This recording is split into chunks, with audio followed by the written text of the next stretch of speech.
Hello and welcome to the King Abdulaziz racetrack here in Riyadh. You're joining us on the first race day of the week with plenty of action as ever for us to enjoy over the next few hours. We've got 12 races on the card today featuring the country's best jockeys and horses, and of course a best analyst as well in Tom Collins, who is back for a second week in Riyadh. Tom.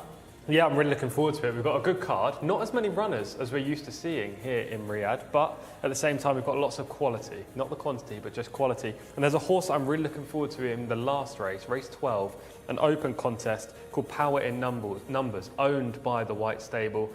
This horse came from the US, used to be trained by Chad Brown, is on the back of 3 consecutive victories as well, and this really could cap off a phenomenal day for the ownership group. Well, talking about the White Stable, it could be a very good day indeed for those representatives. We are keeping a close eye on 3 of their runners today. Yat Fek goes in race 2 over 6 furlongs. This son of Premium Tap is 1 from 1 so far and is the horse to beat under Riyadh Al-Taresh. Well, despite there being only 4 runners, Daidan is set to go in what is going to be a red-hot race in the 5th. All of these horses have each registered a win. Camilo Ospina is on board, and will he guide Daidan to victory? And all eyes will be on Sheikh in our final race of the day, race 12. Riyadh Al-Taresh once again on board for the White Stable, and will be looking for a 3rd win on this horse. Well, Tom, plenty to look forward to today. You mentioned the White Stable there, you mentioned race 12, and that's certainly going to be one that we are keeping a very close eye on. But there's plenty more as well to look forward to, isn't there, Tom? And of course, we don't have Shamila with us today. Shamila has taken herself off to America to the Breeders' Cup, so we'll have plenty of chat about that later as well. Of course, Tom, who is sitting here, is a big fan of the US racing, so we'll get your views on that as well today, Tom. But we do have a 3rd member of the team today. We have Alex Fussy, who joins us to talk through all of the runners and riders across today's action. Alex, welcome to the programme. How are you doing? Rebecca, thank you very much indeed. A very good afternoon to you and Tom and everyone. Looking forward to today's bumper 12 race card.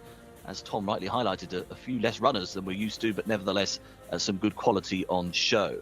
Action underway very shortly, just about 10 minutes away from the first, a local bred maiden, which will be over the 1,200 metre trip. We stay at that distance for race 2. That's a restricted win race, horses that have only won a maximum of 1 previous race. Race 3, the 4:15 on the card there, is a fillies maiden over the 1,400 metre trip, and that's a trip we stay at for a little while. The 4:40, as you can see, is a local bred maiden for colts and geldings. Local bred horses in action again at 5:05, and then we have the Arabian horse maiden at 6:05. That's 6:35. The Arabian horse desert bred maiden has only got 2 runners in it. The jewel in the desert there between those 2, the 10 and 11-year-old. We're then up to 1,600 metres for the 7:05, a local bred handicap 0 to 65, local bred maiden at 7:30, an open at 7:55, and a very interesting race to finish, another open race, and we're up to 1,800. So that's where we stand in terms of today's card. As I mentioned, that first race not far away, which is a local bred maiden, 1,200 metres the trip. A non-runner here is the 2. That is a late scratching on your screen there. The 2 will not go.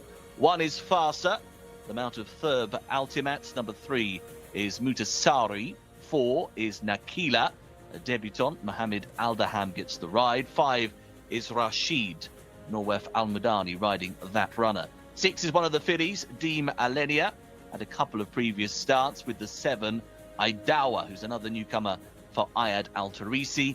8 is Murasht, and that's another first-time starter in the field. Number 9 is Zainline, the mount of Abdullah Al-Khamis. 10 is Maestro Pro. Abdulaziz Al-Furaydi does the steering. 11 is Nataki. 12 is Jamarat Al-Arab.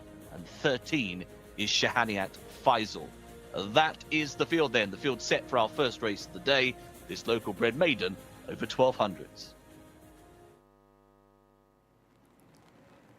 Many thanks, Alex, for running us through all of the day's action. We'll let you catch your breath for a minute before we come back to you to talk us through the opening race. And as you can see there, the parade ring is starting to fill up with the runners for our first race. The jockeys, too, of course, are just having some last-minute chats with owners and trainers, talking tactics, no doubt. So, Tom, I want to ask you what you make of this opening race. Again, as you said, not as big a field as we've been used to in the last few days of racing in Riyadh. No, just the 12 runners after the scratching of horse number 2, Jcsa.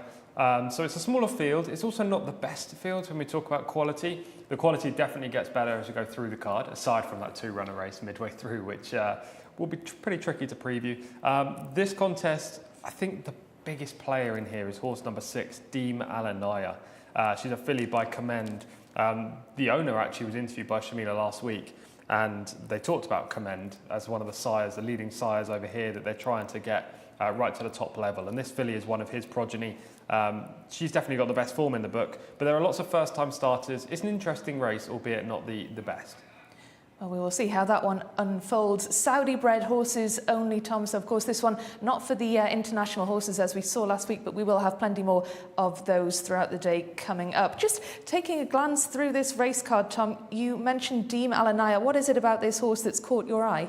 She's shown good speed on both of her career starts so far. She's had 2 runs. First time up, she finished second at Taif back in meeting 31, and it was it was a creditable effort. She wasn't beaten too far, and she was right up there turning for home. Last time up, she wasn't able to get to the lead, but she still battled all the way to the line and finished a good 5th. This looks a much weaker contest than she actually ran in last time, and I'm pretty hopeful that under Abdullah Al Rashed, she'll be able to get to the front. And if she can get to the front, she'll prove very tricky to beat, given the bias we saw last week. And there she is, just in shot, Tom. She looks quite lively. She does, but I don't mind to see that. You know, in this kind of race with these young horses, it's a little bit of an expectation, but once the jockey gets on board, I do like to see the horse liven up a little bit, know that they're about to have a race, and start strutting their stuff. Strutting their stuff, and we can see there the jockeys strutting their stuff as they make their way towards their mounts. And Tom, you were obviously here last week for the very start of the season in Riyadh. I'm going to ask for your impressions in a little while, but that is horse number 1, Faza. What do you make of number 1? She finished 14th on debut over this trip. She just needs to do better, and the inside still probably isn't ideal, but she looks a big scopy type. And Mutasare, number 3. He's a gelding, rated just 52 after 5 career starts. He ran on Friday, finishing 9th. That was just last week. And Alpha Rady rides Farhad, which is a good jockey booking. And horse number 4 we'll be seeing shortly, Nakwala. She's a debutant in this race. I've just been looking over my shoulder at her in the prelim, and she looks okay. I'd say she'll definitely come on a chunk for the run. She's carrying some condition, and she's getting a little bit warm. And it's definitely not the hottest day here in Riyadh that we've had so far. No, it's considerably cooler tan it was last week, so that should make a difference, Tom. Yeah, it should. Completely different climate to these horses, to what these horses are used to. But as I say, we're in winter now. It's going to get cooler, especially next week, looking at the forecast. So these horses will be running in different conditions. Maybe they'll run quicker, maybe they'll run slower. We'll see. And that is Rashid there. He's had 1 outing so far, finishing 11th. Very high head carriage. That's the main thing I took out of that debut effort. And here is your horse that you like, Tom, Jcsa. It'll be interesting to see how she goes. Just watching her go down to start now, and she looks like she's ready to race. That's what I want to see. She's not exerting too much energy. She's seemingly just on the edge of bubbling over, but she's definitely not bubbling over at the moment. And as I say, she has that early speed. She's got the best form in the book. So hopefully she can get off the mark at the 3rd time of asking. And down there you can see, Tom, Rashid's jockey still only just got on. Why is that happening? Yeah, he looks like he's messing about a little bit. As I say, on debut he had a high head carriage, which indicates he wasn't giving everything. Maybe his mind wasn't on the job, and that is seemingly being echoed right here. Just playing around on the track, but he seems to be okay now. Hopefully he gets down to post without any further issues. Let's get back to going through the runners and riders then, Tom. Ayadoa, number 7. Yeah, debutante filly in this race by Macho. She's got a fair draw. I don't know too much about her, to be fair. She looks one of the fitter first-timers, though. And horse number 8, Rashed. A 2-year-old colt in here. He's the bicycled Always Emirates, who's had 6 winners from 204 starts from his progeny. So he's a well-known sire, but his progeny don't do that well. Maybe this is just a learning curve. And number 9 is Zayn Line, Tom. We haven't yet had a look at Zane Line. No, he's bred for further. I imagine he's probably going to come on for the run a fair bit too. Maestro Pro, number 10.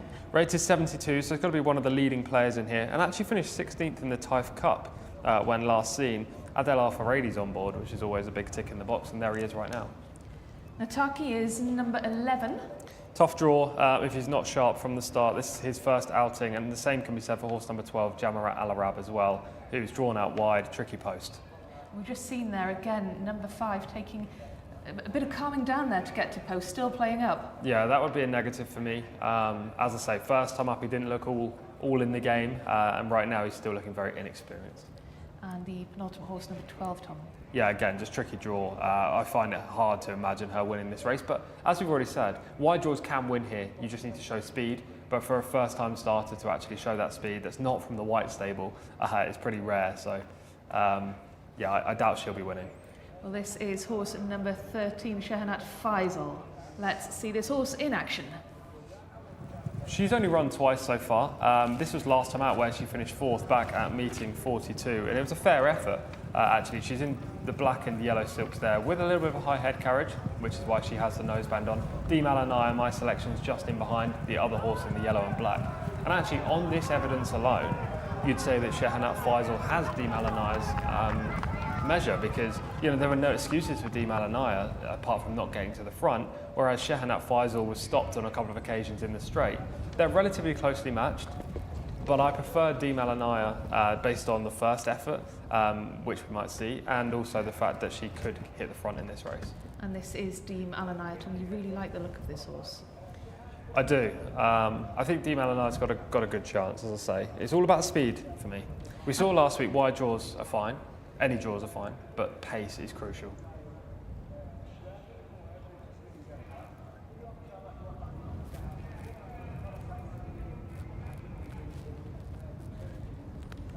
And Abdullah Al Hussein, the jockey of horse number 8, Rashed, is currently on the ground in the parade ring receiving some medical attention. We're not sure what happened there. Hopefully he will be okay and there's nothing too serious. And of course we'll bring you further updates as we have them.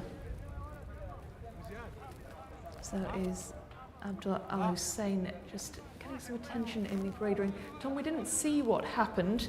Hopefully it's nothing too serious, but the horses are down at post, so it will be going off without him. There will be a jockey change. I'm not sure who that will be either, but of course, as we have that information, we will bring it to you. Yeah, I can just see horse number 8, M. Rushad, actually just here by the parade ring. Standing fine, the horse is standing fine, but obviously the jockey's been injured in an incident. Maybe he was kicked. It looks like the medics are attending to his leg right now. So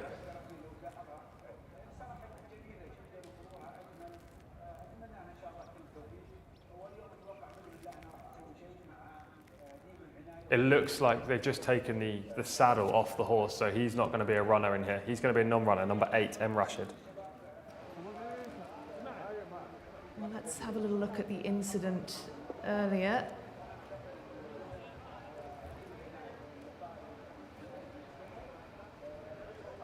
It looked like he was just kicked there, just as the other horse came in front of shot. But I can still see the parade ring right now, just looking over my shoulder, and he's seemingly got some sort of cast on his leg, and the ambulance is attending. So hopefully he's okay. When horses kick out, you know it's never going to be good. So the horses, as I say, the horse is the non-runner. Horse number 8, M. Rashid, he won't be taking part, so there will just be 11 runners in here, Rebecca. And that is a real shame for the jockey as well to start the day in that way. And like Tom says, we do hope that he is okay. But the rest of the runners are down at post, looking ready to start loading into the stalls. Tom really likes Deem Alanaya, horse number 6, and of course that field 2 non-runners, so a smaller race than we've been used to seeing here in Riyadh. Tom, you said earlier that we had huge 20-runner fields last week. You were having some trouble picking the winners, but you did get a fair few towards the end of the week. But your job today should possibly be a little easier with these smaller fields that we have today. Yeah, it really should. There are a few horses I really like in the course of the 12 races. I'll be disappointed if I didn't get at least 3 or 4 on the board today. I think every day last week it was between 2 and 5 winners per day, so it wasn't overly bad, but 20 runner fields just provides so many different imponderables and variables that it makes predicting the winner so difficult. Albeit I seem to do very well at predicting who was going to finish second or third. You did. You had loads of seconds and thirds, so not bad at all if you consider that there's 20 horses in the field. Still to get 2s and 3s is pretty good going, Tom, I'd say. So don't be too hard on yourself. No, absolutely not. I will be today though if I don't get all the winners because, yeah, as I say, it looks like a good winnable card. I'm sure that we've already mentioned the White Stable. I'm sure they're going to be targeting this this day and try to add plenty more winners to their tally. Right now they're top of the table by a good margin, so I'm sure they're going to add at least 3 on the afternoon. Of course, we'll be keeping a close eye on the White Stable horses as ever. Let's go to Alex Fussy now, our commentator for the day, who is going to call all of the day's action. Over to you, Alex. Rebecca, thank you. Yes, we've got 4 or 5 of them already into the starting stalls here, so we're nearly set for our first today. Interesting that Deem Alanaya and Shihanat Faisal reoppose each other here. Will that form be upheld, or will Deem Alanaya be able to get on top today? She's just gone in there into stall 6. A reminder here without horses 2 and 8.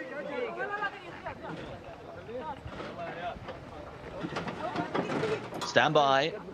Getting edgy in 3 is Mutasari. They're off.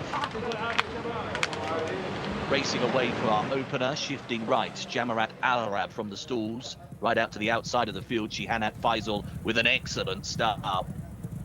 Flying over and getting to the lead. Shows up here for Naif Al-Anazi, that crucial early speed. Shows the way then.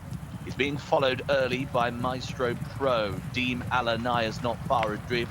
The leading trio already kicking clear of the main bunch. Rashid's up on the inside next in the pack and is racing in company with Nakila. Then to the outside is Jamarat Al-Arab. Back through them, the orange jacket of Zayn Line. Mustasari also got work on right out the back end as they take the turn for home. And now Deem Alanaya comes up sides and breezes on past. Goes to the lead. Moves here in advance off Shihanat Faisal. Maestro Pro has showed up pretty well on this latest effort, but to the front, Deem Alanaya is stretching away. He's clear here by 4 or 5 lengths. The pack are chasing hard, but surely they're not going to catch Deem Alanaya. She is going to get off the mark and in tremendous fashion. She's away from Nakila into second, then a running on Maestro Pro. Deem Alanaya, a little tired perhaps late on. The job is done. Deem Alanaya wins it well. Nakila was the one to come out of the pack and give chase in second. The filly has put in a decent effort on her debut. Maestro Pro, there was more promise from him again, although he remains quite exposed. So it's success for Deem Alanaya. Second at meeting 31 and 5th at meeting 42. It is first for her today. She wins in a time of 1:15.18, and she's done it by, well, a good few lengths, I would suspect. And the line, we're looking in the region of 5 or 6 probably. It is indeed 5 lengths, the winning margin. And Nakila across the line in second place, and then Maestro Pro took third. There was good early pace from Shihanat Faisal, but she went hard and quick to get to the lead and faded late on. It's 6:4.10, the order of finish in race 1 today.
Well, it was job done for Deem Alanaya. And you were saying, Tom, that you really liked this horse, and she didn't disappoint, did she? No, she was very good, and actually there were excuses for her to lose today if she was going to lose, because she stumbled out the gates.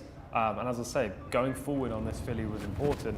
Somehow she managed to get up with the speed no matter what, kicked off the bend and won decisively by 5 lengths, but she was miles the best given what happened in the first stride. She was fading a little towards the end though, Tom, don't you think?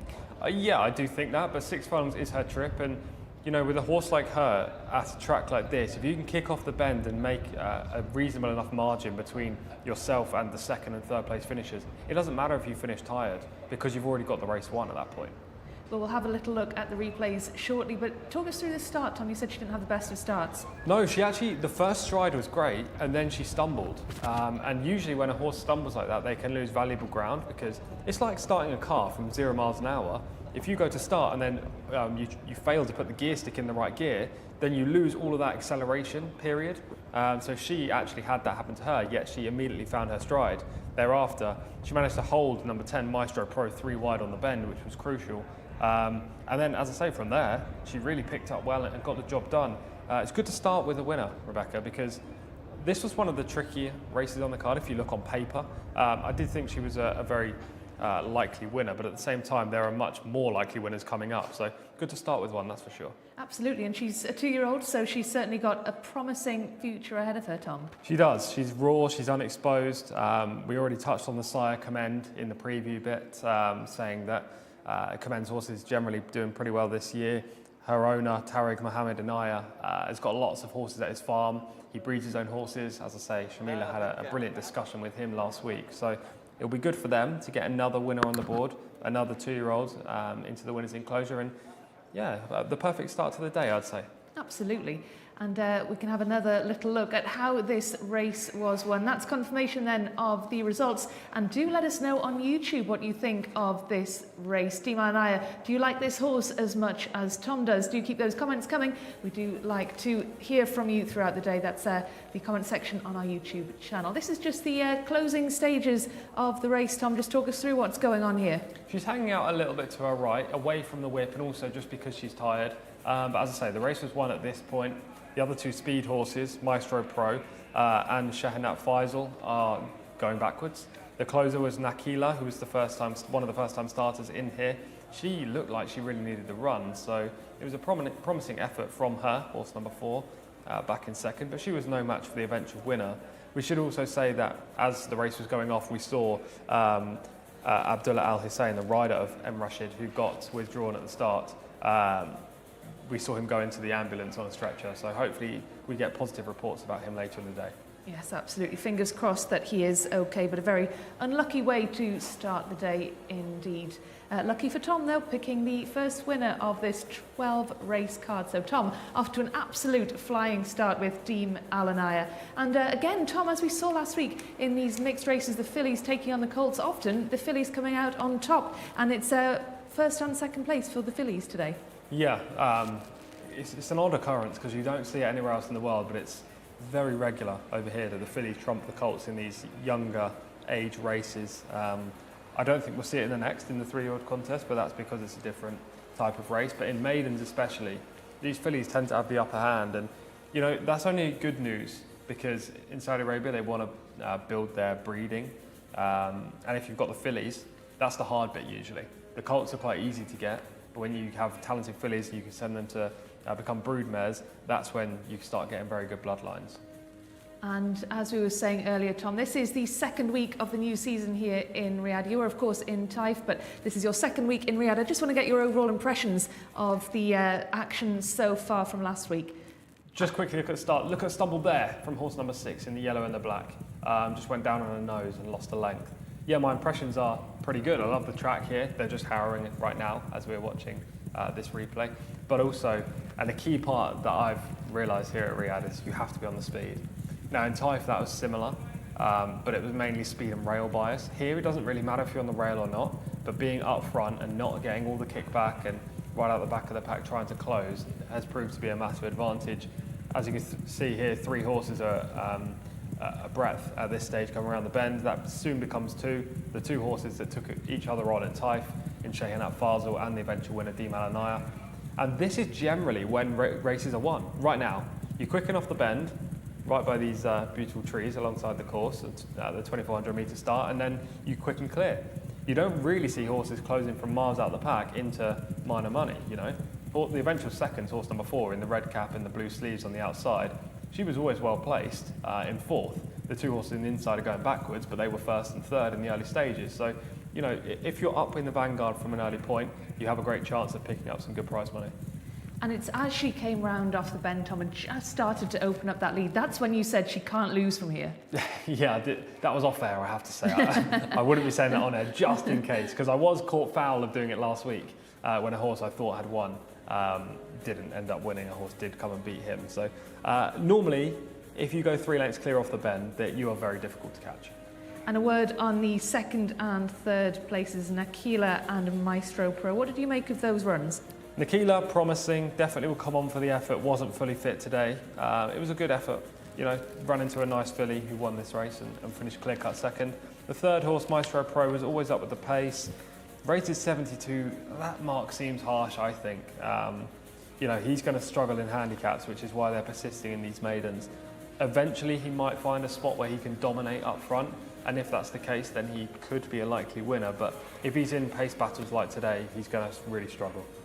Well, there is, of course, plenty more action still to come today. We've got 11 more races on the card. That was the 2-year-olds. We will be looking at the 3-year-olds next, sticking over the 1,200 metre or 6 furlong trip. And again, sticking with the locally bred horses, the Saudi horses. We can see them just in the parade ring behind us. The runners are coming in ready to meet their jockeys. And shortly we'll be hearing from our commentator, Alex Fussy, who is going to run us through all the entrants for this next race. Alex has got the runners and riders for us.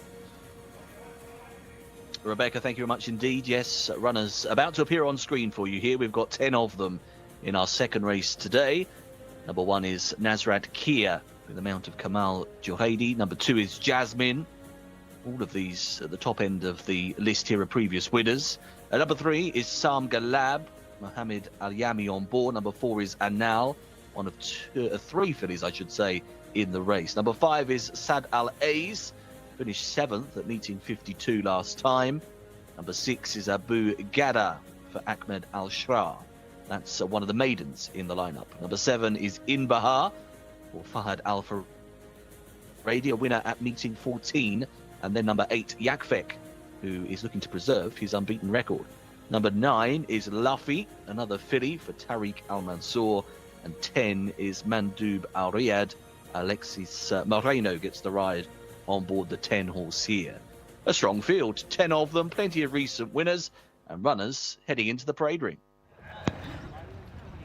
Many thanks, Alex. A decent field indeed, and we picked out Yakfek, didn't we, Tom? Just before the racing started, Yakfek going for the white stable, the first time we're seeing a white stable horse today, but they do have plenty of chances. The horses are just in the parade ring behind us. And Tom, have you caught a glimpse of the white stable horse just yet? Yeah, I've just seen him there. He's not the biggest type. He's quite small actually for a 3-year-old. I would expect him to have grown a little bit more from 2 to 3, but on form alone, he is the clear standout in here. There isn't 2 or 3 right at the top. It should be just him. He hasn't got a rating yet. He's the only horse in this contest without a rating. And there is a horse with a mark of 91, so he will need to be pretty talented and sharp to win today, judged on that. But I think he is pretty talented, and hopefully he's sharp, albeit he will come on a little bit for the run, judging by what I can see over my shoulder. And the horse that's got a rating of 91 is horse number 3, Sam Galab. Why are you siding with the white stable horse over the highest rated horse in this race, Tom? Well, he's had a 14-month layoff since his last run. He did finish 2nd in the Taif Cup last year, so he's relatively talented. We've seen plenty of horses come here. Just in this is day 4 that we've been here now in Riyadh, but in the 3 days prior to today, we've seen lots of horses come out of this year's Taif Cup and run, and that contest hasn't really stacked up. Now, last year's race is obviously different, completely different field and different conditions, but again, I'll be surprised to see Sam Galab actually reproduce a similar display here, and from what I can see, he's carrying a little bit of condition and doesn't look the scopiest of types. He's very short coupled, and we'll see that in a second. Well, let's look at horse number 1, who was going absolutely berserk a few moments ago. This is Nasrat Kia, Tom. He's a local bred. He won a local bred, obviously all of these local breds, but he won a local bred maiden over 1400 back in March. He hasn't been seen since and now drops down in trip. He's wasting a lot of energy right now. Jasmine is the horse that is following on behind him. Yeah, she's race fit. She ran just last week and stayed on well for third. She's a bit on her toes, but she's always like this. I think she's got a good place chance. She could easily finish second or third in this race, but she would have to see a couple of her rivals underperform to actually win. And she raced here, of course, last week, Tom. We spoke to her trainer. He likes this horse. Yeah, he likes this horse. I think he said that she would just continue to run the same race, and she really needs a pace collapse, which isn't a regular occurrence here at Riyadh. So maybe a race like this isn't ideal for her. I think she'll be better seen in handicaps. Let's have another look then at Sam Galab, the horse that we were just talking about, Tom. Here he is. You can see he's a little bit short coupled. There's not much size about him in terms of length. He's a reasonable stature when you look at his height, but at the same time he's not grown overly since his 2-year-old campaign. His form is the best in the race, finishing second in the Taif Cup, but the layoff is a worry for me. And what about his hijinks there? Yeah, I mean, it wouldn't put me off. It wouldn't put me off. He's not as bad as horse number 1, that's right here right now. Well, horse number 4, the next horse that we will be taking a look at is Anal. A one-time winner from 15 starts. She's a filly in here taking on the boys. She was actually running pretty well down at Taif, finishing second at meeting 32, second at meeting 36. She was third all the way back in meeting 3 as well. But last time up, she was pretty disappointing, finishing 12th. This is a tricky contest for her. She's rated 79, so could be in the fight for third or fourth. But as I say, there are at least one standout riders in here. Well, let's move on then to the 5th horse, Saad Al Aez. Just rated 60, Saad Al Aez finished 7th last time at meeting 52. A quick turnaround after finishing 18th at meeting 51. That was the last place finish with a maximum field of 18. He needs to improve. He's got a good jockey on board in Adel Al Faradi, but aside from that, I can't really give a positive. Abu Gada is the next horse, Tom, horse number 6. He's fit after 6 starts. He finished 10th last time, meeting 55. That was here last week. Handicaps look the route to me. He's just rated 65, as I say, and there are horses in here rated in the 90s. Inhaber rated 77, Tom. Won all the way back in meeting 14 on the seasonal reappearance, and you would have expected him to take a big stride forward, but his subsequent exploits haven't been great, finishing 11th and 15th. He'll need to spark up for the switch to Riyadh. I think it's unlikely. And the horse that we are keeping an eye out for, the white stable horse, the son of Premium Tap, it is of course Yakfek. Yeah, horse number 8, Yakfek. I like this horse a lot. I watched his replay this morning.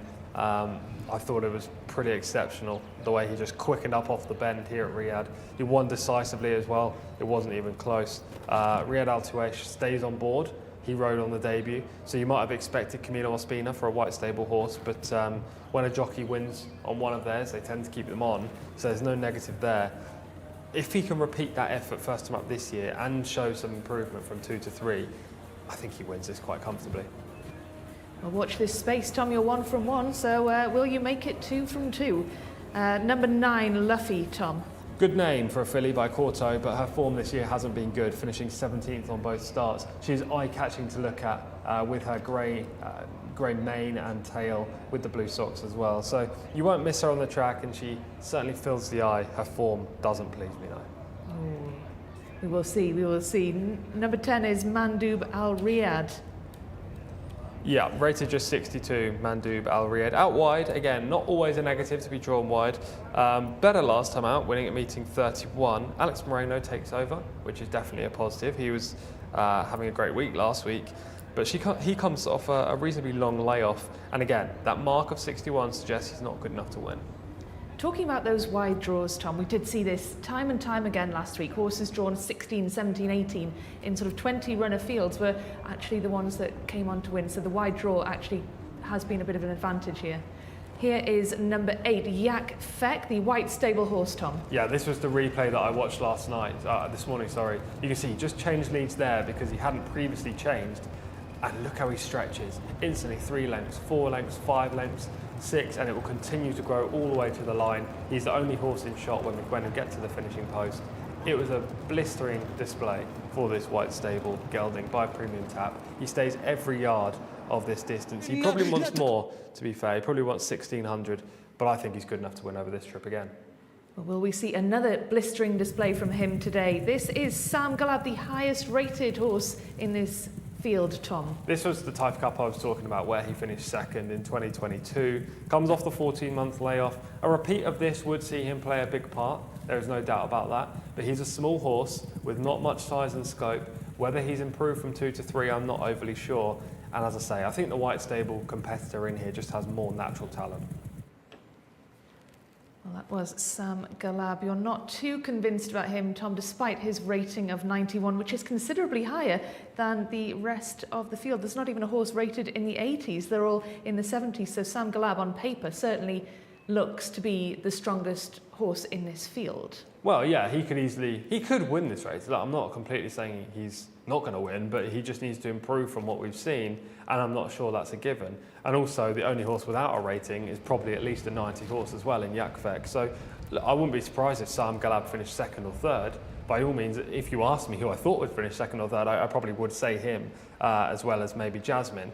But I think this race just revolves around Jcsa, and he's the only horse that I think could go on from here to become a real open horse, a cup horse in the future. You know, that debut performance last year was really good, and I'm sure Connections will hope that he builds on that. Absolutely. Well, Tom, you like the look of Jcsa, the White Stable horse under Rayan Al-Taresh. And let's see who our commentator Alex Fussy fancies in this second race. Alex. Rebecca, thank you. Yes, I mean, Jcsa's a fascinating runner, isn't he? This once race at 3-year-olds. That was a really taking display, as we saw on the clip, the Galloping Clue a few moments ago. Lovely change of lead and then powering to the line. So be very interested to see what he can produce here today. Sam Galab obviously got that previous very useful form in the book as well. The 91 rated colt. Mohammed Al-Yami will ride, and he will probably put up the most opposition to Jcsa you would suspect here. Outside of those runners, as Tom rightly highlighted, Jasmine has picked up some creditable efforts throughout this campaign, including when third at meeting 56 last time out, but doesn't have the most striking of records, does she, with only one success from 16 goes.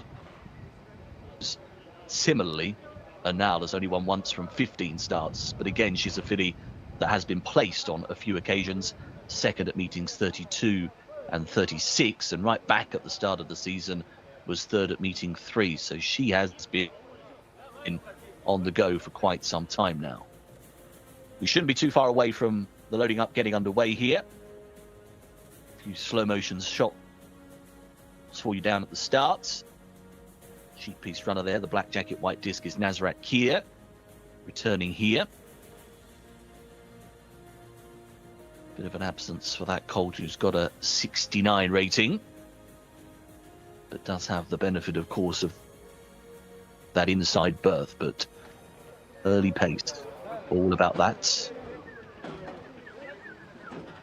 Now, loading up is underway here by the looks of it. It may be here we're going without the 4, and now it appears that that filly has been withdrawn here before the start. So Anal, who was the filly we just highlighted, been quite consistent, appears to not be with the field. So a bit of late drama again with a scratching before the off. Abu Garda has just gone in. Stand by. No 4 Anal with the field, so there's just 9 of them now. They are off and racing. And again, from the stalls, Luffy has shifted right, interfered with Mandub Al-Riyadh on the outside. Jasmine was slow. Nazrat Kia also right out the back end early on. Where's the pace coming from? Well, that's the Sad Al-A's, the yellow jacket up the inside. Leads up here from Inbahar, the red and white in second. Jcsa's not far away. It's just off the speed. Maybe niggled a shade on the outside. Back to the inner is Sam Galab coming through up that running rail, travelling quite powerfully. Then Luffy is deeper out on the racecourse. They race in advance of Mandub Al-Riyadh. Out the back end at this stage, you've got Abu Gadar, who's well in trouble. Also, a Jasmine struggling, and finally Nazrat Gia. About to level for home then. Sad Al-A's being taken on and tackled now by Inbahar. Round the outside, Jcsa is now set down into the drive and is starting to pick up but has got 2 lengths to make here as they go close home. Inside the 200, Bahar is shifting right, drifting to the centre of the racecourse, and Yakfek is coming through strongly up the inside. Jasmine late on the scene for a place. Yakfek's going to do it. Pulled it out. Yakfek has got up to win. Beats Bahar into second. The pair were in advance of Jasmine, and she was flying after a poor start.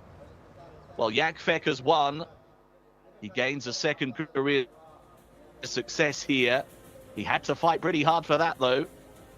Just a little bit on the back foot early on. Just got the impression that Riyadh Altaresh was just nudging along, just a few strides. Just couldn't quite live with that early tempo. But again, as Tom highlighted beforehand, this gelding has shown a good finishing kick. He stayed on even powerfully to the line. 1:13.81 is your winner's time for Yakfek. That's a big run from Bahar in second, who drifted to the centre of the racecourse, then came back near to the winner at the line, was only beaten half a length. Out of the clouds, it was Jasmine from the tail to take third. 8, 7 and 2 in race 2. Yakfek has won.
Well, it's 2 from 2. What a start to the day, and what a start for the day for you as well, Tom. 2 from 2 as well. But what a run that was from Yakfek. He was just off the speed, wasn't he? But crucially, in those closing stages, you were watching this and you said he just needs to switch his lead, and he wins it. Exactly that. That was the only thing he needed to do. And he was very green and inexperienced, like he was on debut. That was what he was missing. You just need to switch leads, because this horse was running at the same speed. He was hanging slightly to the left in behind, and you could see that he wasn't fully connecting. His mind and his body weren't connecting. He wanted to run faster, but his legs weren't letting him because he was on the wrong lead. As soon as Riyadh Altaresh switched to the inside, once the pacemaker faded away, he instantly switched leads, and then he ran home strongly and managed to pass the eventual runner-up, Bahar. The perfect start to the day, Rebecca. Absolutely, and he stayed on really well, didn't he, Tom, over this 6-furlong trip. Based on that, do you think he could go a little bit further? Yeah, premium tap stayed 1,800 metres, 2,000 metres, so there's no doubt that he can definitely get further. I think his ideal trip in time will probably be around 1,600, around the mile, because he has got natural early speed, but he wasn't able to get to the front in this race today, or on debut actually, over this trip either last year. But he's able to just sit in third or fourth in the early stages, track the leaders, and then use that stamina late on. So it's 2 runs, 2 wins. What next for this horse? Probably an open race, I imagine. It's interesting they've come into this contest, which was for horses who have won between 0 and 1 races, rather than go straight into an open or a cup race, because that's what they tend to do with their best horses like this, with this kind of profile where they're unexposed and they've never lost. They must have thought he needed to learn something, and he definitely did on the track. By this point of the race, we can see he's already switched leads, and the fact that Bahar in the red silks there was hanging out to his right definitely helped Yakfek's chances up the inside. But he was the best horse in this race coming in. and he's come out of the race after we've seen what's happened as the best horse too. And given he'll definitely come on for the run, it was his first run this year, I imagine that they'll target bigger and better prizes. And he's the only horse in this race, Tom, that didn't have a rating heading into this. What would you say his rating should be based on that performance? It's probably a 90 horse, I imagine. Look, Sam Galab, as I said beforehand, I don't think he really deserved the rating of 91. That run in the Taif Cup was fine, but it wasn't the best of events. And he's been readily beaten here, so we can't really use him as a point of judgment. The runner-up Imbahaz rated 77 is probably an 80-ish kind of horse, and I think Yakfek is definitely quite a lot better, far superior to him. So I'd give him a mark between 86 and 92 maybe. That's his rating right now. But he could easily progress to 100 horse if he just learns to switch leads and become more professional. As we can see this replay right now, he's just about to come into shot and behind. You can see he's on the wrong lead. Look, front right leg first, and now he'll switch as soon as he moves inside towards the rail to put his front left leg down first. And this is the key part of the race. This is where he really starts to pick up. He's just done it there in behind horse number 7, so you weren't able to see. But from here on, he instantly erodes that deficit and gets up on top. Being against the rail definitely suits as well, because it gives this inexperienced horse something to run against. Absolutely, and a really disappointing run, wasn't it, Tom, from Sam Galab? Yeah, he didn't run great. I mean, he showed early speed. He was then cut off on the bend by horse number 5, Saad Al-Aiz, who eventually finished last. Maybe the fact he wasn't able to get forward stopped him from running anywhere near his best, but even then he showed no fight in the straight. Maybe he's just not as good a horse as the handicapper thought he was last year. And number 7 there, the runner-up, Tom, Imbahaz. What do you make of that horse? Imbahaz ran great, yeah, he ran his race. He was second best today, but he got to the front, he was able to show early speed. He beat the other horses that were on the pace and just succumbed to a better and more unexposed horse. We can see the full race here. The eventual winner, Yakfek, in the white with the green hat, broke nicely, but wasn't really urged to go forward. The horses that did go forward were Saad Al-Aiz in the yellow and the eventual runner-up Imbahaz in the red. And the horse we talked about there, who was a little bit disappointing, Sam Galab's in the blue with the white cap, just gets shut off at this stage on the rail, has to take a stalking position, and maybe that was why he underperformed. And Jasmine ran an absolutely brilliant race to finish in 3rd. She runs this race every time, doesn't she? She gets right out the back, she doesn't have any early speed, and then she stays on. She will win races, it's just she needs the pace to completely collapse, as we said beforehand. And it's just very rare that happens here at Riyadh. There's such a bias towards front runners that she's never really going to have everything go her own way. Just quickly looking at the eventual winner again, green cap in 3rd, on the wrong lead. Watch Riyadh Al-Tawaj switch to the inside just about now. Just when he gets eclipsed by horse number 7, he changes leads. The jockey changes the hand of the whip, left leg down first, as you can see. And this is why he now manages to rally and pick up the 7 in the closing stages. Yeah, it's a really impressive turn of foot there as well from that horse. And just coming round off the bend, he was maybe in about 3rd or 4th position. Tom, you can see the break from the stalls here. You talk often about how good these white stable horses are at the start. What do you make of this? Yeah, he broke okay. He's not the sharpest of their horses by any means. He's probably in the lower half, actually, just from the gate. He's not slow from the stalls, but he's not absolutely rapid. But at the same time, this is a trip that he's probably not going to be at his best at running over. So going forward isn't necessarily the first thing on Riyadh Al-Tawaj's mind. It was just get him out into a rhythm and hope that he can then get into a position to challenge late in the day. So albeit he broke relatively well, he didn't break amazingly. And in terms of the horses that finished 2nd and 3rd, if this was over a longer trip, Tom, how would you have seen that playing out over another 2-3 furlongs? If this was over a longer trip, then Yakfek would have gone further and further clear in the closing stages. Jasmine would have stayed out into 2nd. Imbahaz is very much a speed horse, very much a 6 furlong horse. As you can see right now, he was in the red silks. He showed speed from the outset and managed to sustain his run all the way to the line. The other horses that showed speed are sprinters, out-and-out sprinters, and there aren't very many stamina-laden horses in this field. Jasmine is, but she's probably a sprinter anyway. It's just that her running style dictates that she's out the back early. And Yakfek is probably a miler running over an inadequate trip, but has been found a great spot to get another win on the board. He's very lightly raced, isn't he, for a 3-year-old, Tom? It's just his 2nd start, but he showed a real maturity. He did in the closing stages, but he also showed signs of inexperience at the same time.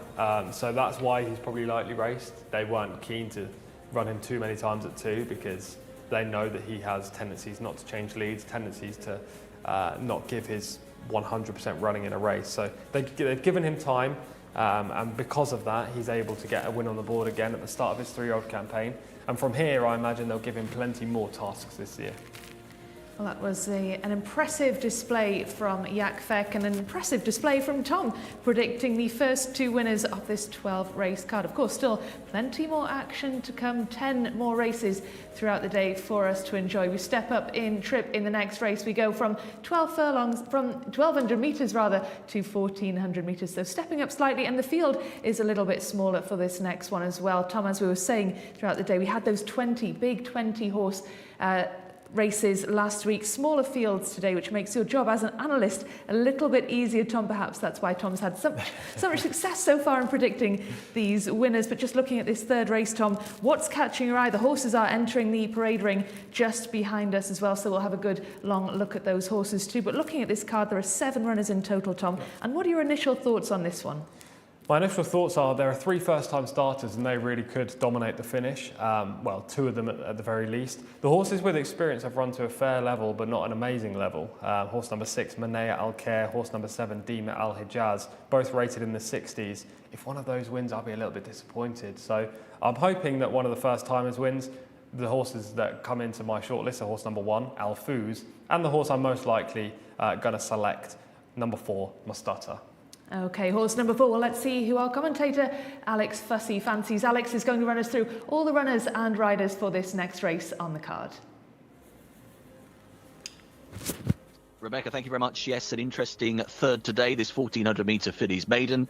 Looks like it could be one for the newcomers, doesn't it? Number 1 is Al Fuz, as you've seen there, at the mount of Abdullah Al Khamis. Number 2, Durat Al Layam. That's Abdullah Al Kridis. Number 3 is Wash Al Quraishat, has had 8 previous starts. Can this filly finally get ahead in front? Number 4, one of the most interesting newcomers, another premium tap filly, is Mostata. Camilo Espina does the steering. 5 is Clarose. That will be the mount of Asil Al Shani. Number 6 is Manea Al Khair, Louis Morales aboard. And 7 then is Deem Al Hijaz for Sultan Al Mimoni. 7 of them for this fillies maiden. I think I agree with Tom here that we're going to see a newcomer get their head in front. A newcomer get their head in front. Well, that's Alex's view, Tom. He seems to be agreeing with you that Mostata looks the most promising in this field of 7. We can have a proper look now at all the runners and riders as they make their way round the parade ring. This is horse number 1, Al Fuz, Tom. Yeah, she's by Vino Rosso, who won the Breeders' Cup Classic for Todd Pletcher and Mike Rapoli. He was an excellent horse and he puts lots of stamina in his progeny. So 7 furlongs could be on the sharp side, but she should have some talent. Jurat Al Ayam, number 2. This is the 2nd of the 3 first-time starters. She's a local bred. I don't know too much about her pedigree. She might struggle from an inside post, but as I say, the horses with experience don't set the bar that high. Horse number 3, Wash Al Quraishat. Drops back from running over 1,600 metres. She's had plenty of chances. She finished 3rd back at meeting 52, 8th last week at meeting 57. She's only rated 56. Big, scopy individual, as you can see there. I don't think today's her day. But could today be the day for this horse, Tom, the one that you like? Yeah, she's a lot smaller than horse number 3, but most of these are. Horse number 3 is a big individual. Mustata, white stable, by premium tap. Again, we'll probably want further than this 7 furlongs, 1,400 metres in time, but represents Ahmed Mohamoud, the leading trainer, represents Camilo Ospina, the leading rider.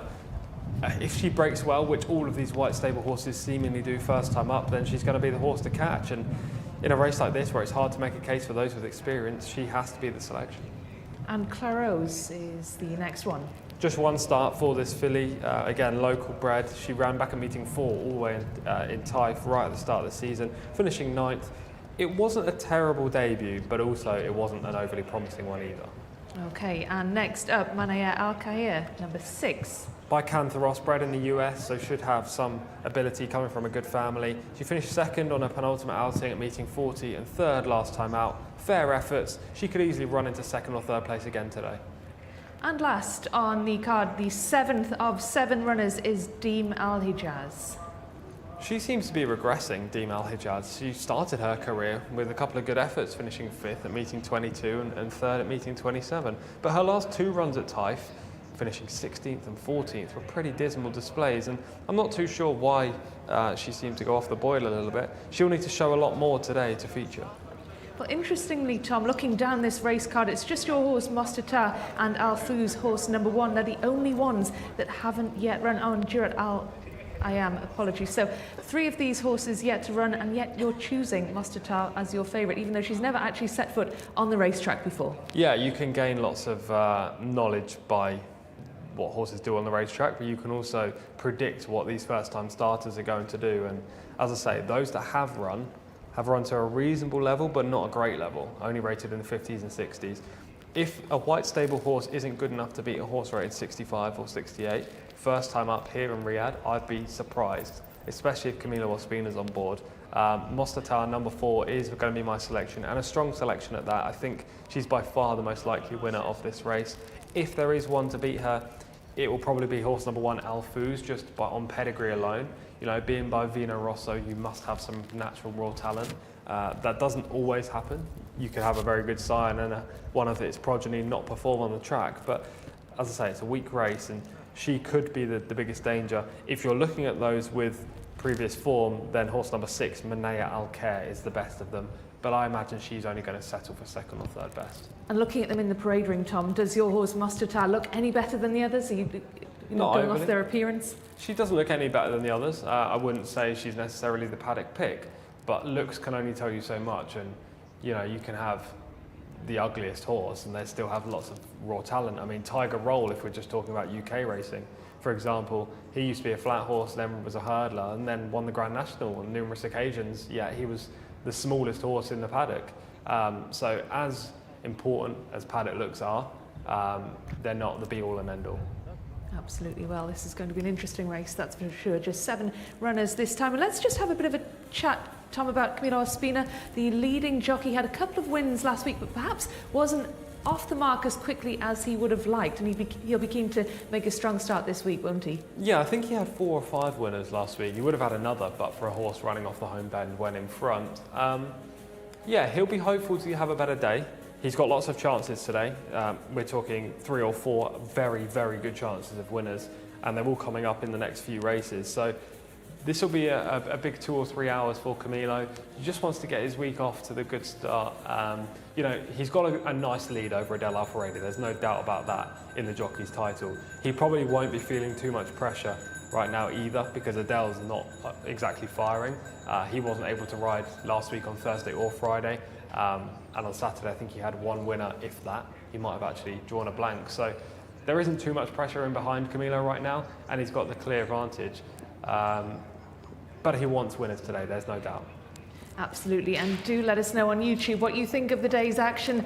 Are you as impressed by the white stable horses so far as we are? Do let us know in the comment section on our YouTube channel. We do love to hear from you, so do keep those comments coming in. Well, the jockeys are about to get on board before horses go down to post. Tom, do you like the colours of horse number 1? Yeah, lovely colours, to be fair. Just watching all these jockeys get on board, all these horses look pretty calm at the moment. Usually you see maybe a couple go up on their toes, or know that they're about to have a race, but they're all nice and relaxed, nice and calm, not setting each other off. Horse number 7 is by far the smallest in the field, Demal Hijaz. She's very small in stature. But apart from that, there are no real paddock negatives at all. No, especially for 2-year-olds, Tom, it's really impressive that they all look so calm in there as well, especially given there are some unraced horses there as well. You'd think that there would be a bit more tension down there in the paddock. Yeah, potentially. But at the same time, it's a very relaxed day, isn't it? There isn't a huge crowd here at Riyadh on a Thursday. It generally picks up for Friday and Saturday, so you don't have too much noise around the paddock. There weren't too many people in the middle of the paddock either, connections, so these horses probably don't even know they're about to have a race. You know, it's like a bit of morning work for them. Yeah, and it's quite cool as well. Well, I say quite cool, but it certainly is a lot cooler than it has been. So, of course, horses not getting too worked up and too sweaty in that respect either. No, exactly. There's a nice breeze as well in the home straight. A little bit of a headwind, but not enough to say that it will affect the way races are panning out as the horses just go down. onto the track now and look to go down to post. Horse number 1, Al Fuz, seemingly going down pretty nicely with a pony. Horse number 2 is about to go down, Durat Al Ayam, the first-time starter, and the rest will follow. Absolutely. So it is Mostata that you are looking forward to seeing. Manaya Al Khair. This is horse number 6, previously in action.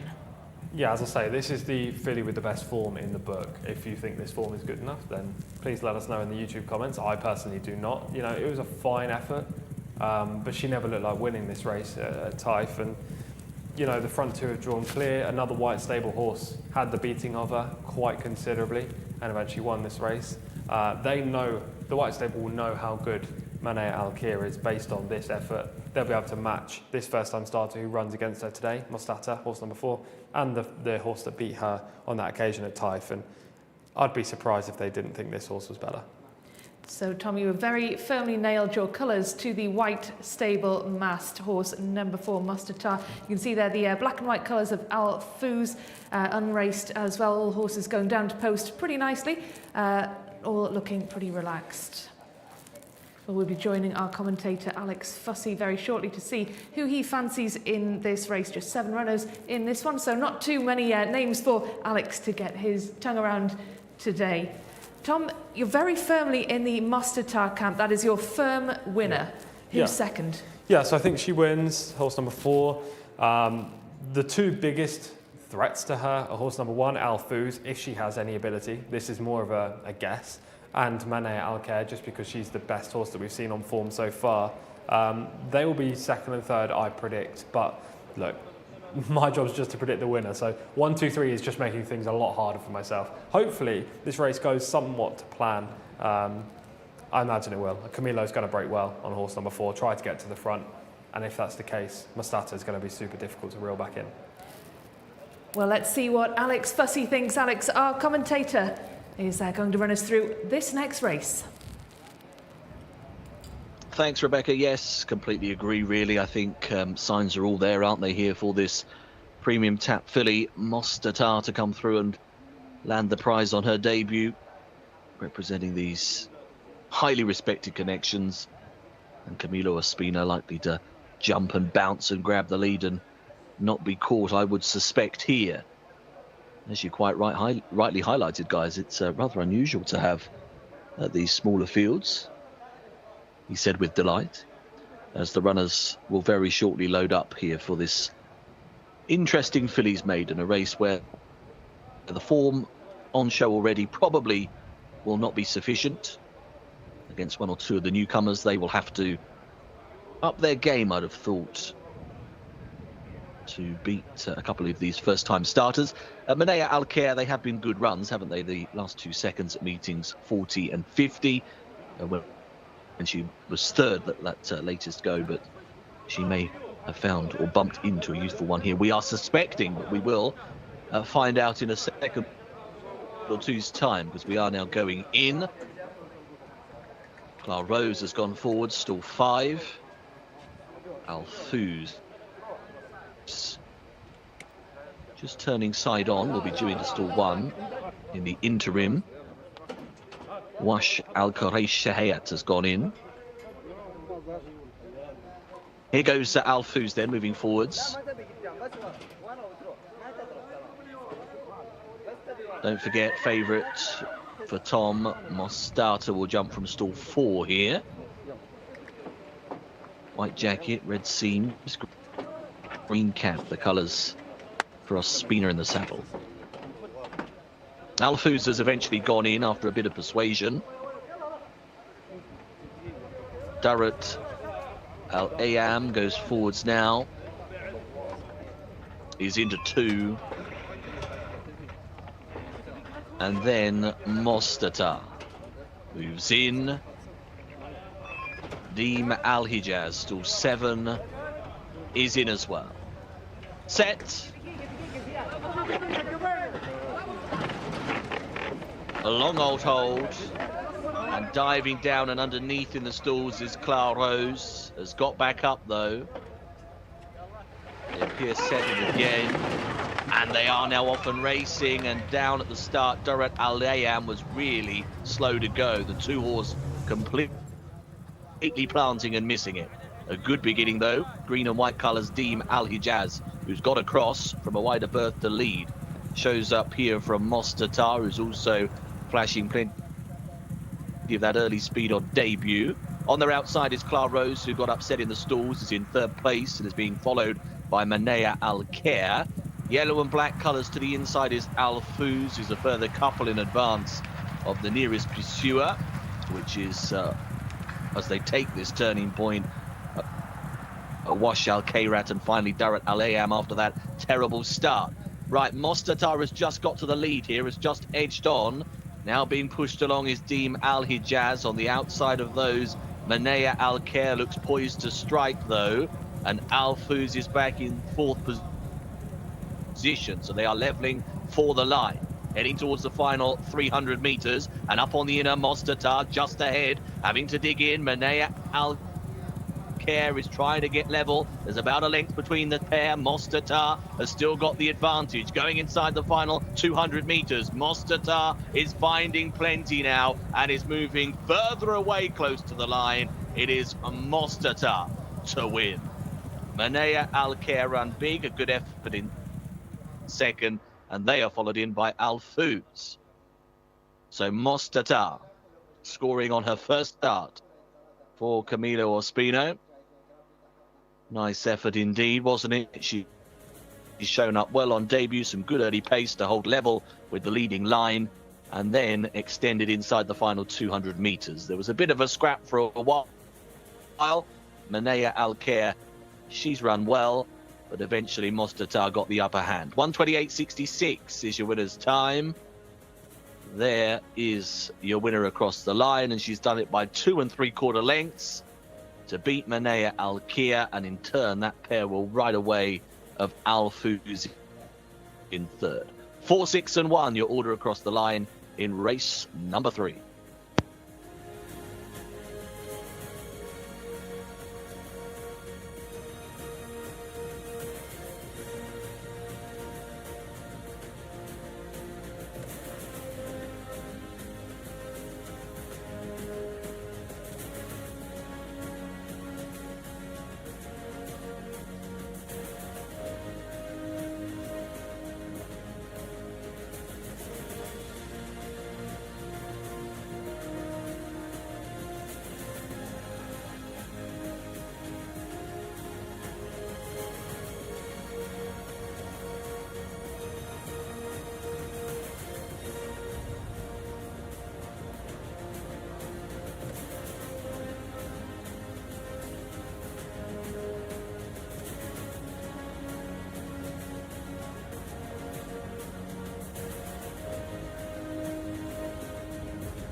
الخيال Camilo, well done Camilo, good race. Camilo, tell me about the race. Thank you very much, Salman. You know, always thank you very much to the Prince Bin Abdullah, the manager, our stable, Talal bin Sharain, and Ahmed Neri. You know, he's doing a great job with these horses. And thanks God, you know, this filly, she first time run. She brought very good. Thanks God, she's coming in very good position. And when I asked her in the 400 meter, before 400 meter, she responded very good. And thank God, she keep going until wire. Thanks God. Thank you very much.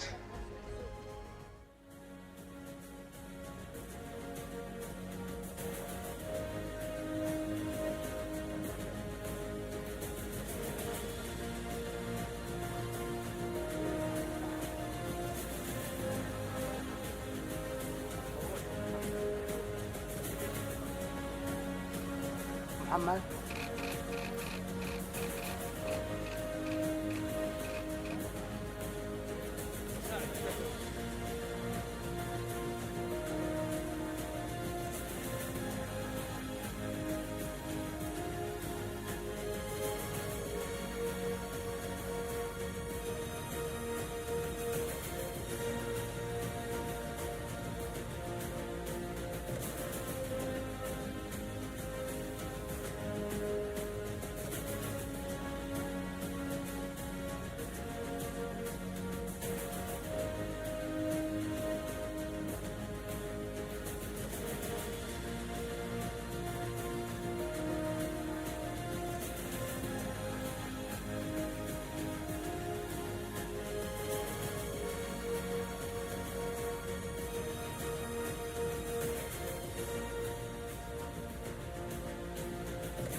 Yeah, so Camilo Ospina gets his first win of the day, White Stable and Mostarda. This filly didn't show that much early speed. She was slowly away from the outset, but she managed to muster some pace throughout the middle part of the race before really putting it to bed in the home straight.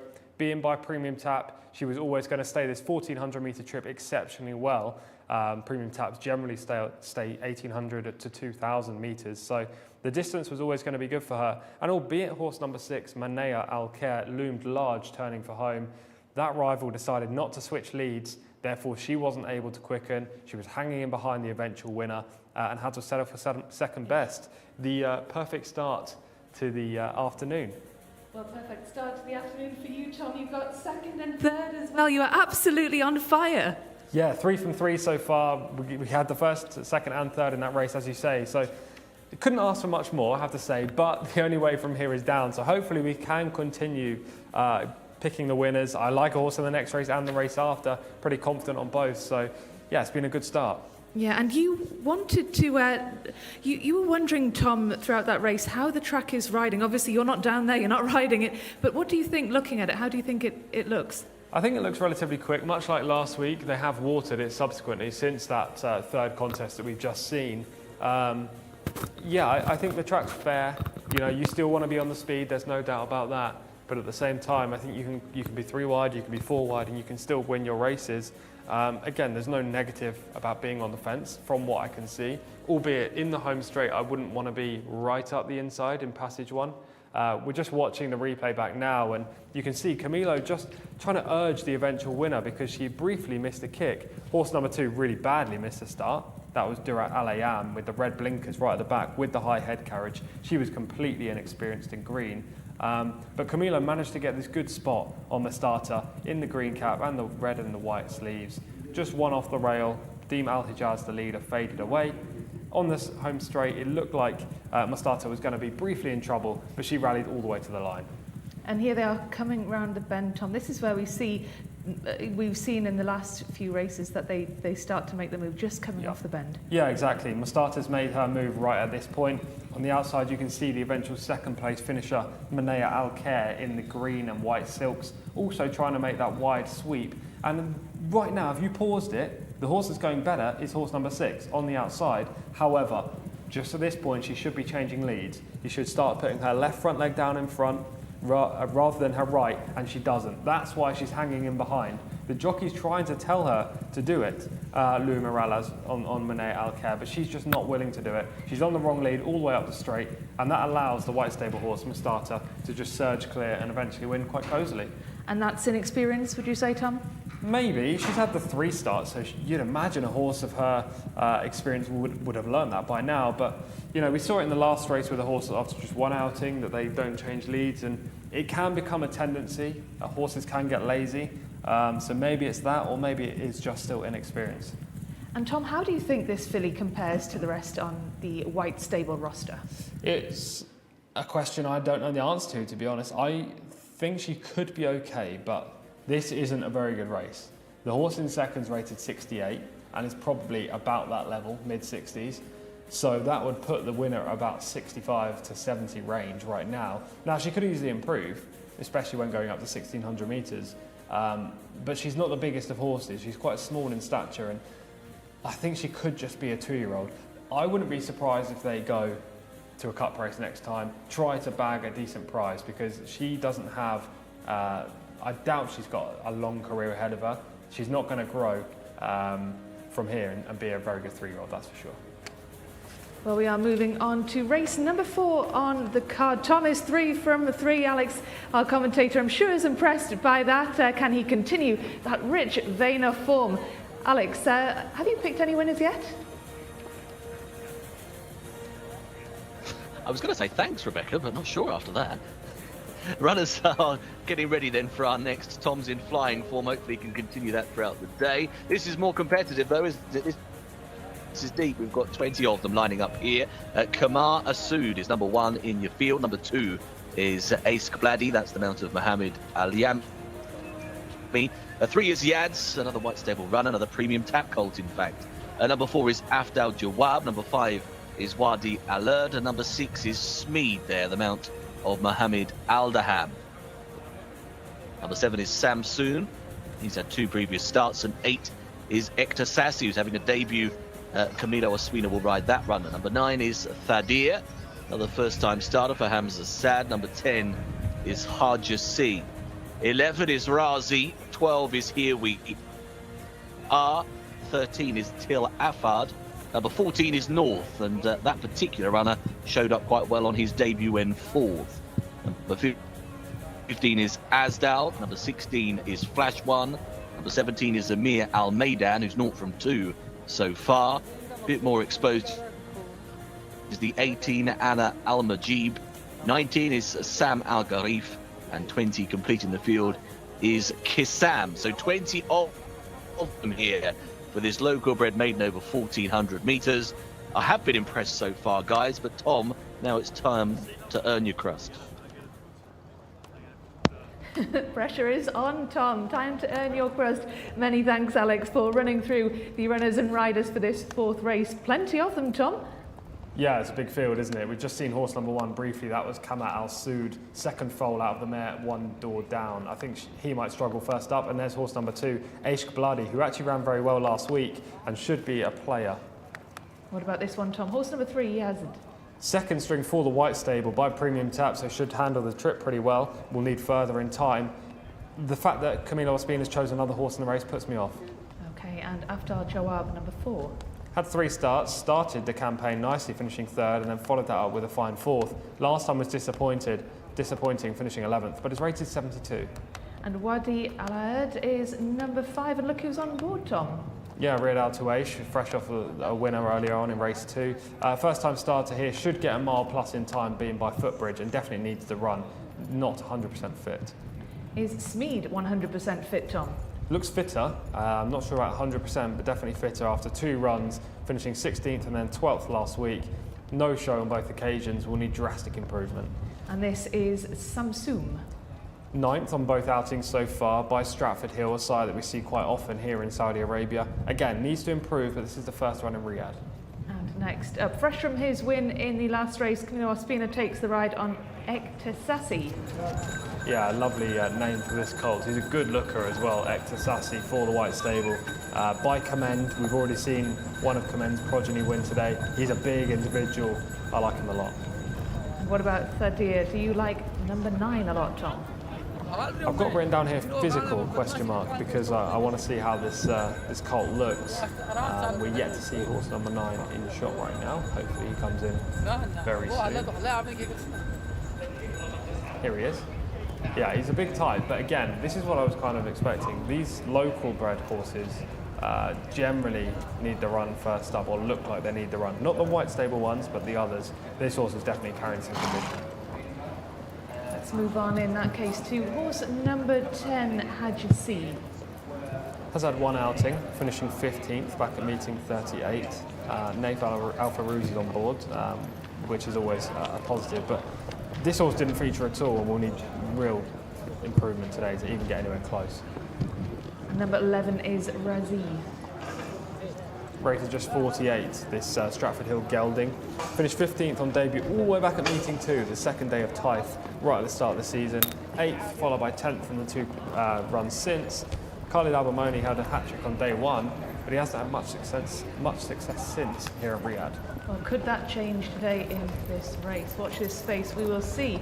Horse number 12 is the next up, Tom. Yeah, Here We Are, this horse is called. Good name. Didn't show much on debut and finishing 13th. I don't know if this trip's going to be ideal. I think a mile plus for this one. Plus, well, we will see shortly whether or not you are right in that, Tom. He's not the best physical specimen either. You can see there he's got a big dipped back, long neck. He's a tall horse, but he's not grown into his frame at all. He'd be a big paddock negative for me. Til Al-Fad. Rated just 64 by Latam, seems to be regressing so far in 3 runs, finishing 6th, 7th, and now latest 14th. And North. It was a fine debut for horse number 14, finishing 4th back in meeting 46. Naif Al-Anazi takes the ride, which is a big positive. These silks are one of my favourites that we see down here, so that's a little tick in the box, not that that has any impact whatsoever on the horse's performance, but he should improve from his debut run, and he could be a player for a place. So North then you very much like the look of, and not just for the silks, Tom, but what about number 15, Asdal? First time starter, not a standout on pedigree, and I would also say not a standout on looks either. It would be good to see this horse make a nice start for connections, but I think it's unlikely.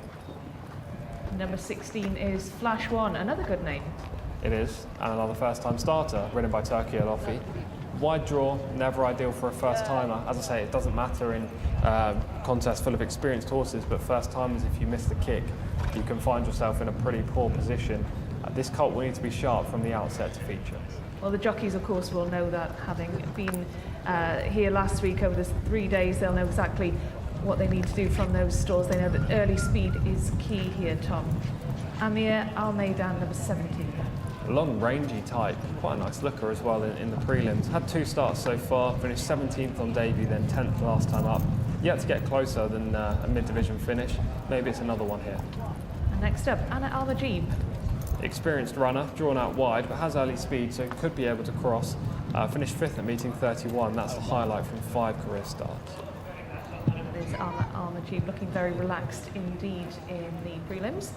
Just making his way out onto the track. 2 more horses then to get through, Tom. Sam Al-Gharif's horse, number 19. Only rated 50, he has no early speed either. He finished 7th back in meeting 18, but his other 3 runs have been pretty poor. And the last horse on the card is horse number 20, Kisam. This colt improved from his debut to his second start. Farhad Al Faradi takes the mount. He will need to be sharp because stall 20 again is right out wide. He'll need to get across to at least be 3 off the rail. If he's any wider, he'll struggle. And I want to ask you, Tom, going back to North, the horse you really like the look of, and you really like the silks as well. Why do you like the silks so much? There's an owner in the UK, a new owner in the UK with very similar silks. I checked and they're definitely not the same. But I don't know, there are some silks that really catch your eye. Look, I'm not that type. I'm very much hard-nosed when it comes to judging horses on form alone and predicting if a horse is going to be good. But there are certain silks that catch me. You know, Juddmont's famous green and pink, the colours of Frankel, Godolphin's navy blue, Royal Blue, sorry, Ballydoyle's navy blue, and these are up there. Well, I'm not quite as convinced as you are, Tom, but we will see. Will these silks make a difference to North's chances? Horse number 14, there they are, black, blue and white. And here is a look at North in action. Yeah, he made a fine debut. You can see him finishing 4th here. He's got a real soft ground action, as you'd say in the UK, big knee action. His front 2 legs bend drastically when he runs. He should handle deep surfaces, but Taif is deeper than Riyadh, so maybe he's going to be a Taif horse in time. It was an okay performance, probably one of the better performances from the horses with experience in here. Naif Al-Anazi is a positive, and the trip should be fine. So he's a leading player. He's not going to be my pick, but I think he'll be in the top 3. Who will be your pick then, Tom? Horse number 8, Jcsa, the best looking horse in the prelims. Camilo Ospina again takes the mount. I really like him. He's by Commend, a sire that's doing exceptionally well here in Saudi Arabia for the last season and beyond. And if he breaks well, which I presume he's going to, albeit he is wearing the 2nd string of the white stable with the red cap, I think he's the 1st string and I think he gets the job done. Of course, 2 white stable horses in this. Why do you like Jcsa above Yazid?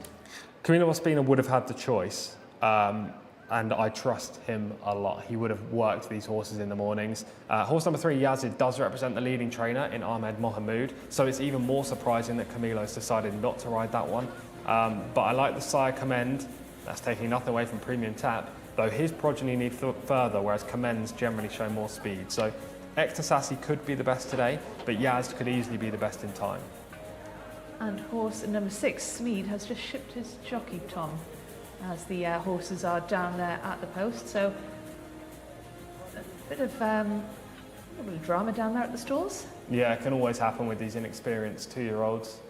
You know, they don't know much about what racing's about. They're very young horses and they wouldn't have too many works, and you know, they're not super experienced. They don't know what they're doing at the moment. So this can happen. We can have short delays, but this is Saudi Arabia, so they generally don't have delays at the start. They're super efficient. They get the horses in and they run to time. Well, someone else who is super efficient is our commentator, Alex Fussy. Let's head over to Alex now.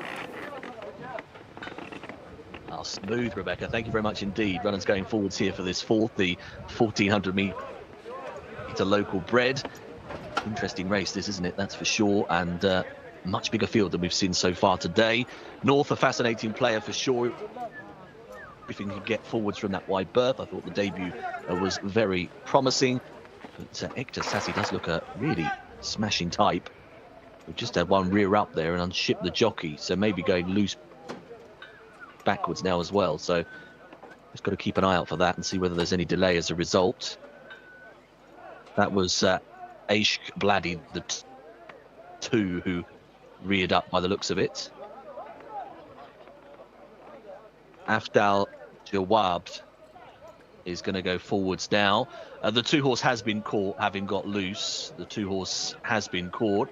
A red cap, don't forget here, for Jcsa, as Tom highlighted.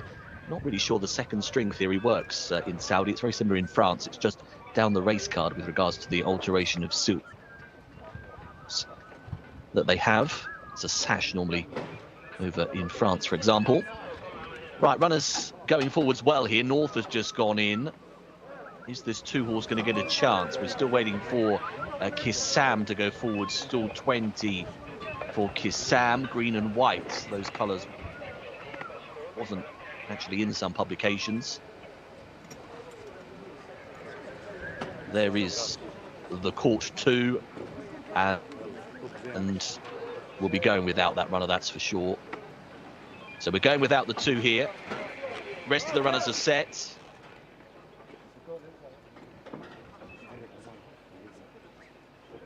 Although it looks like one of the outriders would be right in the way of the track at the moment, so not really sure what's going on here.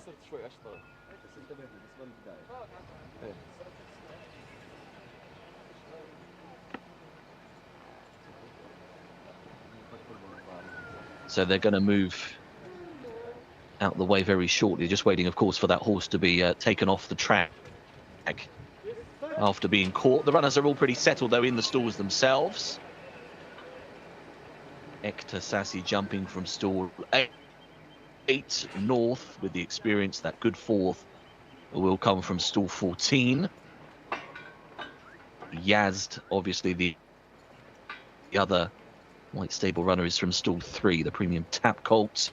That has been the line to follow so far today, hasn't it? Interesting, of course, the runners held in the starting stalls here. That wouldn't happen in the UK, for example. They'd all be backed out straight away if there was a loose horse. Starter is waiting for the all clear to be given. And then the 19 of them will charge off and away. So the outrider and the horse are just about to make their way off the course. By the looks of it, they've just gone past the winning line, so they will be off the track any second. So should be just about ready to roll, I would suspect. No problems at all in the gates here for these 2-year-olds. They've all been extremely well behaved. Fadir just pouring at the ground there in stall number 9. And they are now off and racing. They are sent on their way. It's a ragged start. At the back of the field, we've lost one. Unseating the rider is Jcsa. Shifted violently left and has unseated the rider. Terrible beginning for Fadir as well, who blew the start, having been restless in the gates. Not so Jcsa. There's a surprise. Pinged the lids, red cap, up on the rail, got the lead. Shows up early on from Kissam in second place. Also in a handy position is Sam Al Gharif, and pushing forwards between rivals is Smeed, the striped jacket. Back in behind them is Wadi Al Red up the inside. Wider on the race course is Asdal, is out deep there in company with Anna Al Majib. Looking back through the field, well, Yazda's got a lot of work on. He's right out the back end with Al Jawab, as these front 2 are taking each other on and really putting it up to the field. Jcsa leads up, but Kissam has come there going very sweetly the grey to the outside. Kissam has gone on in a matter of a few strides as well. Breezes on past Jcsa for second. Sam Al Gharif is back in behind those for third place as they work their way inside the 200. Oh, hello. Wandering around in front here. Kissam is shifting to the centre of the... Has Kissam got enough left in the tank Trying to close in is Jcsa, and flying late now is Samsung as well. And that runner is going to get on past. Drama late on. Samsung is up to win. Has beat Jcsa. Did Jcsa throw it away? Sam Al-Gharif in the end was in third up the inside. Not far behind them, Jcsa, but may have only been about fifth in the end. So it is Samsung. Couple of previous starts had finished ninth on Berth Goes previously. It was one in the hands of Jose Rodriguez. Picking up the pieces somewhat. Oh, Jcsa. He was going great guns at the top of the home straight. Sweeped on past Jcsa. Then went for a wander down the centre of the course and got tired late on. Has been caught and in the end well beaten, a length and 3/4 between the front pair. Sam soon beating Jcsa into second, and Sam Al-Gharif is in third. 1:30.57 your winner's time. Jcsa, as I highlighted, was only fifth in the end. Across the line was passed by Til Al-Fad, who got fourth. It's 7, 20 and 19 in quite a dramatic fourth race of the day.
Well, a dramatic race, Tom, both before and during. What do you make of that one? Yeah, super dramatic. Aish Bladi didn't want to go in the stalls and then got loose on the track, meaning a short delay. He's absolutely fine. We saw him return. And then there was a big pace collapse. How often do we see that? Not often is the answer. Jcsa broke nicely under Camilo Ospina, got straight to the rail, and I was secretly fist pumping and celebrating because I thought this Colt by Commend was going to hold on. He got challenged then by Jcsa and Farhad Al-Faradi, who looked like he was going to surge on by and win the race. But both of them were legless in the final 200 metres, and it was set up perfectly for the closers. Samsung, under Jose Rodriguez, proved to be the strongest. You weren't secretly celebrating, Tom. You were making no secret of that. You were very much celebrating here, saying, this is my fourth from four, but it wasn't to be in the end. Just talk us through those closing stages, Tom, because Jcsa looked a mile clear. Yeah, it hit the front nicely off the home bend, and as we've already talked about today, that's kind of where races are won and lost. That's where moves are made, and Farhad Al-Faradi made it quite clear that that's where he wanted to pounce on Jcsa. This horse had previously run the trip before and looked like he stayed, but they must have gone so hard up front today because both of the horses that were on the speed were legless in the home straight. Jcsa seemed to be lengthening off the turn, and then that stride shortened dramatically.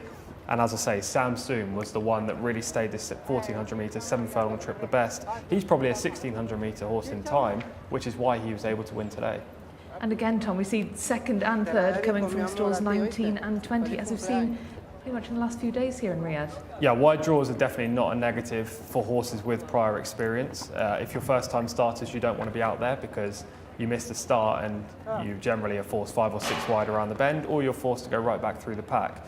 But if you have that experience, you can lay up from a wide draw. Being wide on the track is no disadvantage whatsoever. It's all about early position, where you are from front to back in the early part of the race.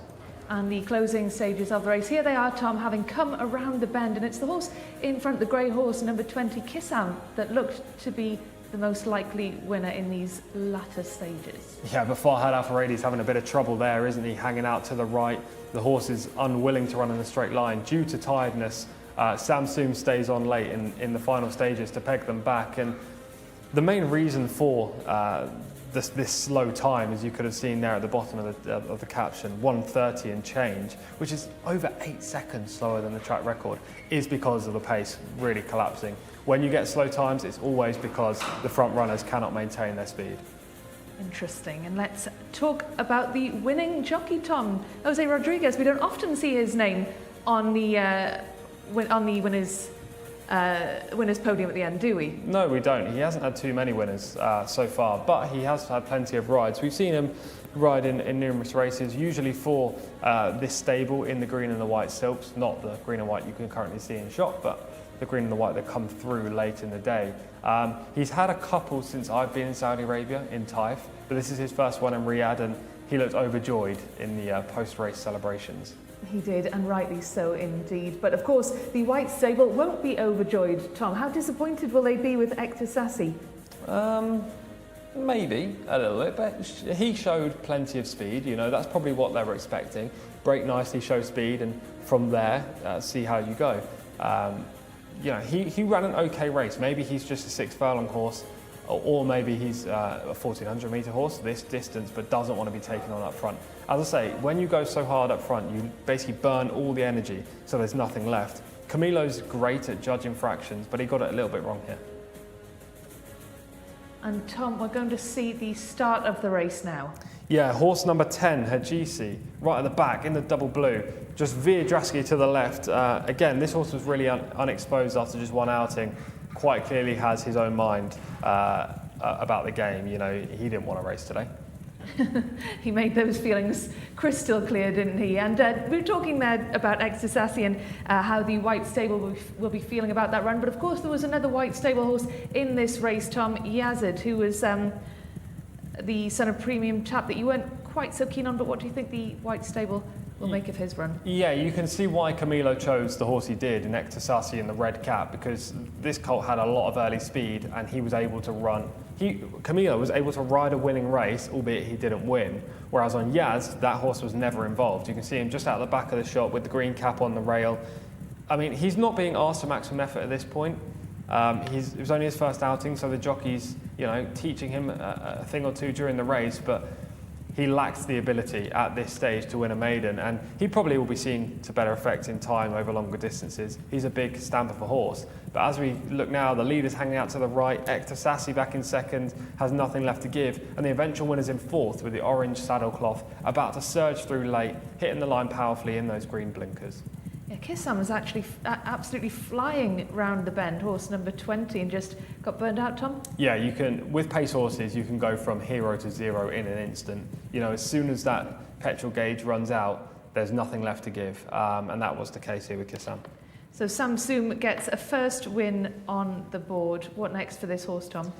Probably going up in trip, I imagine, to 1600 metres. He could definitely get further than this. You know, he's only young, he's only had 3 starts. There was relative promise in his first 2 at Taif, but he's seemingly better here in Riyadh, and you know, connections could aim high, but I imagine they'll go for horses who have won 0-1 races next. But any hard luck stories in this one, Tom? You talked a lot about North before the race. You liked the look of him in the prelims. Yeah, he did. He just didn't feature, did he? I don't recall seeing much of North at all. No, at no point he featured in the race. I don't think there were any hard luck stories from what I saw. Actually, if there was any, it would have been the eventual winner, who had to briefly steady coming around the home bend. But I don't think there were any hard luck stories. Every horse was able to run on their merit, and the best horse won. Thank you very much, Tom. Well, we are racing through the card today. We are already on race number 5. And as ever, Alex Fussy is standing by to go through all the runners and riders for us. Bumper field again, isn't it, here, Rebecca? We've got another 20 of them lining up for race 5, 1,400 metres for this local bred maiden.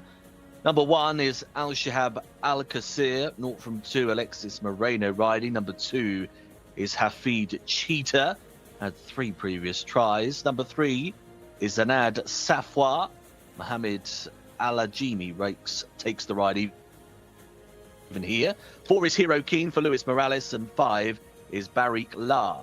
Number 6 is Motabahif for Camilo Ospina on another white stable debutant.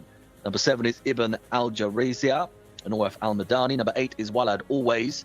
9 is Ashka Anaza, 0 from 2. 10 is Angiz. 11s is Captain Island. Number 12 in the lineup is Yoda Hahi. 13 is Yar Jamalek, one of the fillies. In fact, she's actually the only filly now in the lineup. 14 is Amrawi, exposed, 0 from 10. 15 Shabab Alanea. 16 is Wakil Alanea, 0 from 2, but was a good second at meeting 6. 17 is Sha'at. 18 is Taf Al-Badar. 19 is Mof 1. And then 20 is Wafakak Allah, 0 from 2. Rayan Al-Taraish does the steering on the 20. No reserves getting a chance here ahead of our 5th race of the day. Another bumper 20 runner fields. Many thanks, Alex. 20 runners, Tom. 20 runners for you to get stuck into here. Who's the standout on paper for you so far? There isn't actually a real standout, I have to say. I mean, if you're looking at form, maybe horse 16, Wakil Alanaya, finishing 2nd, but that came way back at meeting 6th. Early season tide form's never normally the strongest. The other one could be Angiz, who finished 5th at meeting 41 on debut. But again, like those with experience don't set the bar overly high. It's like race number 2, I believe, or race number 1, where it was a very similar case. So we could be looking again at a first-time starter. And I hate to bang the same drum, as I always do, but Camilo Ospina is on a good one for the white stable. A very well-bred horse. We'll get into that in a second. Well, Camilo Ospina hopefully will be able to bounce back from the disappointment of the last race. You had high hopes for him in race number 4. Let's see how he gets on in race number 5. The white stable really well represented across the card today, Tom, but we'll start with horse number 1, Al Shahab Al Qasir. He's had 2 starts so far, finishing 17th and 19th back against a 2-year-old. He's got a poor draw in his seasonal reappearance. And Hafid Cheetah, wearing the colours of a cheetah. Exactly, only rated 40 after 3 outings. Again, a 3-year-old debut here. Didn't show enough at 2 to like him today. And do you like number 3, Tom, Zanad Safwa? No. Finished 13th last time at meeting 55. Had 2 outings. Again, no show, inside draw, not ideal. So blunt, Tom. No. Number 4, Hero Keen. Are you keen on this one? I don't dislike this horse's chance. First time starter by Cat Thief, ridden by Luis Morales. Just want to see what he looks like in the parade ring. It looks like he is yet to come in. I don't know whether he is definitely running or if he's a late scratch, but he's not in the parade ring right now. Well, we will keep you updated as to the whereabouts of horse number 4, Hero Keen, as and when we get them. Let's move on then, Tom, to horse number 5, Barak La. Didn't play a part on the debut when finishing 19th back at meeting 56, which was just last week. They go again quickly. It looks like horse number 4 is running, by the way, but I just can't see them in the parade ring. Horse number 6, Motabahef.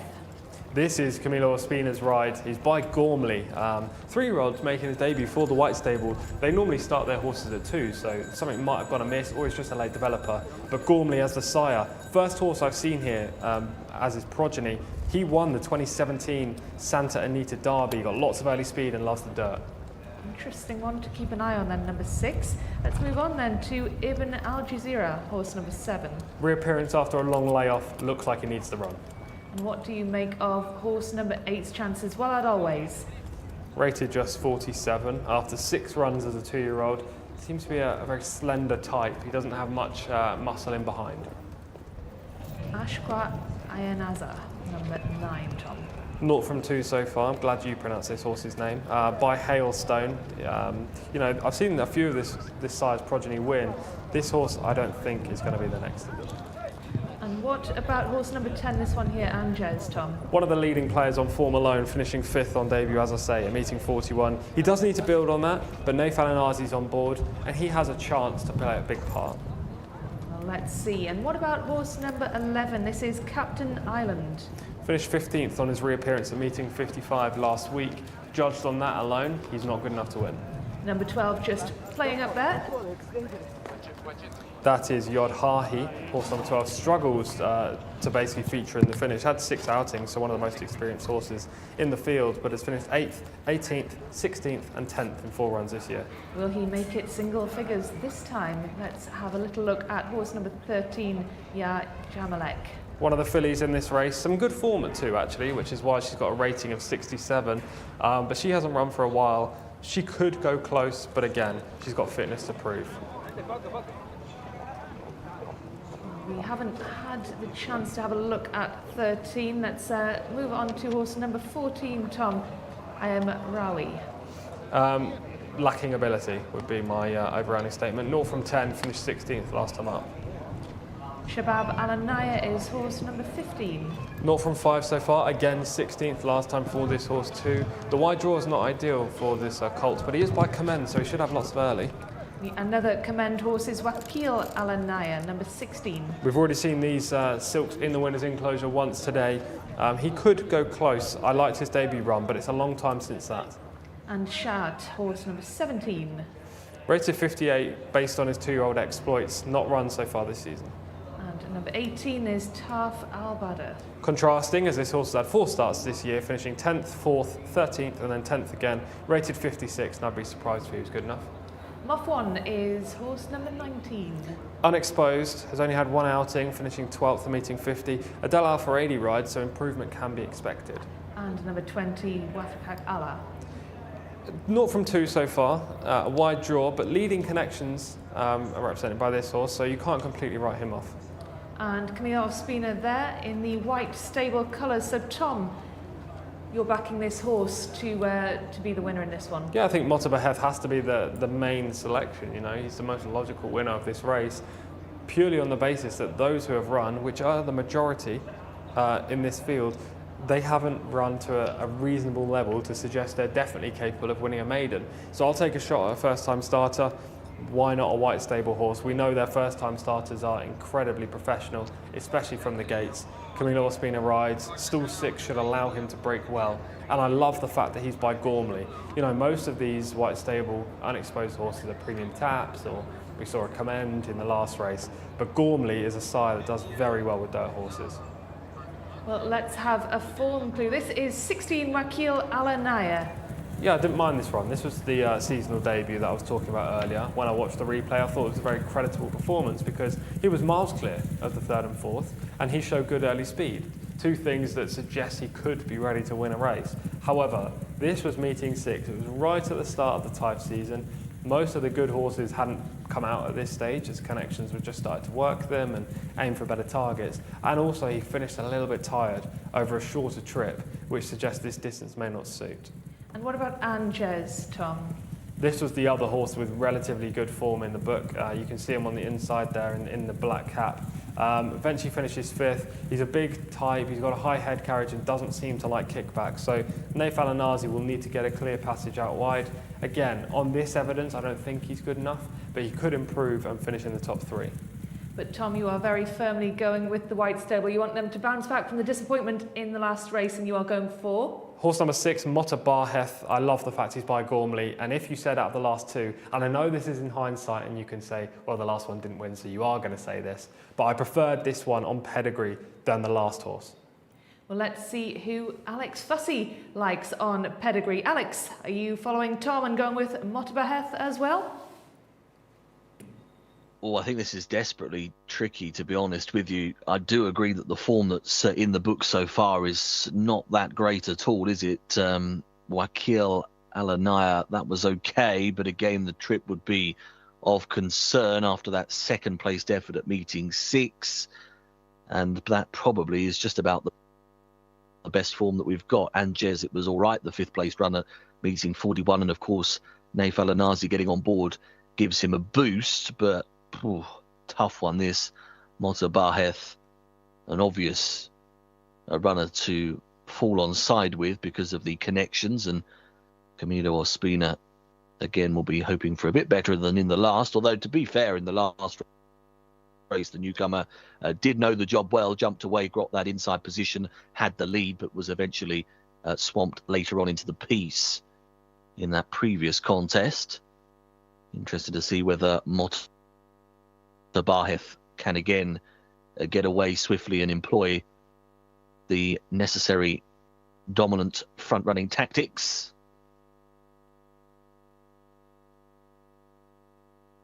Outside of those runners, you're going to be scratching for form, aren't you, here? Shahab Al-Anaya did place back at meeting 7 when third, but everything for him has gone off the boil since then. Hero Keen, I suppose, is another one to throw into the mix because he's a newcomer, so he's got less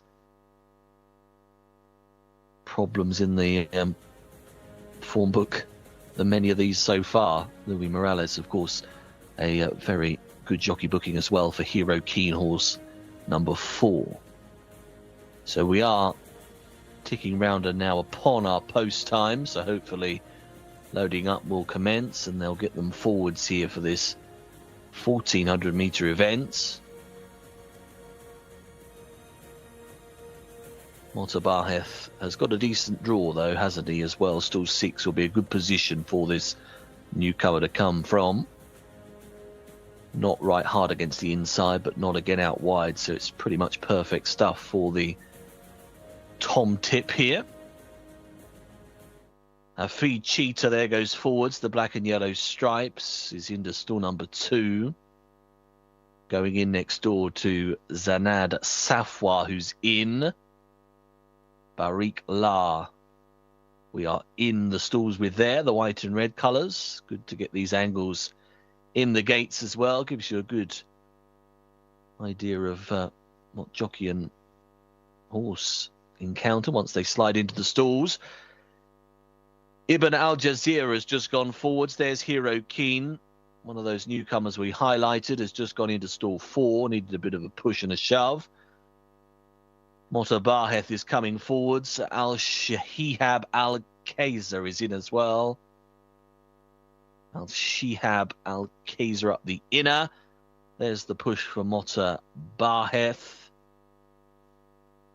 Looks like Yod Hahi is the final runner. Standing by. Restless in 1. Very upset in stall 1. Al Shihab Al Kaiser. Settled again. They're off. Racing away. Little bit slow, the one, Al Shihab Al Kaiser, but in general, a pretty good line here over 1400 metres in this local bred maiden. Ibn Al Jazeera is trying to get over and show up early. Not particularly great away, Mota Barheth, but is now beginning to pick up a bit of speed to hold a handy roll. Captain Island's bang up there as well. They're being followed by Zanad Safwa, who's up against the inside. Trying to get through on the rail is Hafid Cheetah. And not far adrift as well is Al Sahihab Al Kaiser as they go into this left-handed turn. But Mota Barheth has got to the front. Shows up now over Shahab Aleni, who's making progress. And with that one is Wakil Al-Anaya to the outside. They come together from wider draws. Captain Island follows in 4th and is racing in advance of Al Shihab Al Kaiser as they make the turn into the home straight then. So Mota Barheth out in front with the advantage, but now being tackled by Wakil Al-Anaya. Back in behind those is Shahab Al-Anaya. Can Mota Barheth get home here?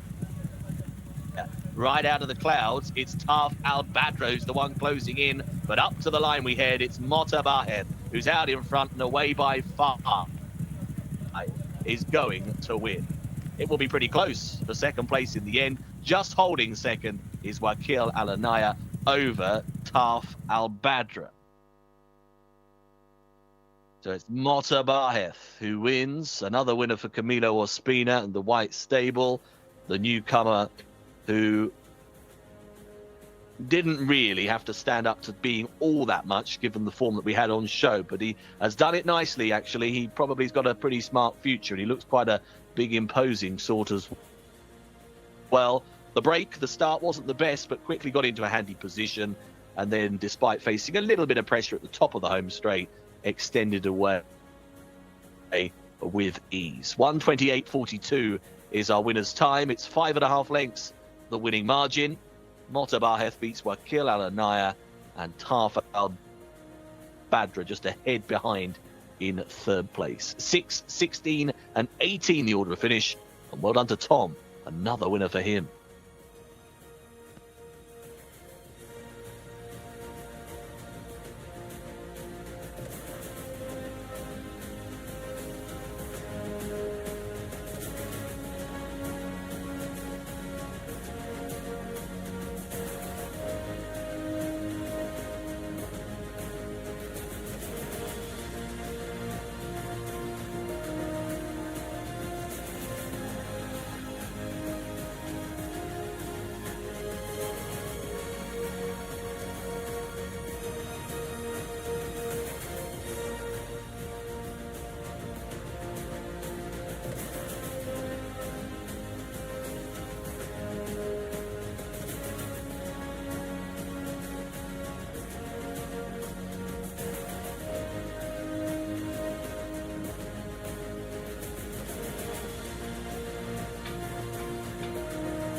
خيال كاميلو سبينا ما شاء الله كاميلو. Good race, Camilo. Tell me about the race, Camilo. Thank you very much, Salman. You know, always thank you to the Prince Mita bin Abdullah, the manager Talal bin Sharai, and Hak Magneri. Alhamdulillah, you know, he's doing good. And in the morning when I breathe, I like it this horse. Thank God today she has a little bit problem the start, but thank God he's coming very good again. And when I asked him in the last 400 meters, he responded very good, you know. Thank God he keep going until wire and he can win. Thank you very much. It was a joint one. Well, close for second, but the first was in, no doubt. A second win for the White Stable and Camilo Espina, and a second win for Tom. Second? Fourth, I'm sorry. I'm doing you down there, Tom. 4 wins from 5, a pretty good day for you, but a great run from Mota Barheth. Yeah, really good run. This Gormley colt got it done. You know, he didn't break overly strongly in the first couple of strides, but he quickly found his rhythm, quickly found the momentum. Camilo is phenomenal on these horses. You know, he teaches them plenty while also allowing them to go to the front and win their races. If we watch the full race replay, which we will in the next few minutes, you'll see that he missed the kick, he aimed a little bit towards the inside, and this horse just moved towards the front. Lovely, without being asked for any effort. From there, Camilo could rate him, keep back the energy that he needed for the home turn, and although the eventual second, Wakil Al-Anaya, came up alongside, you always felt that Camilo just had a little bit more. And as I say, Gormley won the Santa Anita Derby back in 2017. He stayed a mile, so this distance was always going to be fine for his offspring. Well, a third win for the White Stable. Almost as many winners today as you, Tom. And this is how the race was won. They've just come round the bend here, Tom. Just talk us through this stage of the race. At this point, Camilo and the eventual winner, Mota Barheth, have already put away the horse that looked like he could challenge, which is the horse in the yellow, just on the outside, Wakil Al-Anaya. There was one horse finishing the race nicely, that was Tafa Al-Badr, but he was way too far back. And Camilo, again, is just making sure that this horse runs all the way to the line, teaching him plenty, seeing what's left in the tank. Next time up, this horse will know he's in a race. And as you can see, he just pricks his ears here. There's plenty left to give. You know, that's an inexperienced horse who's realised he's done his job well and isn't fully exerted. So if there's plenty left to give, Tom, will we see him stepping up in trip next time? Potentially. It'll be interesting to see what they do because he has early speed, so you don't want to step him up too much because, you know, you don't want to get rid of that characteristic that he's got, but also he definitely stays well. What was key there, and I've talked about this a lot, and it might be boring for the viewers, but the changing of the legs coming in for a first-time starter, albeit he's 3 not 2, was impeccable this time. We've talked about a couple of horses that haven't done it in previous races, But this time, straight off the bend, he instantly changed. Camilo didn't ask for it, he did it himself, and that was crucial. And that's really interesting to see, because we saw last week there were a couple of occasions where that's what lost a horse the race, when the lead wasn't changed at this stage. So how impressed were you that the horse just knew instinctively to do that? Yeah, very. It shows how well these connections work their horses, you know, and prep them and teach them stuff throughout their young careers. And you know, horses don't need to take it on. You can try and teach a horse to change leads all the time, but it's up to them whether they do it or not. And this horse is obviously a virtual sponge is what I'll call him. He's seemingly learning on the job, and he's only going to get better. And that was the first run for this horse, the first win. He's a 3-year-old, so what next for him, Tom? I would go straight into open company with him. I think he's good enough for that at this stage. As I say, there aren't too many factors that he needs to improve. The one thing he does is the start. Right here in the green, you could see, briefly missed a kick and then was squeezed up right in the middle of your shot, slightly towards the rail actually. Green cap, white noseband. And right now, he's in mid-division. But this is where Camilo is phenomenal. Just watch him. You're probably thinking, well, he's just sat there. He's just sat there. He's not doing anything. But actually, he allows his horse to find the best position in the race. He goes straight into that gap. He doesn't ask, and therefore burning all the energy. He just lets the horse run through. He's got very soft hands, loose on the reins, and you know, this is a winning move. Races aren't generally won at the start, but Camilo can win them there because it's all about race positioning here in Riyadh. And that horse looks so relaxed, doesn't he, going around the bend, Tom? Yeah, not ask for any effort. This is the reason. You just allow the horse to find his top gear. And this horse obviously has a very high gear that he can get into early. Camilo right now is asking for a little bit more, as we've already talked about. This is where races are won and lost, on the bend. And albeit the horse on the outside, the Alanaya runner, did briefly put it up to him here and looked like he was going to go through with an effort, you always just felt that the Gormley offspring was going to hold him, and he really did. The horse in the red noseband back in third is the only one to run home, but as I've already touched on, I love these Gormleys. You keep mentioning Gormley, Tom, and you've picked this winner purely on breeding. Yeah, because he's a sire that I haven't seen here. In all seriousness, he is a sire I've not seen here yet. I've covered, well, I don't know, maybe 200 races in Saudi in 3 stints so far, and this is the first horse from his progeny. So yeah, I feel like he deserves a fair few mentions, and he's got it.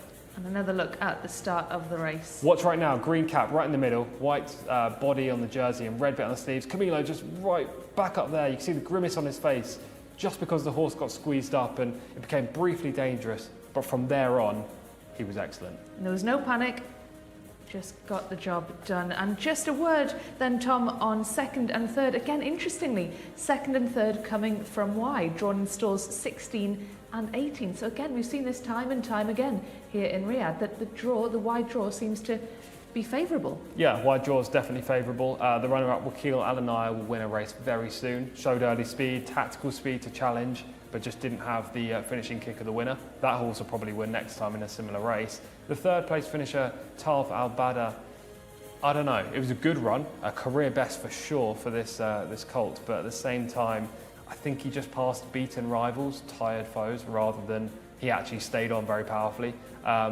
He's only rated 56. If Connections could find a 0 to 60 or 0 to 65 and get him in the race, then he could be a player. But to win a maiden with a horse like this, who doesn't actually have the early speed, but stays on at the one pace, I think it's pretty difficult. And Khalid Al-Mamoni on board that one. He was the talk of this programme last week, wasn't he, Dom? On the opening day of the season, he rode 3 winners. It was a career best for him, but still left wanting at this stage. But of course, still plenty more chances for him to get on the score sheet so far. But nevertheless, a third place finish for him in this race. It was a fair effort as well. You know, Khalid hasn't really featured in the top 3 in the last couple of, well, in all races today, in the last couple of days of last week. So he'll be glad to get a horse that's been a contender at the end. Well, plenty more contenders still to come, of course, Tom, because we have a packed schedule today. We are still not even halfway through the card today. Plenty of action for us to enjoy, and do keep those comments coming into YouTube because we do love to hear from you. Let us know what you think of the day's action. And this next one is an Arab race. This is the race for Arabian horses, the locally bred horses, of course, native to this part of the world. We have 2 Arab races on each card, and this is the first of them. This is a smaller field, Tom, just the 8 runners. Sorry, I'm skipping ahead. I've skipped ahead to race number 7. We're looking at race number number 6. I do apologise. We've got a small field in this next race, but this is one hot race. Race number 6 has got just 4 runners, but Tom, it could be anyone's. Yeah, it's for the local breds. Only the 4 runners, as you say, but it's an open for the colts as well. And Camilo Ospina's got a ride for the white stable, so he's probably the horse to beat in here. Horse number 3, Didan, who we actually featured right at the top of the show in our menu as one of the horses to look out for today. But this is not a one-horse race. This isn't like the last race where I was super confident that Camilo would win. You can make a solid case for all 4 runners in here, so it should be a competitive race from the outset. And tactics may come into play. Small field, you could easily get a nice time of things up front. What tactics are we looking out for, Tom? Front runners, if you can get an easy lead, that's crucial because, in a small field, if you can get an easy lead, pull back on the horse, don't go overly quick, stack the 3 rivals up in behind, you can then accelerate before the others can, and that's crucial in these kind of events. If not, you can have a pace duel up front and the horse in the stalking position in 3rd could be benefited. So there are lots of different tactical ways that this race could play out. And as I say, they're so evenly matched, judging on what we've seen so far, that it's all going to be down to the jockeys, and we've got some very good ones represented in this race. Absolutely, and interestingly, Tom, looking at this race, in a few of the previous races there were horses that hadn't run at all, but all of these horses have run and they've all won. Yeah, all winners in this race, one-time winners. We've got horse number 1, Tawi Al Baid, who's only had 1 start, and then you go to horse number 2, Best Al Hakem, who's had 5 starts. So a range of experience, but all lightly raced and could still be improving. Well, let's see what our commentator Alex Fussy makes of this one. Alex, just 4 horses for you to look at. What are your thoughts? Well, actually, this was the race I was looking forwards to the most today, actually, Rebecca. I thought this was really tight to call, as Tom rightly highlights, all of these winners this campaign, and not a lot to separate them. Thought tactics would play a hefty part in the outcome also. Here they are, the 4 of them. 1 is Tawi Al Baid, the mountaineer of Abdullah Al Khamis. 2 is Best Al Hakim.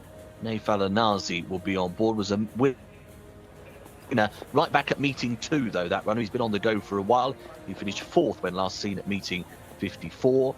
3 then is Didan. Of course, we will see the white stable colours again here. It's just a continued theme all afternoon long, isn't it, for Camilo Ospina as well, a winner at meeting 43, and then Taj Al Anaya, who was a winner at meeting 28, is number 4 on your card. So 4 of them, but a fab 4 who've all won this campaign, and this is going to be an exciting 6th race of our afternoon card.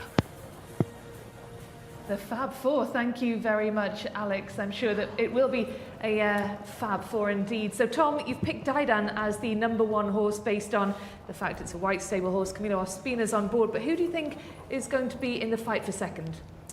Yeah, well, I will side with Didan, but I'm not super convinced he's going to win this race. I just think he's slightly above the others in terms of what we've seen so far. Who's going to finish 2nd? Any of the other 3? Let's go through them runner by runner. Well, horse number 1, who we just saw there, was Tawi Al Baid. Won over this trip at Taif, which is crucial. Had a very wide trip as well during the race. Was 6 wide coming around the bend and still managed to keep up that momentum. So he has to be a player in here from the inside post. And horse number 2, Best Al Hakem. 4th in the cup race last time at Taif and has the most experience in this field, so that's got to be a positive. Naif Al Anazi rides, and albeit his form figures are trending in the wrong direction, he's been facing good horses. What do you make of Didan, who we're looking at just now? He won 2nd time up at meeting 43. It was a good performance. He has nice early speed, and he's a proper stayer. If this becomes a battle, he'll be the one that fights all the way to the line.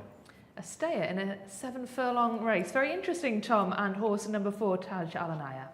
A game win last time, looked like he was going to get beaten, but he fought right back in the closing stages. Definitely has talent, but he's got the outside post. Now, that hasn't been a negative in previous races.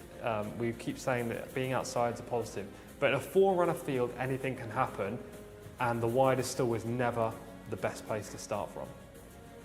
Well, the jockeys are just making their way into the parade ring now behind us. Just the 4 of them going round now. It is complete darkness out there. It gets dark very quickly here in Riyadh, doesn't it, Tom? But we are under the floodlights here at the King Abdulaziz racetrack. Quite atmospheric out there in the dark. Very much so. And I love the floodlights around the parade ring as well. They're not I wouldn't say they're exceptionally well lit, but it gives some sort of atmosphere around the horses, like we're about to see a real miracle or something happen on the track. A miracle. Well, we might well see a miracle, Tom, a little later on, but I don't think there's going to be any miracles, no surprises in this next race, in this race of 4, all really strong contenders. Neither you nor Alex really knows where the race might be won. We do like the look of Dylan, of course, but that's purely based on White Stable and Camilo Ospina, do you think? That and the fact that this horse is the best stayer in the race, and as I say, if it becomes tactical, then he's the one that I want in the fight, and this could easily become a fight. I really like the debut of Taway Al-Baid, horse number 1. He would be the second most likely winner for me, but I will stick with Daidan. I just got a feeling that Camilo knows he's, well, I don't have a feeling. I know that Camilo knows he's on the stayer in the race. He will know that if he goes to the front, it gives his horse the best possible chance of winning, not just in any race whatsoever, but especially in this one, because his horse will run all the way and won't give up easily. And he's having a fantastic day today already. Already got a couple of winners on the board, and there he is, looking at very focused indeed. Yeah, exactly. He knows. This is a guy who's a veteran. He rides winner after winner. It becomes somewhat of a regular occurrence for him. You know, we saw Jose Rodriguez earlier ride his first winner for quite a while, for what I know. Maybe he rode a winner when I wasn't here, but he was exceptionally happy after. When Camilo rides a winner, it's stern face, job done. It's just par for the course. Yeah, exactly that.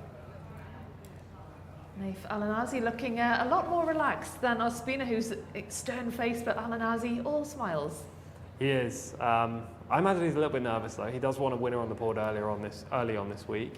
Naif is a guy who takes losing and winning to heart. He's very passionate about this, and that's great in a jockey. You know, super competitive, don't like losing. But there's been a couple of occasions after feature races where he's just narrowly lost, where he's not been overly happy. So we want to see a happy Naif because he provides one of the best, if not the best, interviews that we have on the channel. And you were desperate last week to see a winner from Wigberto Ramos because you were so desperate to see his trademark wiggle, and you got what you wanted. Yeah, we got it at the end, but unfortunately he's not riding today, which is a little bit of a surprise. He'll be back later in the week, I'm sure. I don't know whether he's serving a ban or if he's just taking the day off. Well, hopefully we will see him later in the week, and hopefully we'll get to see that wiggle again, just to make Tom happy. Lovely looking horse, Taj Alanaya. Tom looking really well in the coat.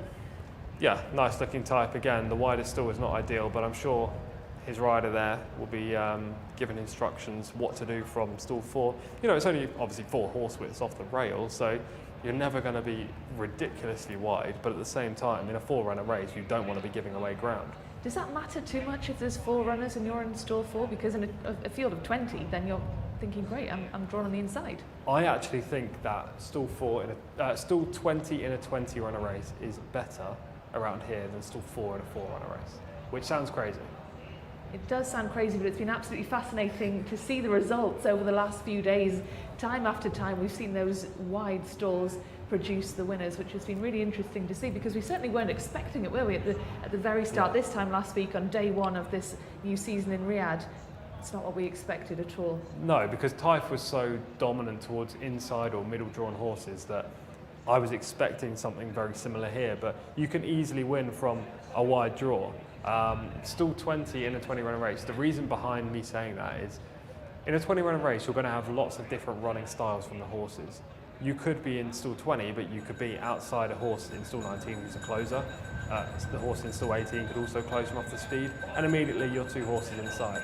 Also, there's such a pace advantage and not necessarily a positional to rail advantage that you can show early speed and be fine 4 wide on the track. In this race, they're not going to go hard. They're not going to go super hard because it's 4 runners. Why burn your horse out? You can go hard enough to get to the front, but you won't be going ridiculous fractions.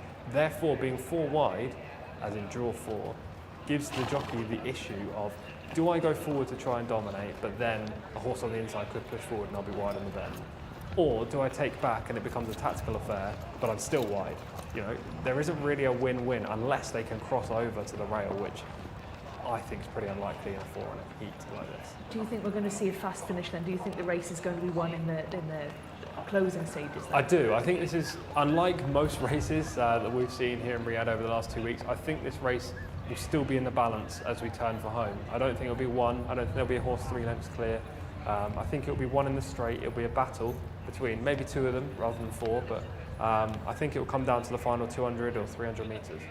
Well, we did see that last week, didn't we? We had a field of just 4, and it turned out to be probably the most competitive race on the card that day. It turned out to be a real battle between first and second. It was a really, really thrilling finish to that race, and hopefully we'll see the same again today.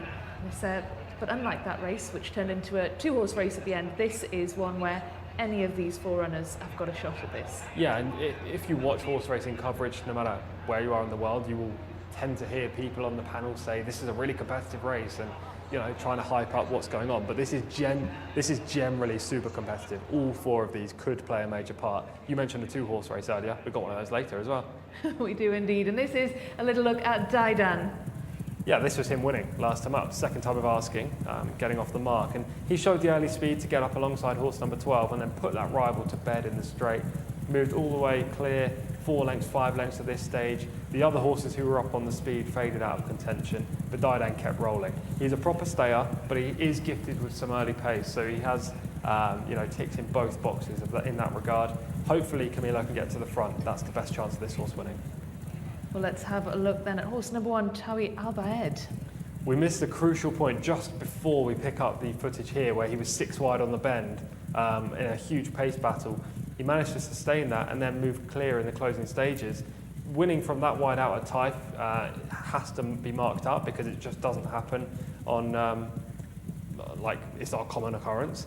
But again, this probably wasn't the best of heats, albeit you do see a white stable horse in second and a horse from Prince Faisal Bin Khalid back in third. Those runners aren't the best they've got. Well, it will be fascinating to see who the best runner in this race will be. Just 4 of them to pick for. So, Tom, who are you going for? It's a tentative pick, not a super confident one here, but Daidan for me. I want to see Camilo go straight to the front. Do you know what, Tom? I'm going to ask you for 2nd, 3rd and 4th as well. Oh, I mean, finding the winner is difficult enough in this race. Okay, I'll go Daidan to beat Tawi Albaed, to beat Taj Al Anaya, to beat Besht Al Hakem. So 3, 1, 4, 2. But I'll be happy. I'll be very happy if Daidan wins. Indeed. Well, you've been on good form today, Tom, so I have absolute faith in you. I'm going to go for Daidan as well, because purely Camilo Ospina is in such good form today, as are the white stable horses, and we did say at the beginning of the day that it could be a good day for the white stable. So I'm going for Camilo Ospina to get another winner on the board here. There he is. As he makes his way down to the stalls, he is on board Daidan. And of course, the interesting thing, as we were saying, Tom, all of these horses have all got a win under their belts as well. All very lightly raced, but they've all won. So all very, very good horses. We're just waiting for them to load, and we will shortly join our commentator, Alex Fussy. And I'll be interested to know whether Alex likes Daidan as much as Tom and I do. Well, Daidan has got a great chance, but it's a very tight-knit race, and of course it would be no fun if I jumped on board and joined you, so I'll go elsewhere just for the sake of competitiveness. I'll go with Tawi Albaed to remain unbeaten here after that very good effort at meeting 46. As you saw, the way the race panned out, being trapped out very wide, I think it's certainly an upgradable effort despite already winning that race. I think he was value for a little bit more, but this is going to be a very interesting contest, and as the guys rightly highlighted, I think tactics will play a significant part here. You would imagine, wouldn't you, that Camilo Ospina is going to be really aware to how things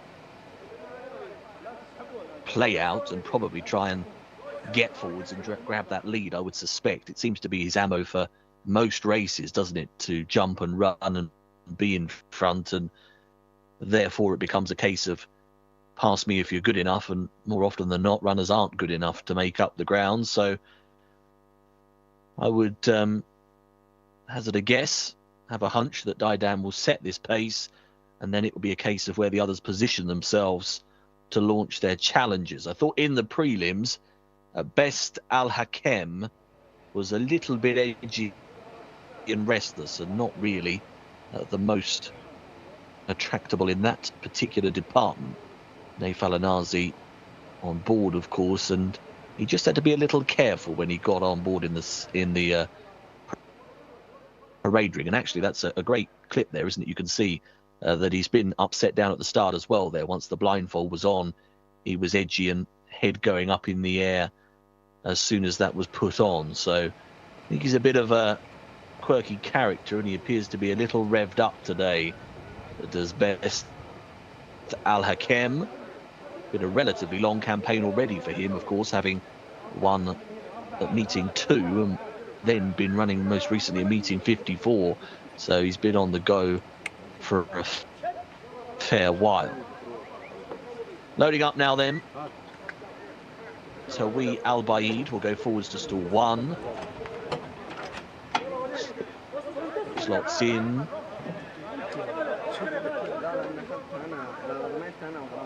Taj Alanaya.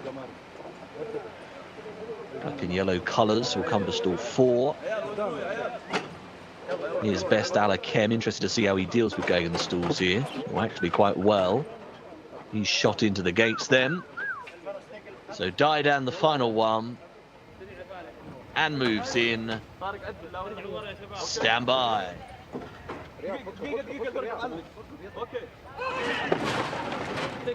Blindfold off the 2, and they are now off and away. Racing here for this local bred open over 1,400 metres. It was a good start from best Al Hakem, who'd been worked up in the prelims, and he jumped away very smart. He leads up here from Daidan in 2nd place. Taj Alaneas on the outside in 3rd position, and then at the back of the 4 is Tawi Al Baid. But he's trying to burrow through up the inside. There'll be no more than 2.5 lengths here between the 4 of them. It's best Al Hakem who leads. It appears they've gone very hard as usual early on. Daidan has been off the bridle for quite a while, but is hanging on in there. On the outside is Taj Alanaya, and then at the back is Tawi Al Baid. It's now less than 2 lengths between the field. Stacking for home. Best Al Hakem leads the way, but it's now appearing to be tackled and passed by an improving Daidan. In behind them is Taj Alanaya. At the back of the 4, Tawi Al Baid has got plenty of ground to make up. And Daidan, he was a little outpaced. He was off his hooves early on, but he hung on in there, and now he's surging right away. Daidan has gone clear by 7-8 lengths. It's going to be close for 2nd, but it's another race. The same story. White stable again. Daidan has won it for Camilo Ospina. It might just be Taj Alanaya in 2nd. It is pretty close with best Al Hakem. Tawi Al Baid just couldn't live with them today. Daidan goes on to land a 2nd career success. Is 2 from 3. And it's 1:26.84 your winning time. Connections are having a Thursday to remember. Taj Alanaya does get 2nd by a head, but it's 10 lengths your winning margin. Daidan beating Taj Alanaya, then best Al Hakem, who set the early gallop, and they were an awful long way clear of Tawi Al Baid. 3, 4, 2 and 1 is the order of finish to race 6, and Daidan is most definitely the most impressive winner so far today.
Camilo Espina, mashallah, tabarak ar-Rahman, Camilo.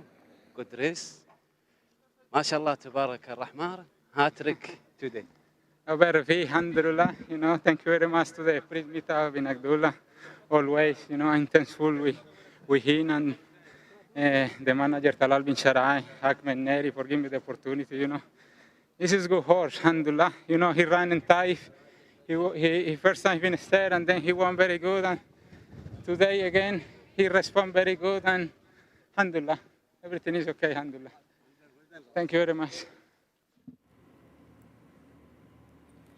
Well, what a day it's proving to be for Camilo Ospina and the White Stable. 3 wins for Ospina, 4 wins for the White Stable, and Tom has got 5 wins today. Tom, well done. Thank you. Yeah, what a great day so far. 6 races, 5 wins. Yeah, I thought this was going to be the White Stable's day. They still, in my opinion, have the best chance of all to come in the final race. So, they're not done yet.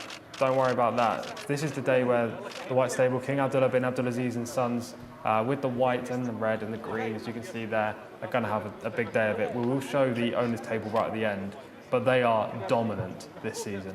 They've just got so many good horses, don't they? And of course, when you've got someone like Camilo Ospina on board, then that obviously puts you in a very good standing indeed. But what a race that was from Daidan, who was absolutely a class apart. We didn't expect him to win by 10 lengths, did we, Tom? We thought it was going to be a much closer contest than that. Yes, in the early stages he missed the kick as well, so that wouldn't have been ideal.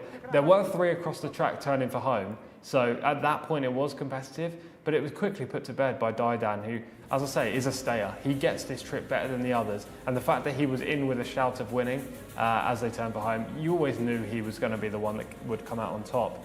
These White Stable horses are always super professional first time up, but they also improve. This horse was second on debut, then won, and is now won again. He's very smart.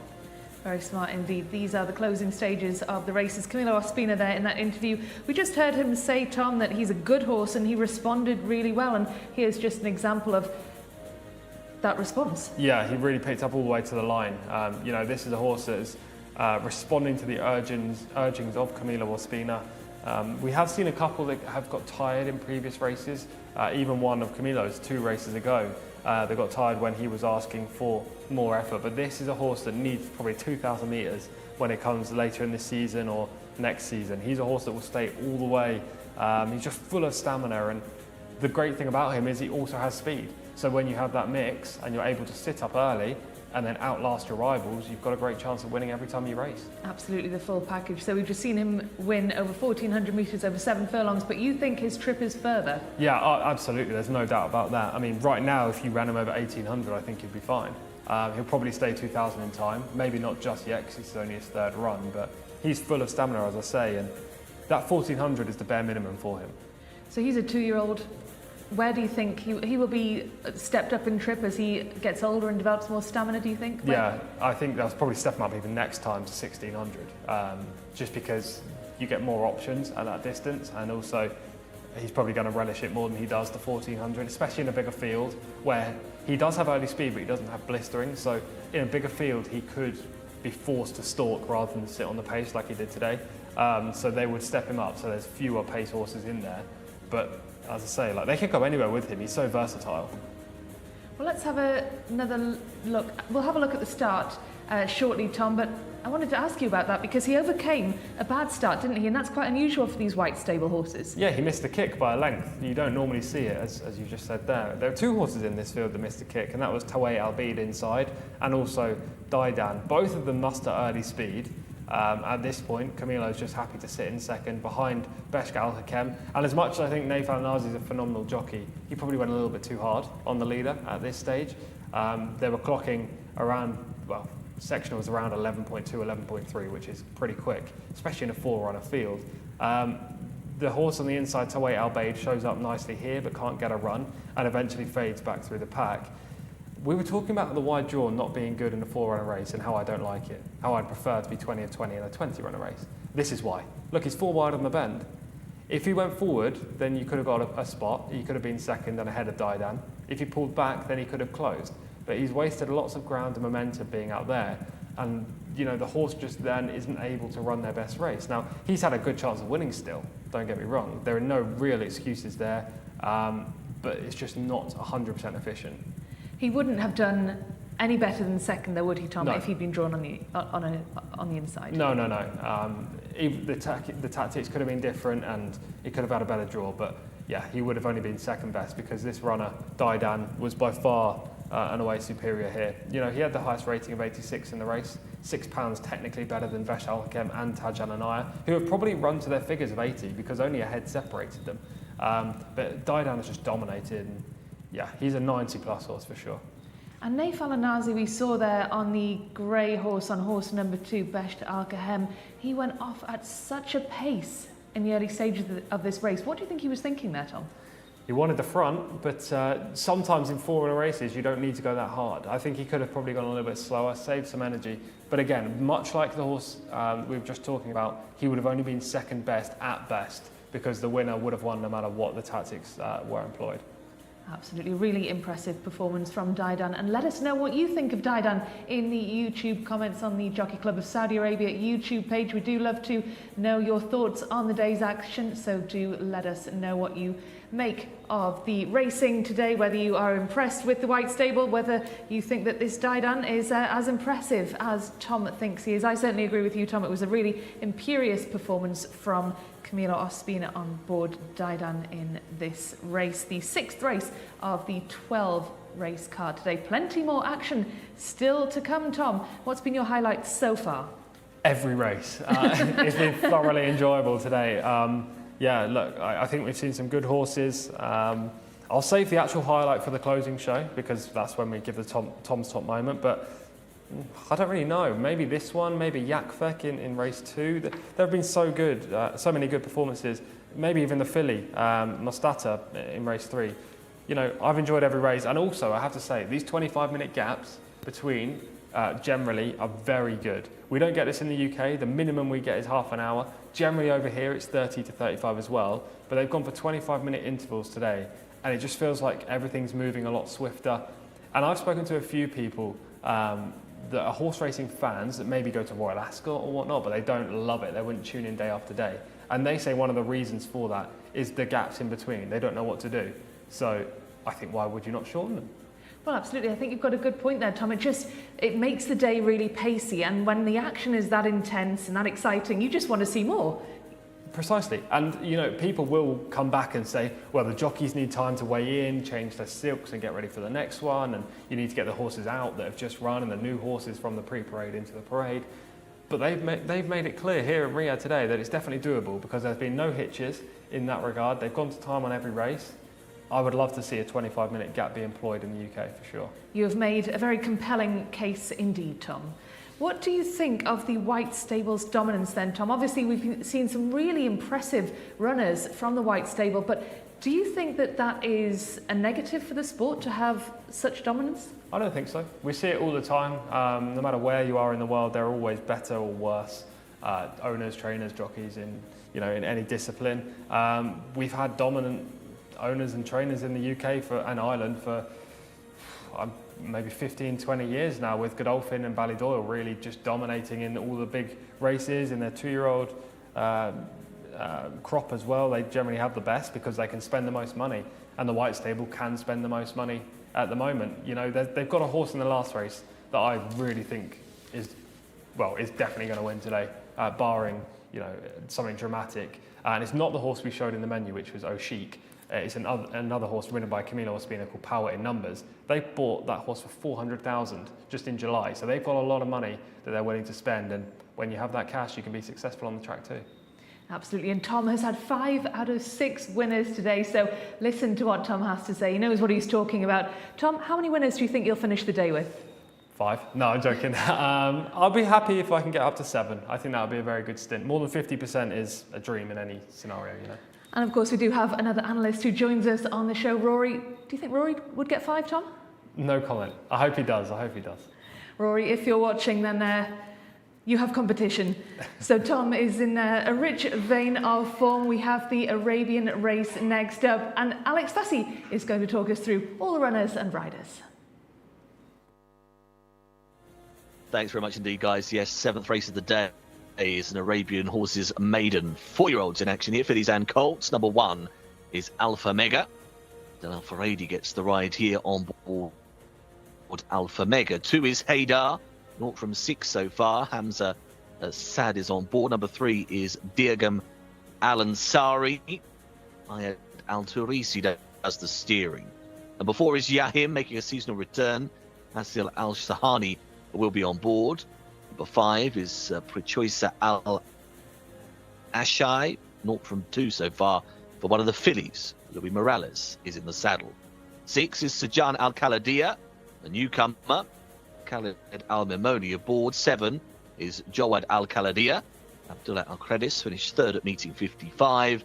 And completing the field is 8 Jalma de Violet. Tariq Al-Mansour will be the jockey on board her. 8 of them then for an Arabian race. It's the 7th of the card. And again, we're over 1400s. Over 1400 indeed. Many thanks to Alex Fussy for that comprehensive run through of all the runners and riders for race number 7, the Arabian race. We can just see them there in the pre-parade ring before they make their way out into the paddock just behind us. And Tom, of course, the Al-Khaladias well represented as ever in race number 7. And I just want your views on this one. Yeah, it's an interesting race. It's not the best of maidens, but there are a couple in here that do stand out. The Al-Khaladias are represented, but they're not horses that are owned by the Al-Khaladia stables. So you've probably got the horses they were willing to let go. They were bred there, but they're just not owned by them anymore. And Laith Al-Khaladia, who is technically the leading sire in these Arabian heats, his progeny is represented by number 7, Jawad Al-Khaladia, but again, as I say, not owned by the Al-Khaladia stables. And these Arabian races, Tom, they're always interesting, aren't they? Certainly very much a change of pace from the thoroughbreds that we've seen throughout the day. These Arabian horses, as you always tell me, Tom, they have one gear, don't they? Yeah, one gear, enigmatic at times as well, but they're lovable. And, you know, you want to see these horses go out into their fastest speed from the outset. They will keep running all the way to the line. Not all of them, but the majority will keep going at that same pace. So tactically a very different race to the thoroughbreds, Tom? Yes, but we will still see the similar kind of bias with horses being forward, being favoured at the end of the race. You know, if you're at the back, you have less of a chance of winning than if you are forwardly placed. But generally, the best horses are forwardly placed anyway in Arabian races because, as I say, you just get into your highest gear at an early point. And those with a higher gear generally have more talent. I like your use of the word enigmatic there, Tom. Was that perhaps a euphemism? Not necessarily, but they just have a mind of their own, don't they? You know, these horses just, because they're Arabians, they're not thoroughbreds, they don't know that they're here to race all the time. You know, thoroughbreds are trained from the outset as yearlings when they're broken in, foals when they're broken into yearlings, and then as 2-year-olds are trained to race and be the best. Arabian horses, they don't race until they're later in their career generally, and they keep going until they're 12, 13 on occasion. So they just know they're here to run, not to race. Very interesting indeed. Well, Tom, time for us to talk through the card, I think, and get all your insights and expertise into the runners of this 8-horse race. We will shortly be seeing horse number 1, Alpha Mega, and I'd like to get your views on these horses as they appear. The jockeys, of course, making their way out into the parade ring to greet their horses. Khalid Al-Mimoni there, who had that fantastic day last week, last Thursday, the very opening day of the season here in Riyadh, when he got a treble. Tom, you were delighted to see that as well, weren't you? It was a career best for Khalid Al-Mimoni. Yeah, it was a big day for Al-Mimoni. You know, his brothers had good success over in Deauville, winning the International Series race. That's Sultan. But Khalid hasn't had too much success since I've been here, so it was great to see him rack up wins last Thursday. He's had one winner since, I believe, but other than that, you know, he hasn't had the same kind of luck. But you never know, do you? You could easily rack up a few more wins. Indeed, and we'll see Luis Morales as well taking a ride in this one. He's taking the ride on Jcsa Al-Ashai, number 5, and he had a good week last week as well, didn't he? He had a quick double on the opening day of the season. And a winner on Friday as well, so he had 3 for the week. I imagine he might get a win in this race too. Well, we will see. He's on board at number 5, and we'll have a little look at number 5 very shortly indeed. Well, horse number 1, as we mentioned is Alpha Mega, Tom. Let's just go through the runners and riders then. Horse number 1, Alpha Mega, what are your thoughts on that one? 4-year-old colt in this race. He looks a bit coltish in the pre-parade as well. Mind not fully on the job in here. There are a couple of fillies in the lineup, so that potentially is why. He finished 9th on debut at meeting 57, which was just last week. He will need to improve on that. The positive is that Adele Alfaradi's on board. The negative is he hasn't shown any ability so far. Interesting, and we will soon get a little look at him as well, and it's always helpful to see what the horses look like physically as well, Tom. Just looking over your shoulder, of course, our studio looks out onto the parade ring here, and the horses are just passing us by under the floodlights. As you said before, Tom, they're not bright lights, it's quite atmospheric out there as the horses make their way round us past the window here. We just see number 8, who is acting up a little bit. Is this what you meant by enigmatic, Tom? Yeah, a little bit enigmatic, not mindfully on the job, and number 8 definitely needs to run today. That's Jcsa de Violet, but we'll get to that when we see that horse in greater detail. Hopefully the camera work in a second will give us the proper runner by runner, and we can go through each one of these individually. Absolutely. Well, the jockey's relaxed and chatty. We spoke a lot last week about the fraternity, the friendship and togetherness amongst the racing community here in Saudi Arabia, and they always seem to be very relaxed and friendly towards one another in the build-up to these races as well.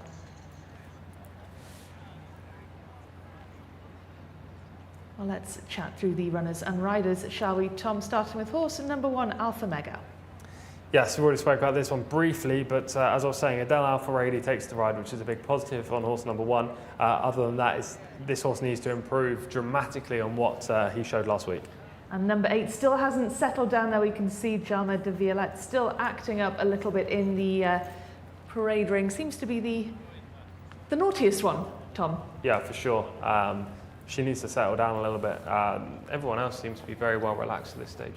She is the most enigmatic, to use your word from a little earlier, Tom. Let's talk about horse number 2, Haydar.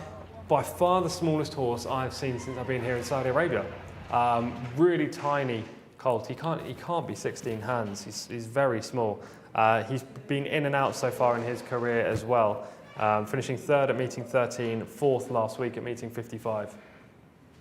I'm actually looking over my shoulder, Tom, and I can't see him. It's not because he's small, he's just not in my eye line. There he goes. Yes, he's very small horse indeed, horse number 2. Let's move on to number 3, Durgam Al Ansari. Rated 85, he finished 3rd back in meeting 52 on the penultimate outing. Is very fit. He was a TIFE regular.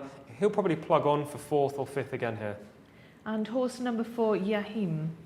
Only had the 2 starts. Is pretty unexposed in here, and therefore we don't know exactly how talented he is. But at the same time, in those 2 runs, he's not shown a good level of form. And horse number 5 is the mount of Luis Morales, Preciosa Al Ashai. The horse to beat in this field considerably. You know, he has the best form. He's only run twice. She finished 2nd on both occasions, both at this trip. So we know that 1400 metres is fine for her, where most of these probably want further. Luis Morales is a good jockey booking. She's by TM Fred Texas, who was a US Arabian horse, as you can probably tell by the name. I think Preciosa Al Ashai is by far the most likely winner. But it's been a long time since we've seen her on the track, Tom. Yeah, she does lack race fitness, but that is the case for 3 of these, of the 8 in this field. And, you know, even if she underperforms by maybe 5 pounds or 5 lengths, however you want to, whatever metric you want to use, I think she's still probably going to be good enough. Preciosa Al Ashai, number 5. We'll shortly see a bit of her in action in a previous race from last season in Riyadh. But let's get through the rest of the runners and riders. Horse number 6, Sajan Al Kaladia. A 5-year-old making his debut, which you don't see all that often. We don't know how good he is. First time starter, I don't know too much about the Arabian pedigrees, well, his pedigree specifically. He's not got a sire that's very well known in Arween Al Uraik. So, yeah, he's an unknown quantity here. Why do they keep these horses so late before they start racing them?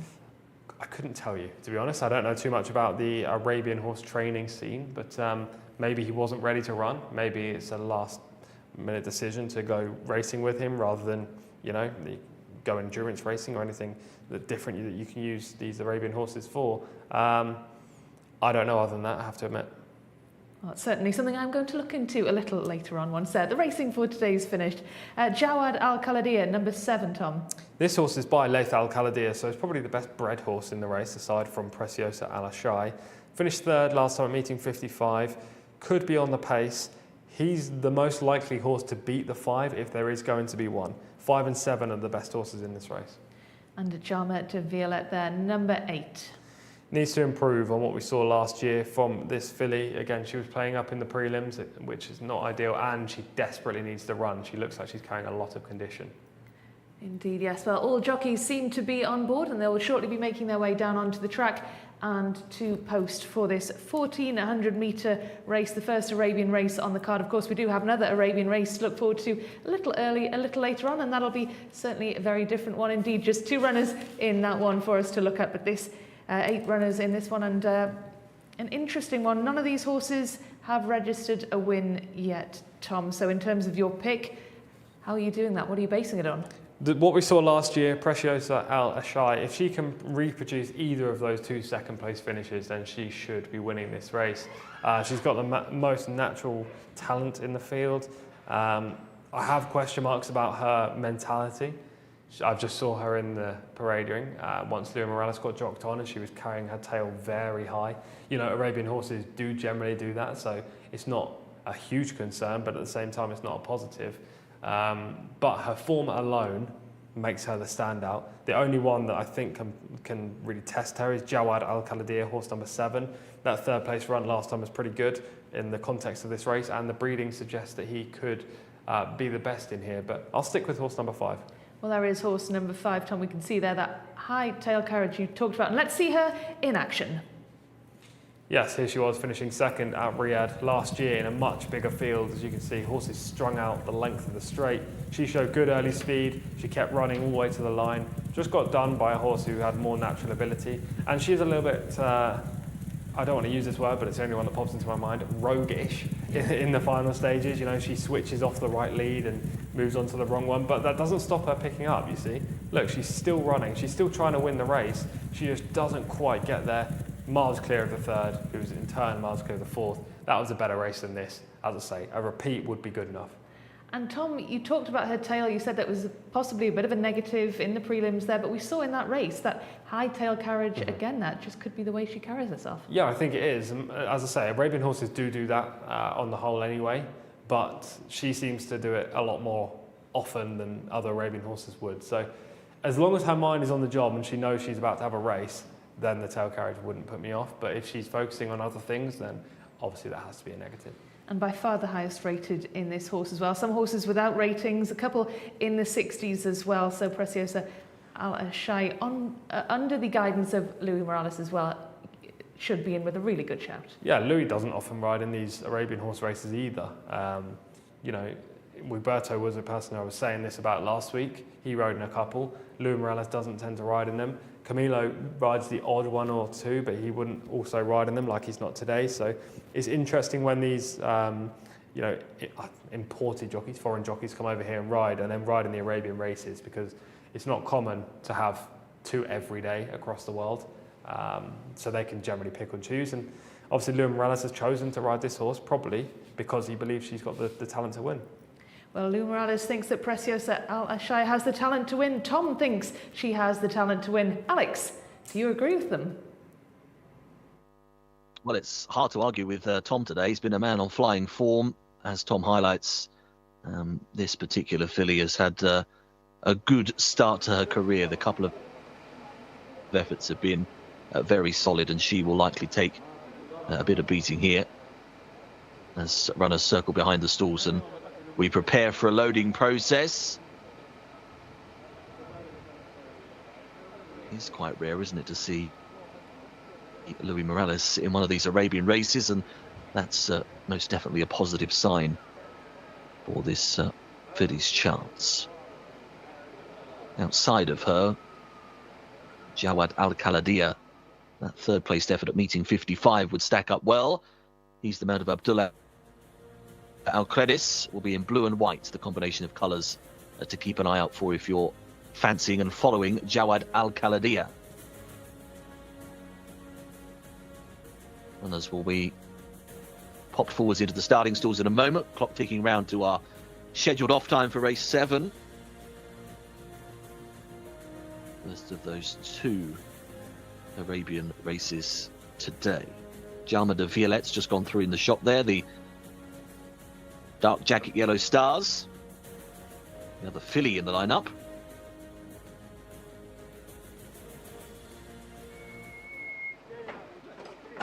In goes the 6 next. Sajan Al Khaladia moving forwards. About to head up is Haydar, stall 2. Is in. Jawad Al Khaladia's there.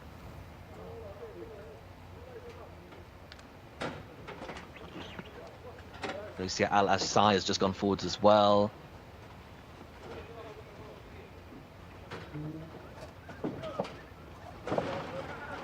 It's Durgam Al Ansari.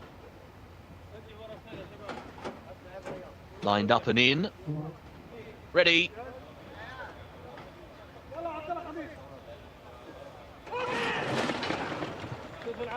They're off. Racing away for this Arabian maiden over the 1400-meter trip. Haydar was the slowest to go. White sleeve jacket and black cap will be at the back end of the field. Alpha Mega got a decent start on the inside running rail, and also handy is Sajan Al Khaladia, the dark blue and gold combination. On the outside of those is Bakrosia Al Ashai. Market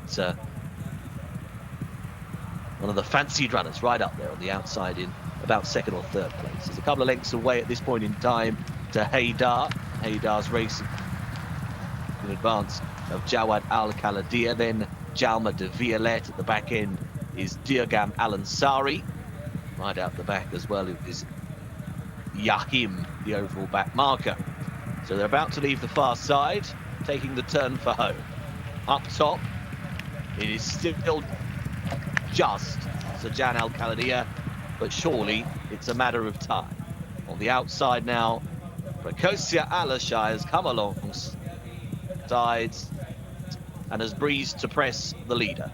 These two start to duel inside the final 200, and the upper hand has now tipped in the favour of Prakosia Alashai, who's going to come through and is drawing away. It's away by 4 or 5. It's going to register a very easy success. That tail still aloft, but that is just the way she is. She's won it really well. Alpha Mega will take 2nd place. Eased off in the closing stages, but 3rd was Jawad Al Khaladia. Easy stuff then with Louis Morales on board this filly. She has taken it in her stride. She's had a couple of decent efforts, a couple of 2nd place finishes, and today she has won pretty much as she wished, hasn't she here? 1:36.88 is your winner's time. She was not hard pressed at all to see off Alpha Mega, who put in a much better effort today actually, but he was beaten 5.5 lengths. As we see the runners file over the line, Jawad Al Khaladia another 6 3/4 lengths back in 3rd place. A remote 3rd at that over Haydar. There was a bit of a bunching for those minor honours in behind. But it's 5, 1 and 7, and another very easy winner on our card today, and another winner for Tom, who's just flying this afternoon.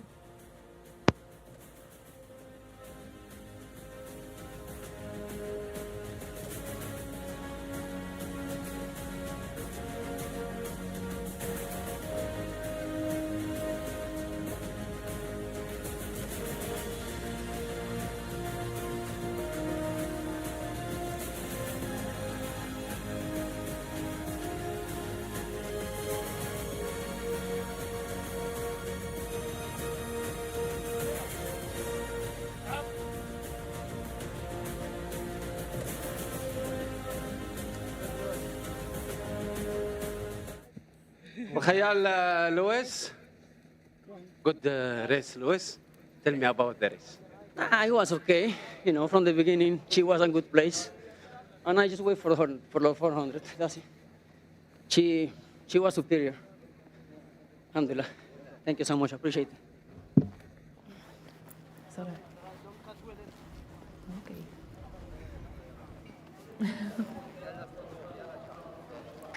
Well, an easy win then for Preciosa Al-Ashai, and 6 wins from 7 for Tom Collins. Well done, Tom. Thank you. Yes, we continue the roll. This filly was by far the horse to beat in here. There's no doubt about that. Her form was the best, and it sounded like Louis knew that in that post-race interview, if we can call that an interview. You know, it was a good performance. She went straight to the front after a relatively slow start, moved on around the bend, kicked clear, and she was dominant.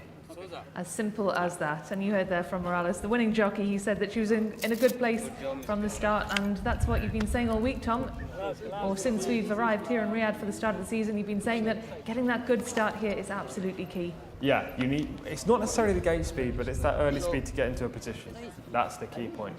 If you can get into a good position, then from there you have every chance of winning. If you're not in a good position, you can't win, unless you're way superior to the rest. Louis Morales did a good job because she wasn't the quickest away, and she briefly got short of room in a couple of strides after the start, which we'll see in the full race replay. But he found a good spot for her. She was just off the rail as they turned for home and kicked on by the eventual second place finisher, Sajan Al-Khaldir. Yeah, so here's how the race was won in the closing stages. It was Preciosa Al-Ashai from Alpha Mega and Jawad Al-Khaldir.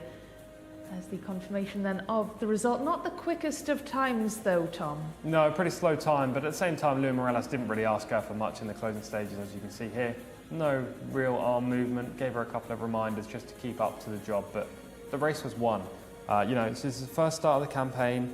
Louis Morales would have known that she probably didn't need to be 100%. There's no point of wasting energy if you're going to win anyway.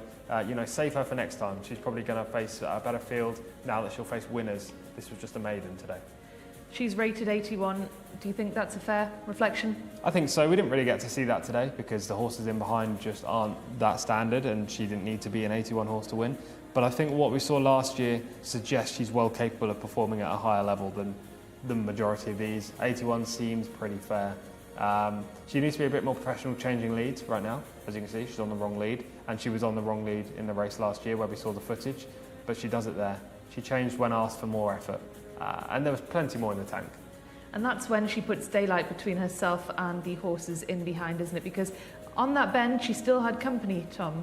Yes, but she was alongside at that point when the horse who made the pace, Sajan Al-Khaldir, seemed to be crying out enough.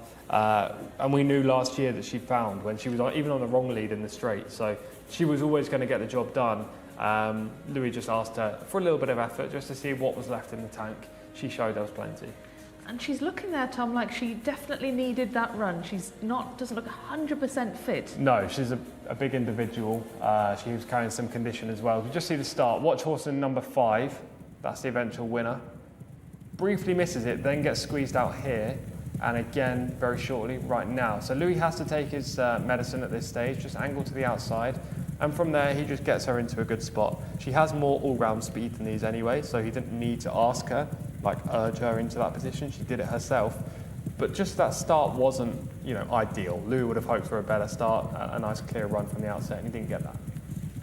But nevertheless, an easy win and a very calm ride from Morales, who obviously didn't get the start that he wanted, but he knew he was on board a good horse, didn't he? Yeah, he knew he was on the best horse, for sure. As you can see here, the field really splits, doesn't it? From the front 3 horses to the rest of the field. Louis Morales on the outside in the light green doesn't seem to be going as well, and actually flails the whip in next to her ear so she can see it, and she instantly finds. Goes up alongside the pacemaker. The horse on the inside, Alpha Mega, is going backwards at this stage, but rallies again in the closing stages. But at this point, Louis knows he's won the race. All he does is look under the shoulder. There's nothing coming from the back of the pack. Just go by this front runner and keep her up to her work. And that's what he does. And that field split pretty early on, didn't it, Tom? It was around about 400 metres when we saw a clear gulf between the leaders and the rest of the pack. Yeah, and the reason for that is just it wasn't the best race. There wasn't much depth in the field. You know, this is a great piece of placing from the trainer and the owner of the eventual winner, because it allows her to use her talent without actually having to exert 100% of effort. She just saunters clear, and you know, this trainer, this jockey, and this owner represented in the next race as well. It's a 2-runner race. I'm sure they're going to hope that they go back to back. I'm sure they will. Well, they have a 50% chance of doing so. The next Arabian race is coming up very shortly indeed. So we still have plenty more to look forward to that next Arabian race. And then again, still plenty more thoroughbred racing to come as well. We do have 12 races all in all on the card today. Plenty more still to come. Do let us know what you think about today's action on our YouTube channel. Do keep those comments coming in. We've very much enjoyed reading them from those who have commented. Very many thanks indeed for joining us throughout the day's action so far, and we'd love to know what you think of it. Tom and I very much enjoyed it. We've seen great success for the White Stable, for Camilo Ospina in particular, and Tom, who is 5 from 6 already. How many more wins can Tom get? Plenty more chances to do so. We still have 5 more races on the card. And as Tom said, that Arabian race up next, which, Tom, is going to be a very interesting one indeed. Just the 2 runners, which I guess makes your job as an analyst pretty difficult, actually. Yeah, very difficult, because there isn't a standout in this next race either.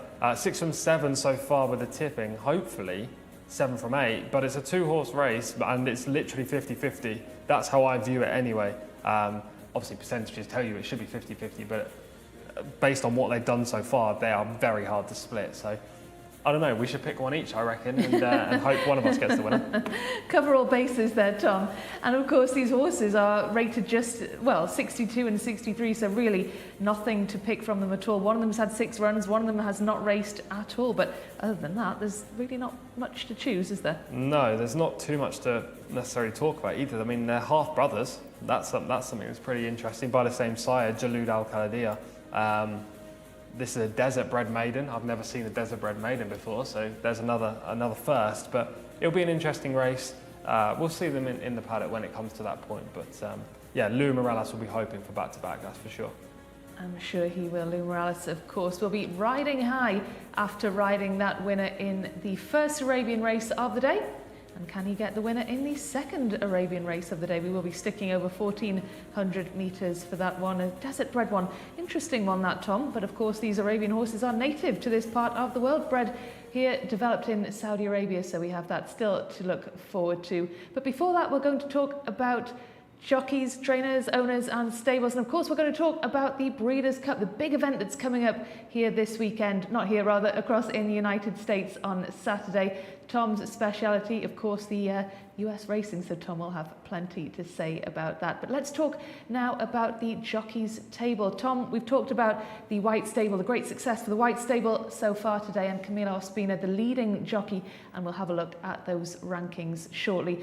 Tom, you're in Taif, Camilo Ospina, the leading jockey there. Do you expect that he'll be at top of the rankings at the end of the season in Riyadh? I expect so. Adel Al-Faradi's not really fired as I expect he would, as I thought he would when he came here. Now, he missed the first 2 days at Riyadh, so this is only the second day he's actually been able to ride, so maybe I am judging him a little too soon. But Camilo is extending that lead, and that lead is pretty vast, as we'll see via the table very shortly. This was the table before the action today. Obviously, Camilo's having a phenomenal day of things, so you've got to add, was it 3 winners to his tally so far? And as you can see, Camilo is just dominating. 53 total points. He's had 48 wins so far, as well as a couple of cup victories, as well as awards. He's 15 points ahead of Adel Al-Faradi. And I remember back at the end of Taif, my last stint in Taif, which was 3 weeks before the season ended there, Ospina and Al-Faradi were to and fro on 34 winners each. Wow. Now look at it. Ospina has drawn clear. Well, I'm glad you did the maths, Tom, and said there was 15 points difference between the two, because I don't think I would have been as quick with the mental arithmetic as you were then. And of course, that was before today, and Camilo Ospina has had a handful of winners today, and he's still got more rides to come. Yeah, 3 winners today, right? So that's now up to 18. The difference between Ospina and Al-Faradi is the biggest it's been all season so far, and Camilo will be very happy in his strong stranglehold of the jockey's titles at the moment. Absolutely. So is he going to win it, Tom? Yeah, I think so. I mean, the White Stable have got so many good horses. They're able to run in maidens, in open races, cup races. Camilo has a ride in virtually every race that we're going to see in Riyadh. So providing he stays healthy and then no incident happens and he can stay fit for the remainder of the season, he'll win. In terms of winners, well, Tom has picked 6 out of 7 today. So Tom as well should be top of his own table, top of the analyst table. Well, let's have a little look at the Trainers' Championship table. This is how things stand before today. It's close there, Tom. It is closer. Ahmed Mohamoud has dominated since the outset. He's been number 1. So Ahmed Mohamed is generally the trainer for the majority of the white stable horses, which is why he's top. Mutlaq bin Mishrif in second is the trainer of the Al Khalidiyah Arabian horses, and they dominate all the Arabian races, so that's why he's in second right now, and that's why he's also got 5 cup wins to his name. He trains the brilliant Asfan Al Khalidiyah. And then you get down to what we'll call the second tier, but these are all very good trainers in their own right. Badan Al Sabai is in there, Gaith Al Gaith too. So it's a good list, but Ahmed Mohamed deserves to be top given his affiliation with the white stable. And Tom, will he be top at the end of the season? Not as sure about this one, maybe. It depends how dominant the white stable continue to be with their first timers. You know, the maidens are where they win the majority of their races, so I don't know how many they've still got that are still able to run in maiden races. And Mutlaq bin Mishrif, those Al Khalidiyah stables horses win every Arabian heat that they run in, so it's going to be tight all the way to the wire. Well, will the owners be tight all the way to the wire? No. King Abdullah bin Abdulaziz and Sons white stable dominant. Look at that, 63 points. Again, before today, they've had 4 winners or 5 winners so far today, so they are really excelling, and you know that is just going to get that difference between themselves and the Al Khalidiyah stables is just going to get greater and greater and greater throughout the remainder of the season. Actually, I think Prince Faisal bin Khalid bin Abdulaziz and Prince Sultan bin Mishal bin Abdulaziz will both leapfrog Al Khalidiyah stables, generally due to the fact that they have more chance of winning races. You know, Al Khalidiyah stables only own Arabian racehorses, and there's only 2 per card. That's an increase of what there was last year, but they've only got the option of winning 2 races per day, whereas the others can win as many races as possible. So I imagine the white stable are going to be way gone by the end of the season, and maybe Prince Faisal will move into second. But we will see. Still early days, of course, in the Riyadh season. This is just the second week of the season, so still plenty more to come, and those tables could, of course, change. But it certainly looks like the white stable have a real stranglehold at the minute, and they're certainly doing the best today out of any of the owners and trainers after those 3 wins, I think it is, Tom, or 4? I think it's 4 today, yeah. Almost as many as Tom's got. He's got 6 wins out of 7 so far for the day. So if you want to pick some winners, stick with what Tom thinks. Well, let's see what Alex thinks. Alex, can you pick a winner for us out of this 2-horse race? Well, I suspect Luis Morales will be doubling up in these Arabian races. A shame just to see the 2 of them here, but again, it could turn into a tactical affair, I suppose. Be interesting to see whether the newcomer can jump forwards and grab the pace and the lead. It's very unusual, isn't it, to have an 11-year-old against a 10-year-old as well here in a maiden race. So, you know, 2-horse is Mursal Al Khalidiyah. That's the mount of Luis Morales, will be in the same colours, same ownership as the winner of our previous race. And then the 3-horse is Jafar Al Khalidiyah. And as you heard, these 2 related as well. Ahmed Al Shara will take the ride on the 3. So just the 2 of them for this Arabian desert-bred maiden. Race 8 on today's card. Many thanks indeed, Alex, for running through both of those horses for the second Arabian race on the card. Now, Tom, you said that you wanted us each to pick a horse here, so that we've each got a 50% chance of getting the winner in this next one. So who are you going for? Before I say that, can I just say those pictures there where those 2 kids were running around with the jockey goggles on, phenomenal. Because I remember when I was young, and I was maybe their age, went to the USA and I watched a race at a track called Bay Meadows. And there's a jockey there called Francisco Duran, and he gave me his goggles. And I've still got them to this very day, about, I don't know, 15, 20 years later. Yeah, so those kids will probably cherish that. That is absolutely fantastic to hear, Tom. And of course, you've got a long, rich history with the US racing scene, which we'll talk about a little later on. But it's amazing, isn't it? The memories you make as a youngster when you go to these sporting events that really stick with you and kind of follow you through life. And a lot of people pinpoint those moments as to how they chose the career they're in. Yeah, exactly that. I mean, I already liked horse racing before that day, but events like that do gain a soft spot in a child's heart, you know. If you went to a football match and Ronaldo gave you his boots when you're a 5-year-old, you're gonna love Ronaldo and you're gonna love football. That's how things work. So the fact whichever jockey gave those 2 young children their goggles, full credit to them, because he's just inspiring a new generation into the sport. Yeah, it's fantastic to see youngsters here as well enjoying the action. Well, these are the 2 runners in this next race, in the 8th race on this card. The 2 Arabian horses, Mursal Al Khalidiyah and Jafar Al Khalidiyah, the 11-year-old and and a 10-year-old. So, Tom, thoughts? Yeah, Mursal Al Khaladia in shot right now. 11-year-old, not run before, and I mean, I could be wrong here, but this horse has a mark of 62, a rating, but I haven't found any previous runs. So he must have raced, because you can't have a rating if you don't run at least 2 times. But I don't know where he has raced, which is the concern. That being said, he's going to be my pick, number 2, Mursal Al Khaladia, which leaves you with number 3, I'm afraid, Rebecca. But it is a 50-50. Both of these horses have great chances. Number 3 is Jafar Al Khaladia. He finished 18th over 1,800 metres last time. But last year he did take 3rd over this 1,400 metre trip, 2 years ago, sorry. So there is some back class there for this horse that suggests he could be the winner. But I'm going to take horse 2 for Lou Morellas. But having a look at them both there in the paddock, Tom, it looks like number 3 certainly needs this run. Yeah, carrying a lot of condition. First up this year, as you can see right here, seems to be not in peak physical condition. That means he might come on a lot for this run, and therefore suggests horse number 2, Mursal Al Khaladia, is definitely the one that you should expect to win. And in terms of a 2-horse race like this, Tom, we've seen how the tactics play out in the big fields, we've seen in the mid-sized fields, but we haven't seen a 2-horse race yet. How's that going to play out? We haven't. We saw a 4-horse race that turned into a 2-horse race by sheer quality. There were 2 that were far superior, and they duelled from the outset, leaving the other 2 in arrears. But we haven't seen literally a 2-horse race. How is this going to play out? I imagine both will try to get to the front, because why not? You know, this is horse racing after all, and if you have track position, that gives you an advantage. It's not. There's only one sport actually that I can think where being in second in a 2-person heat is beneficial, and that is cycling when you do track sprint, and you can then kick first and you can get the momentum around the velodrome. That is it. This is not the velodrome. Do you think we're going to see something like that, Tom, where you see them going super slowly and testing each other out, and then one of them just, ping, goes for it? If this was a thoroughbred race, maybe it would be an option, but it's an Arabian race, so they've only got 1 speed. I highly doubt it. I think Lou Morellas on the 2, Mursal Al Khaladia, will instantly try to use that railer to his advantage, break out. He'll be able to see horse number 3 in the paddock right now, Jafar Al Khaladia, and he'll realise that horse is carrying condition, therefore maybe getting tired late in the race. Why wouldn't you go to the front and take it to that horse and make them go into the red zone and see if they can pass you? You know, that's the ideal tactics. I think I'm getting ever more confident as I speak now, but I think Lou Morellas is going to try and make all.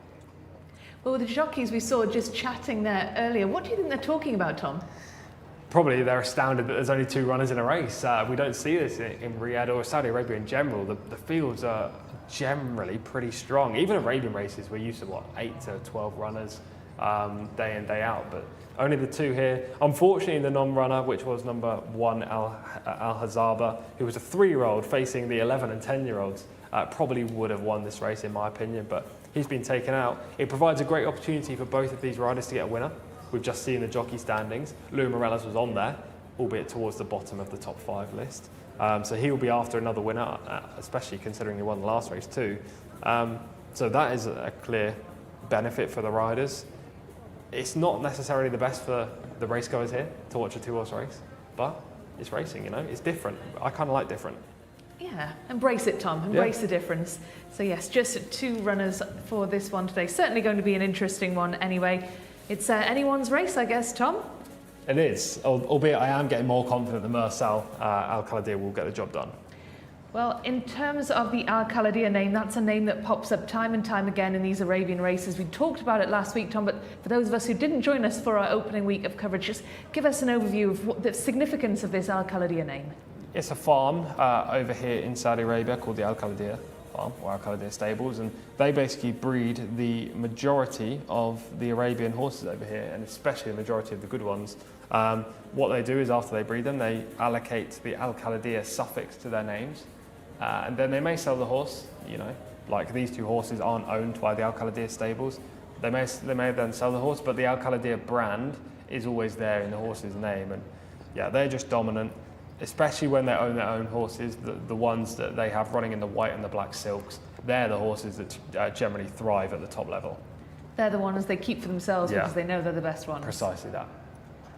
It'll be interesting to see what they make of these two. They're two former horses in this two-horse race. Tom, you're going for Mursal Al Qadir. By default, I have to go for Jafar Al Qadir because I can't copy you, and you told me I have to go for Jafar as well. So I'm going for that one, horse number 3, the second horse in shot there, who looks certainly in need of the run. I feel like I may have shafted you a little bit there, Rebecca, I have to say. I mean, it is a 50-50. Anything can happen in a horse race for sure, as we see a lovely close-up shot there. But on physical appearance, horse number 2 is a standout. Well, that is the bell for the jockeys to take their mounts before they make their way onto the track and down to post. And do let us know on YouTube what you think of this two-horse race. Certainly an interesting one. Tom has never seen this before. I've never seen this before. And let us know if you've seen a two-horse race like this one before. Certainly a massively stark contrast to the huge fields we've been used to here in Riyadh at the King Abdulaziz racetrack. We've been used to seeing 20 runners across this vast track. But of course, this track is so big that it can accommodate those massive fields. But this one, is certainly something very different. These two Arabian horses going over 1,400 metres or 7 furlongs. A fillies and a colts race, but just 2 colts in this one, a 10-year-old and an 11-year-old, both former Al Qadir horses. And not too much to pick between them, though. Tom likes that horse number 2 in shot. And Tom, of course, has had 6 wins from 7. So stick with Tom if you want to pick the winner.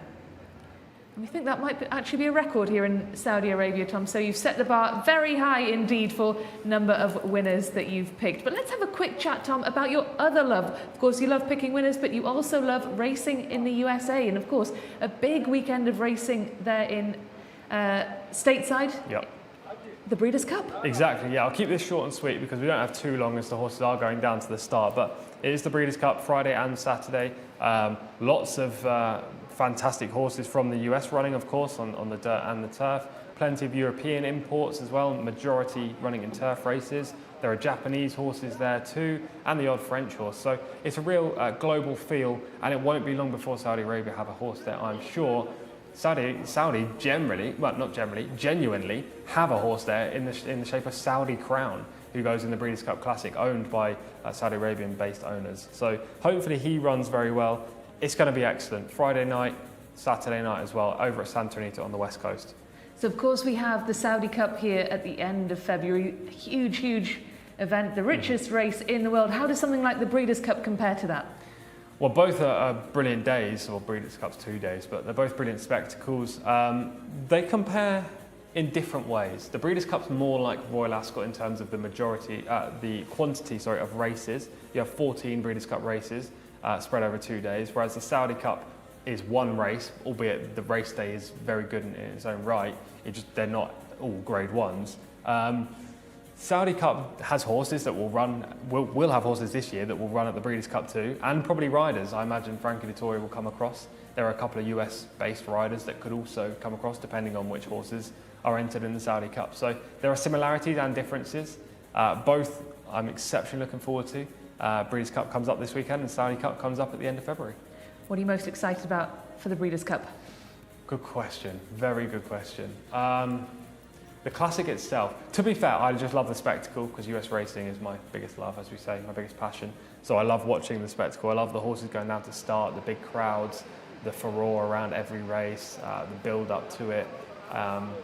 It's also dirt racing, so it's similar to Saudi racing in that regard, on the whole, albeit there are turf races too. If I'm looking forward to one horse the most, it might be Ushpa Tesoro in the Classic, the Japanese raider going across. I think he's got a great chance after winning the Dubai World Cup earlier in the year, back in March. There's another horse called Elite Power in the sprint, the final race on Saturday, that I think has got a phenomenal chance under Irad Ortiz. But yeah, it's going to be 2 brilliant days of racing.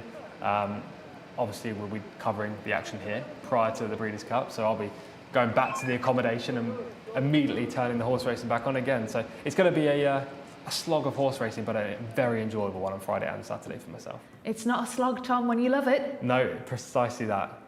Precisely that. Well, will this one be a slog for Alex Fussy? Let's join our commentator now. Thanks very much indeed, guys. Yeah, this will be different, that's for sure. A couple of runners for us to cover.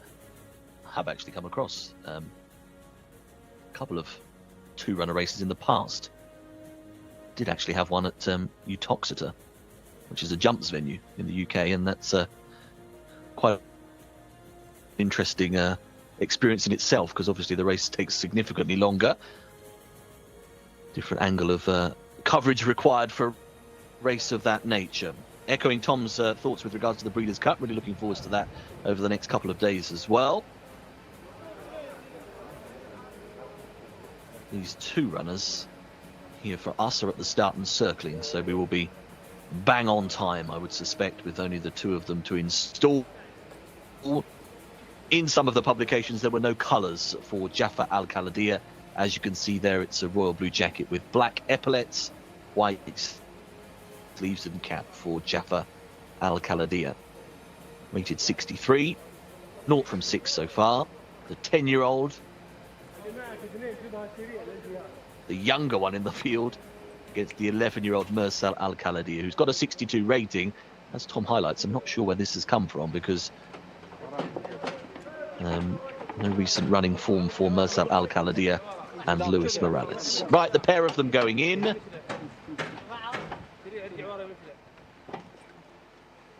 Stand by. They're off. Underway for this Arabian Horses Desert Bred Maiden over the 1400 metre trip. The pair of them, with the green and black jacket on the inside, Mursal Al Khalidiyah is in company early on with Jcsa Al Khalidiyah, the white sleeves and cap. And they are together virtually stride for stride early on. So on the outer, Jcsa Al Khalidiyah is happy to apply some pressure to Mursal Al Khalidiyah. 16 seconds on the first 200 metres, 14 on the next, so they are starting to up the tempo. It is Jcsa Al Khalidiyah and Ahmed Al Shard on the outside of Mursal Al Khalidiyah and Luis Morales. They remain within a neck of each other, so interesting how the tactics unfold now as they take the turn for home. Of course, the inside position for Mursal Al Khalidiyah, will that be helpful once they level for the line? Jcsa Al Khalidiyah probably just knows he's ahead here, so heading towards the final 300. Mursal Al Khalidiyah, Jcsa Al Khalidiyah, they are still stride for stride. They are coming close together here, rushing with each other, with Mursal Al Khalidiyah shifting right now under pressure, and Jcsa Al Khalidiyah is still bang there. There is nothing between them. Mursal Al Khalidiyah just finds a little bit more near to the line. Mursal Al Khalidiyah has just done enough. They drifted a long way off the inside. They definitely brushed each other as well. Mursal Al Khalidiyah has got there ahead of Jcsa Al Khalidiyah. And two runners put a decent spectacle. 1:43.59. Mursal Al Khalidiyah's time on the clock over Jcsa Al Khalidiyah, and there was a neck between the pair. And it's an Arabian race double, isn't it, for connections here, and for your man on board, Luis Morales. Interesting race to watch and unfold. They went stride for stride, the tempo gradually increasing. As they swung for home, I just think for a moment that Jcsa was going to go past on the outside, but Mursal found a bit more, and they definitely did drift off the inside, which is another interesting angle to take on. It'd be interesting how the head-on show of that, and whether they got that close or if it was just the pair of them on the drift. 2 beats 3 then in our 8th race of the day, and although there was just the two runners, it wasn't a bad watch.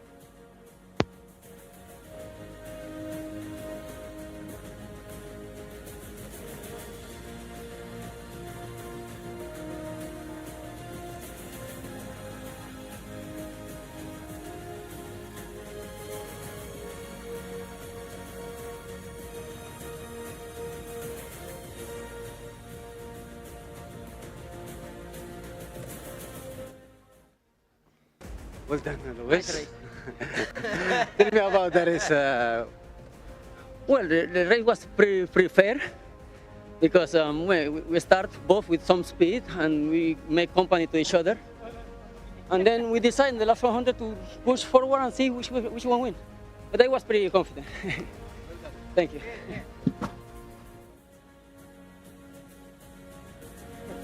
The pony winner. I think it's first time in life,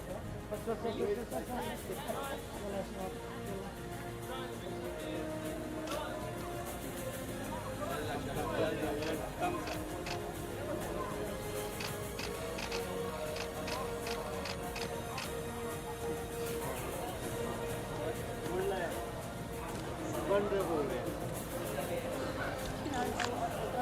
Yeah.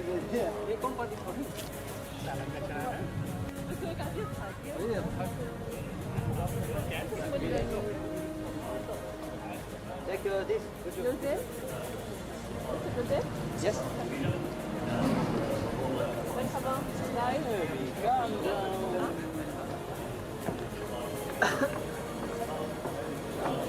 Congratulations. Thank you. Okay. Thank you. Thank you.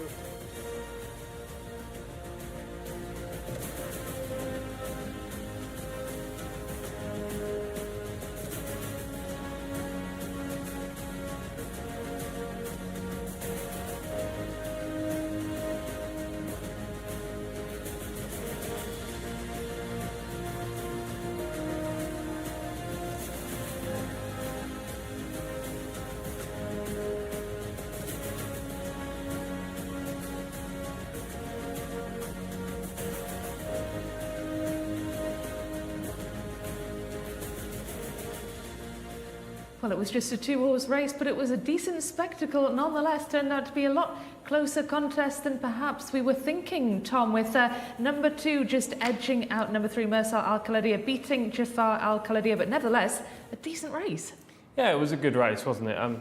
These two horses don't have much talent, and it wasn't a very good time, but that doesn't mean it wasn't a good race. They went hammer and tongs from the outset. They both showed some early speed, as you can see here. Mursal Al Khaladiya just absolutely dwarfing Jafar Al Khaladiya on the outside. They came a little bit close in the straight as well. They brushed, and it looked like the horse on the outside, Jafar Al Khaladiya, was actually travelling better when they turned in, but the bigger horse just got the job done. The 11-year-old up against the inside. He's a veteran. A first win to his name as well, under Lou Morales with a quick-fire double. Yeah, and you mentioned Jafar Al Khaladiya there, certainly running better than his appearance in the paddock would have suggested, because it was quite apparent, wasn't it, when we were watching him in the prelims, that he was definitely carrying a lot of condition. Yeah, he needed the run, there's no doubt about that. I mean, both of them did, but the 3 more so. He did travel a lot better, but when a horse is carrying condition like that, it doesn't mean they're not going to be quick, but it does mean that they might blow out instantly in the home straight. He didn't necessarily blow out, but as you can see, he's travelling the best right now in the replay. You can see Lou Morales on the horse in green on the inside, the eventual winner under pressure, whereas Jafar Al Khaladiya is cruising, but in the straight, that stamina begins to ebb away very quickly. There's a bit of bumping here, as you can see, and the bigger horse on the inside, who is hanging a touch, just gets the job of the smaller horse on the outside. He's not hanging so much as to impede Jafar Al Khaladiya. Not impede, it probably hinders a little bit, but it wouldn't have affected the result, and the stewards probably won't look at it because he hasn't bumped the horse necessarily. You know, they've touched, but it's more like a rub rather than a bump. It happens in horse racing, and if you're on the bigger horse, you can gain a little bit of advantage from it, but I don't really think it impeded the runner-up. And a back-to-back, a double for Louis Morales, and he's done it in both Arabian races as well. Yeah, I imagine he thought he was going to win both, because both of them were, after seeing the appearance of this one, for example, both of them are standouts. The previous race, he was definitely on the best horse, judged on ratings. So he would have hoped to win back-to-back, and you can see as he crosses the line, he's full of joy, big smile. Yeah, that's fantastic to see. It's lovely to see when the jockeys are really celebrating their wins as well. It's good to see some personality too. So that is back-to-back, a double for Louis Morales. Fantastic stuff for him, and I'm sure he'll be hopeful of climbing up that leaderboard that we had a little look at earlier on. And as well, earlier on, Tom, we were talking about the Breeders' Cup, and just before this race started, and I just want to ask you about the kind of similarities between Saudi racing and US racing, because for the viewer, of course, they're both happening on the dirt, Is that where the similarities end? No, there are plenty. You know, that's why I love Saudi racing as well as the US. Dirt racing in general favours front runners, but you get that in the US and here in Saudi Arabia. There are biases on both tracks. This track is different generally to the US tracks because you want to be on the rail and you don't want to be losing ground out there. The kickback here is nowhere near as fierce as it is in the US.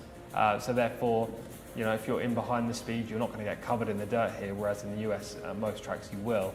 So there are differences in regards to the surface, but there are also a lot of similarities too. Yeah, I think that's where it starts and ends, really.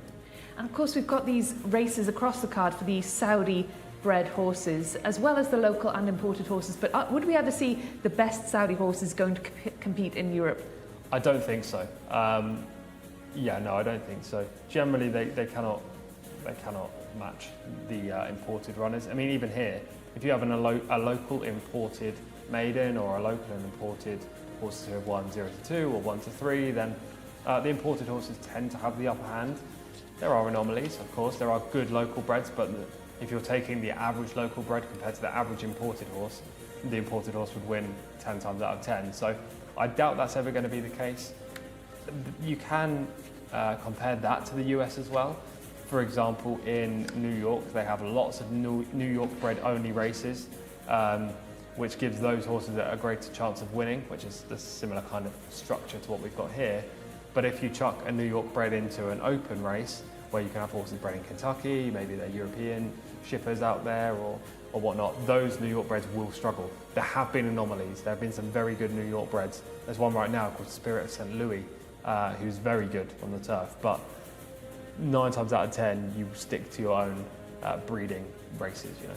That makes the most sense. If that's why you're going to get the best competition or the best competition to suit your level, why would you go somewhere where you're going to be absolutely outclassed? Because that's not good for confidence. There's no real point, really, is there, if you're 10 lengths behind the rest of the pack? Especially if you're moving to you're going to a different country to watch, to compete. Just watch this, as we can see right now. The action of horse number 3 we should talk about briefly, because I've never seen this, I have to admit. Watch the front legs of the horse on the outside. They cross as they land on the dirt. The left front leg moves drastically right and the right front leg moves drastically left. Shamila wouldn't be happy with that conformation, I can tell you for sure.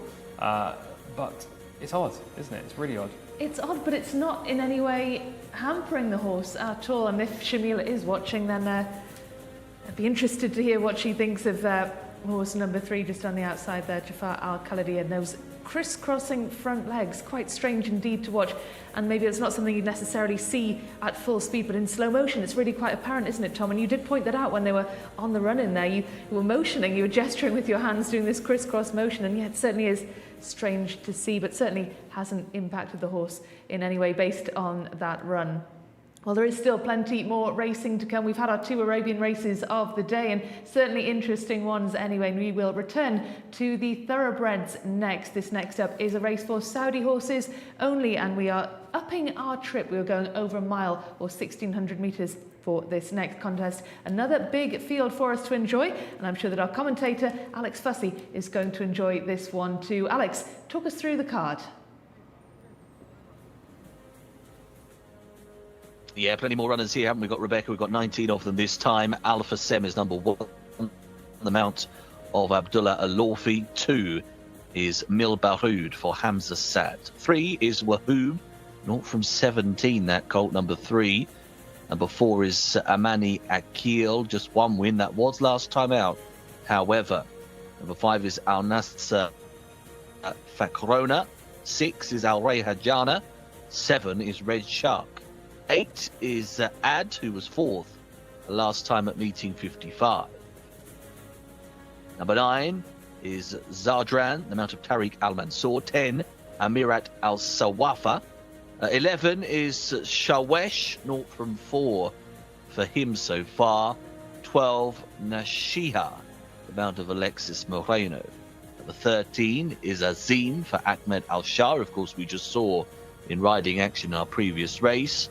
14 is Kayeda. 15 is Alarek Albtar for Had Al Furedi ride. 16 Mab Hotha for Jimmy Carrion. 17 is Faya, the winner last time out. 18 is Tayyam for Nathan Anazi. And 19 is Taj Al Qasim, the mount of Abdullah Al Khamis. They are the 19 runners then lining up for this local bred horses handicap. 0 to 65 is the grade. Jockeys and horses now in the paddock. Many thanks indeed, Alex. And I'm sorry, I should have said please to before I said, Alex, run us through the card. And I was quite blunt and impolite there. So thank you very much for that one, Alex. And please do excuse my lack of manners there. Thank you to Alex for running us through the race number 9 horses. They're just making their way out into the paddock now. They've been in the pre-parade ring. They're all saddled up and ready to go. And Tom, this is, as Alex said there, 1,600 metres, a much bigger field than we've just seen. What are your initial thoughts on this one? Fiercely difficult. I've been super confident about a lot of selections today. A lot of races seem to have panned out quite nicely for the eventual winners. As in, when you're looking at the race on paper, you could see that they were most likely to win. This race is wide open. Now, there isn't much recent form on offer, which is an indicator that you should probably go towards the horses that have done very well recently, which I will be doing with my selection. But at the same time, there isn't much that separates all of these. Take out horse number 19 and 17 from your radar, for example, and only 6 horses, only £6 separates all of them. Yeah, tricky indeed, Tom, but I think that if anyone can predict the winner based on your current form, it has to be you. What are you now, 6? 7 out of 8. Yeah, 7 out of 8. From 8. It's a pretty good return today for you, Tom, a real hot streak for you, so that's very well done indeed. So based on this, it's, like you say, difficult to pick them out. They're not the highest rated of horses, yes. But what do you think? Very tricky. We'll go through the runner by runner when we get there, because I think there are a few horses that need to be brought up onto the shortlist and a few that we can easily dismiss. As I say, horse number 19 you can dismiss, not because it's a non-runner, but just because the horse is completely inferior to the others, judged on ratings. Other than that, it's wide open. I'm going to take my chance early and go with my selection, which is going to be horse number 4, Almane Al Khail. Won last week when we were on the track doing this very broadcast. Has that recent form in the book. I don't like the inside stall. I don't remember the last stall that's won, the last horse that's won from stall 1. Now I know in the last race, it was a 2-runner race, but the horse won from the inside stall. That doesn't count. No, indeed. I was going to say, Tom, when you said horse number 4, I said, really? But he's being drawn from stall, she's drawn from stall 4, so are you sure about that one? Anyway, let's have a little look at the runners then. This is Alpha Sem, horse number 1. Let's have a closer look. He's a 6-year-old colt. He's far from prolific, had 63 runs in his lifetime, winning 3 of them. Finished 5th last time. It wasn't a terrible effort. Abdullah Alafi takes the ride, and he'll break from stall 10. And he's just, looks like he's might be carrying a bit of condition there, Tom. Yeah, has he got, I think he's got a tongue tie on as well. Yeah, he does. He's got a tongue tie. Interesting. Maybe he's not the best of breathers. Mil Baroud, horse number 2. This horse hasn't yet come in his coat. He's like half the way there, but not fully. 4-year-old, needs to refine his best form. 3 efforts this year, just not good enough. 13th, 15th and 12th. Horse number 3, Wahoob. 0 from 17 in his career, not run so far this season. I find it very difficult to make a case for him, but he is joint top rated. But you can make a case for the next one, Amini Akale, the horse number 4. Lovely looking filly, look at her, she's gleaming in the paddock right now. She's not big behind by any means, but that doesn't stop her from running. She returned to good winning ways last time up when she won a maiden back on meeting 55 just last week. The draw is a concern, but a repeat of that run would see her play a huge part. She's a stunning looking horse indeed, that is Amini Akale, number 4. This is Al Nasser Fakrona, number 5. Pretty unexposed after just 4 outings. First run so far this season, again, fitness is a worry. And what about Al Ray Hajjana, number 6? He's coming in his coat and he looks great, but I think he does need the run. This horse is 1 from 20, his victory came over shorter. And Red Shark looks fantastic. 5-year-old in here. He's got fair form as well. It's just whether he's fit or not. He's 2 from 12. This is Ad. 4th on his return to the track this year, back at meeting 55, again last week. He's got a chance if he builds on that. And Zadran, horse number 9.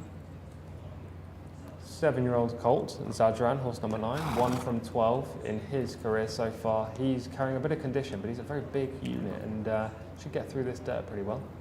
Horse number 10 is Amirat Al Safwa.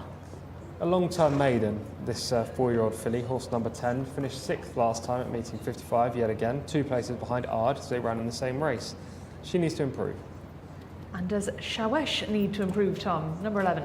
Yes, 0 from 4 definitely needs to improve, but is similarly unexposed, so must have a chance if he's ready to go, and it looks like he definitely needs to run. Yeah, absolutely. Certainly on the larger side. The next one, horse number 12, Jcsa. Yes, Jcsa, 7-year-old filly in this race, or mare if you want to use the European term. She won the race 2 starts back, so she has to be a player in that regard, but she was disappointing last time, finishing 11th. Alex Moreno is on board today, a big positive. Absolutely. And what about Azim, number 13? Notable improvement last time up, went 2nd at meeting 52. Prior to that was a bit of a no-show on the seasonal reappearance, but you can excuse that effort given he might have needed a run. Again, he could be a contender in here. Number 14, Qayedha. Dapple Grey, nice looking horse as well. Having the 5th run of the campaign, slowly seems to be improving. 13th at meeting 30, 13th at meeting 31, 8th at meeting 40 and 6th at meeting 43. Adel Al-Faradi still looking for his win today. Alayak Al-Abtar, number 15. On his toes and needs to run by the look of things. 1 from 18 in his career. He's pretty hard to like today. And another Al-Faradi on board him. Yes, Farhad. He's one of the better jockeys in the jockey group. Mapota is number 16. Lovely looking individual, used to be owned by the White Stable, so it's very well bred by Premium Tap, that's a giveaway. This horse has run plenty of times this year, winning at meeting 31, but being disappointing in the last twice. And a familiar face in horse number 17, Fire. Won last week, again, this is the 2nd horse with good recent form to her name. If she repeats that, she could be a leading player, and she's done it against winners before, whereas my selection, Almani Al-Khail, has never won against winners. So maybe she has the upper hand. Maybe we will see in around about a mile's time, Tom. And the last horse is Tayam, number 18. Nice jockey booking with Naif Al-Nazi on board. Other than that, I struggled to find a positive. Well, that is the list of runners and riders. Oh, number 19, I do apologise. Taj Al-Kazim, number 19. Yeah, you can fully write this this colt off. I don't say this often, but he's only rated 42, 0 from 3, not a contender. So, Tom, you've talked about 2 previous winners, 2 horses that we saw winning here last week. So that's got to be a massive advantage. They're fit, they know the track, but you're going to have to pick between the 2. Yeah, exactly that. That's my thought process coming into this race. That's not to say that any of the others can't win. It seems to be wide open and it's relatively low grade, but I'm going to go for Almane Al-Khail. As you can see right now, there she is. She's a beautiful looking filly, and she won just last week, and we'll see the footage of that right now. Watch her in the middle, yellow cap, red silks, black slash, horse number 21. She got into this race as a reserve. She was in mid-division, but she moved through powerfully, and she really kicked clear in the closing stages. She was one of very few winners to come from off the speed, albeit she wasn't miles back last week. And I like this effort. You know, it was a maiden against horses that have never won, but there are some talented enough individuals in there, and I think a repeat of this is probably going to be good enough. It's not the best of races today. Don't you think it's a big ask? Not necessarily. Still, 1 makes it tougher, but other than that, I think she's got everything she needs to win. Well, certainly the draw would favour horse number 17, Tom, who we saw winning last week. Fire, she won last week, and hopefully we will see her in action very shortly. So another winner, another one who's certainly fit and who knows this track, and of course is drawn outside. Yeah, you just pick up Fire here at this point, just on the outside. And the leader looked like he was all over the winner at this point. You just don't see horses being caught when they have that kind of margin, but ends up being rallied down by Fire on the outside. Khalid Amamoni, this was part of his 3-timer on Thursday last week. I think he was helped by the fact the pace completely collapsed. She was helped by the fact that pace completely collapsed, but at the same time it was a good effort. She's got to be a leading player. Maybe she's the most logical winner from 11, but I'll go for Almane Al-Khail. I just think she's the physical and she's got the talent to win, so she ticks both boxes, whereas I would just be looking at the talent for Fire. We just saw there Amane Al-Khail, the lovely black horse who you've seem to be very taken with Tom, Yeah, based on the appearance. I like her a lot. She's the best looking horse in the race. I'm sure if Shamila was here, she'd be giving her the paddock pick. I'm sure. Any paddock negatives for you, Tom, in Shamila's absence? Quite a few. Most of the first-time starters, not first-time starters. Sorry, the horses on their seasonal reappearance. Just going back through them, Red Shark needed the run. Zadran needed the run. There were at least 3 or 4. Number 15 definitely needed the run. That's Alark Alabta. But yeah, there's quite a few negatives, but not very many positives. One of them was though Almanay Al Khail. And of course, Fire won last week under the guidance of Khalid Al-Mamoni, who is still looking for a first win of the day. So you obviously think he's got a good chance in this one, Tom. Yeah, if Khalid Al-Mamoni is going to notch a winner today, it would be in this race. But I am kind of hoping that Almanay Al Khail beats him in the closing stages. I don't know if there's going to be a jockey change on the 4. Because the race card says Abdullah Al Hussein, but he was the rider in the first race who got kicked. The horse then was withdrawn and he went off to hospital. So there will be a jockey change.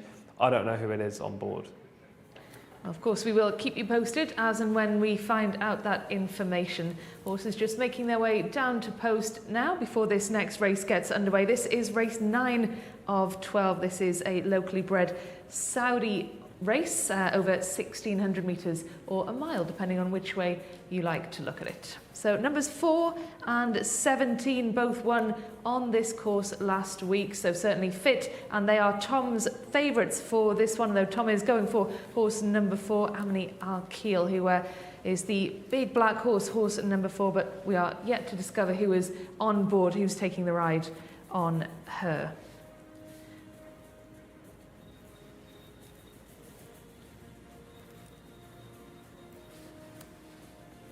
Well, horses just making their way to post. It is certainly nightfall here. It gets dark very quickly in Riyadh under the floodlights now. Very atmospheric out there on the course, the King Abdulaziz racetrack. We've got 3 more races still to go. We've got a Saudi race followed by 2 more races for local and imported horses.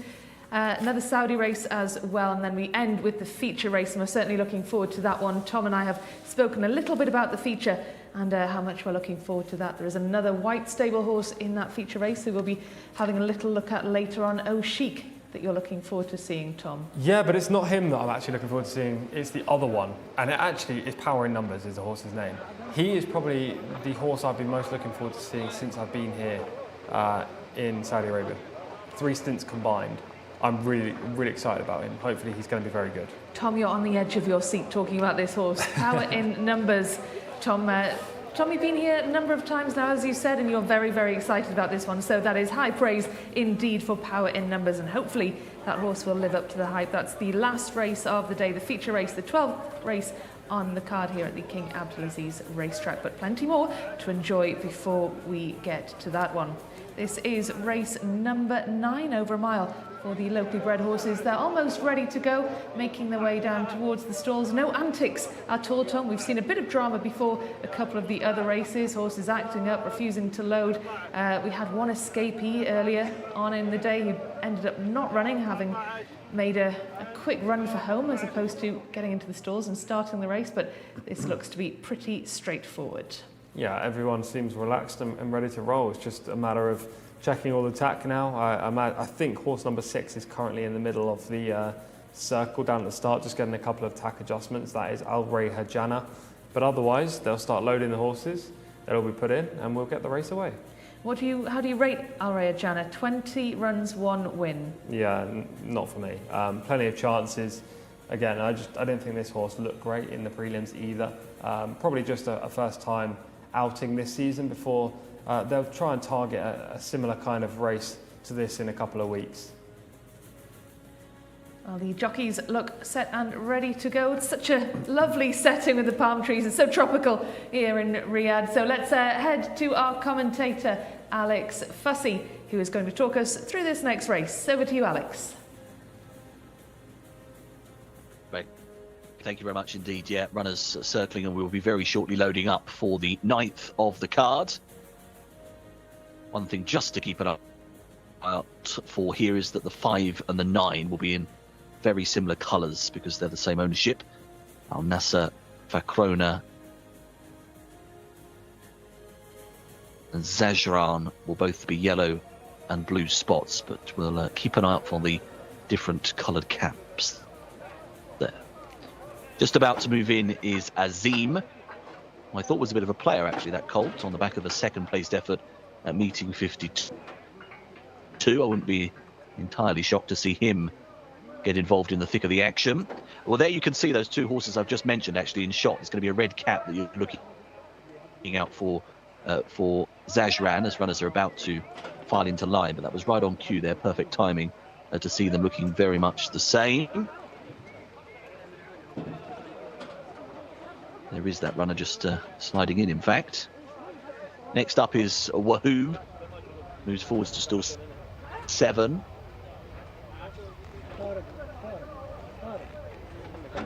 Back up in terms of the numbers here, aren't we? 19 of them charging away this time.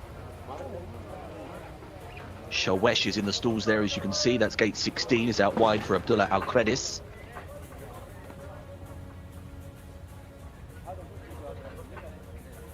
Red Shark is still one of those out the back end, and also Nashia as they slot themselves forwards. A reminder, not down the card here, are we? This is not a race where runners are down the card in terms of the draw. So if you're following Amani Al-Keel, it'll be stall 1 for Tom's pick. Fire will come from gate 11, another one of the well-mentioned horses, well-fancied runners. Okay, Yeda's just gone into 12. Alorek Alabtar moves forward, stall 18. And it looks like we are now set to go. They're off. Runners sent on their way. They go 1,600 metres in race 9 on today's card. Pretty level start actually all across the board here. Tayyam is being taken back early on, and also towards the tail is Amirat Al-Asfar, looking for some early pace. What do we got on here? In the early strides, it's going to be Kayeda up there in company with Nashiha, who's on the inside rail. To their outside is Shawesh, who's also in a prominent role, and they're being followed by Red Shark in a combination of red and white, the colours. Ad is just behind the pace at this point in time, and an improving Azim has taken 5th position. Back to the inside of those, trying to creep closer. Azim is just trying to get there, get a little bit closer. Alpha Sem is on the inside, yellow with the blue sleeves, as they now continue their left-handed turn. Amani Al-Keel, well, work on for that one at this stage as they begin the spin for home. So they're about to spin back towards the top of the straight.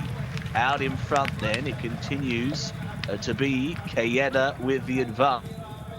It shows up here by about a length and a half. Nashira continues to follow in second place. Looks like there's a bit of shorter racing room in behind from the back end of the field. Alrik Al-Abtar is trying to pick up rivals, but they head for the final 200 here, and this leader is still powering on strongly. Kayeda is still out in front. Amani Al-Keel is really faster late on the scene, but it's surely going to be too late. It will be. It's success for Kayeda. Amani Al-Keel has got second with that scorching late run, and Nashia was right behind as well. So it is victory for Kayeda, for Adel Al-Faradi. We mentioned before this race, Tom and Rebecca did, that he hadn't had a winner so far. That is the one for him then. He scored here on the 14, gaining a second career success at the 12th try. Amani Al-Keel, well, there was just far too much to do, wasn't there, for this filly who's come screeching home. It was a heck of an effort to come from off the pace, was beaten in the end a length and 3/4. And then we had Nashia in 3rd position, and Alpha Sem finished 4th, who's always been on that inside rail throughout the contest, had stuck there up the inside. 1:42.25 is your winner's time, and it's 14 over 4 and 12 across the line in race 9.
Well, what a win that was for Jcsa. We did not see that one coming, did we, Tom? We didn't predict.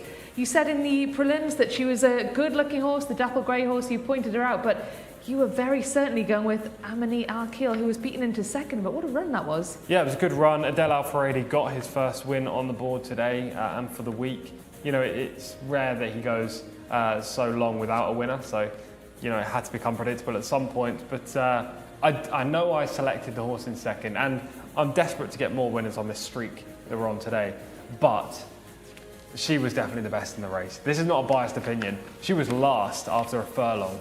When we watched the full race replay, she broke terribly.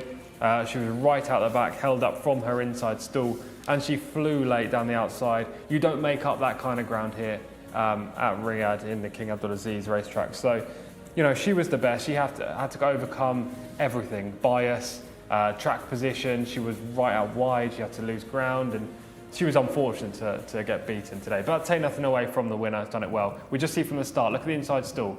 Missed 2 lengths and then squeezed up. That meant she was last. She is literally in last position at this point. The jockey allowed her to get her stride back. But look, she's miles behind the speed, and you cannot win at Riyadh from that far back. She's already 10 lengths behind in the noseband, last of all.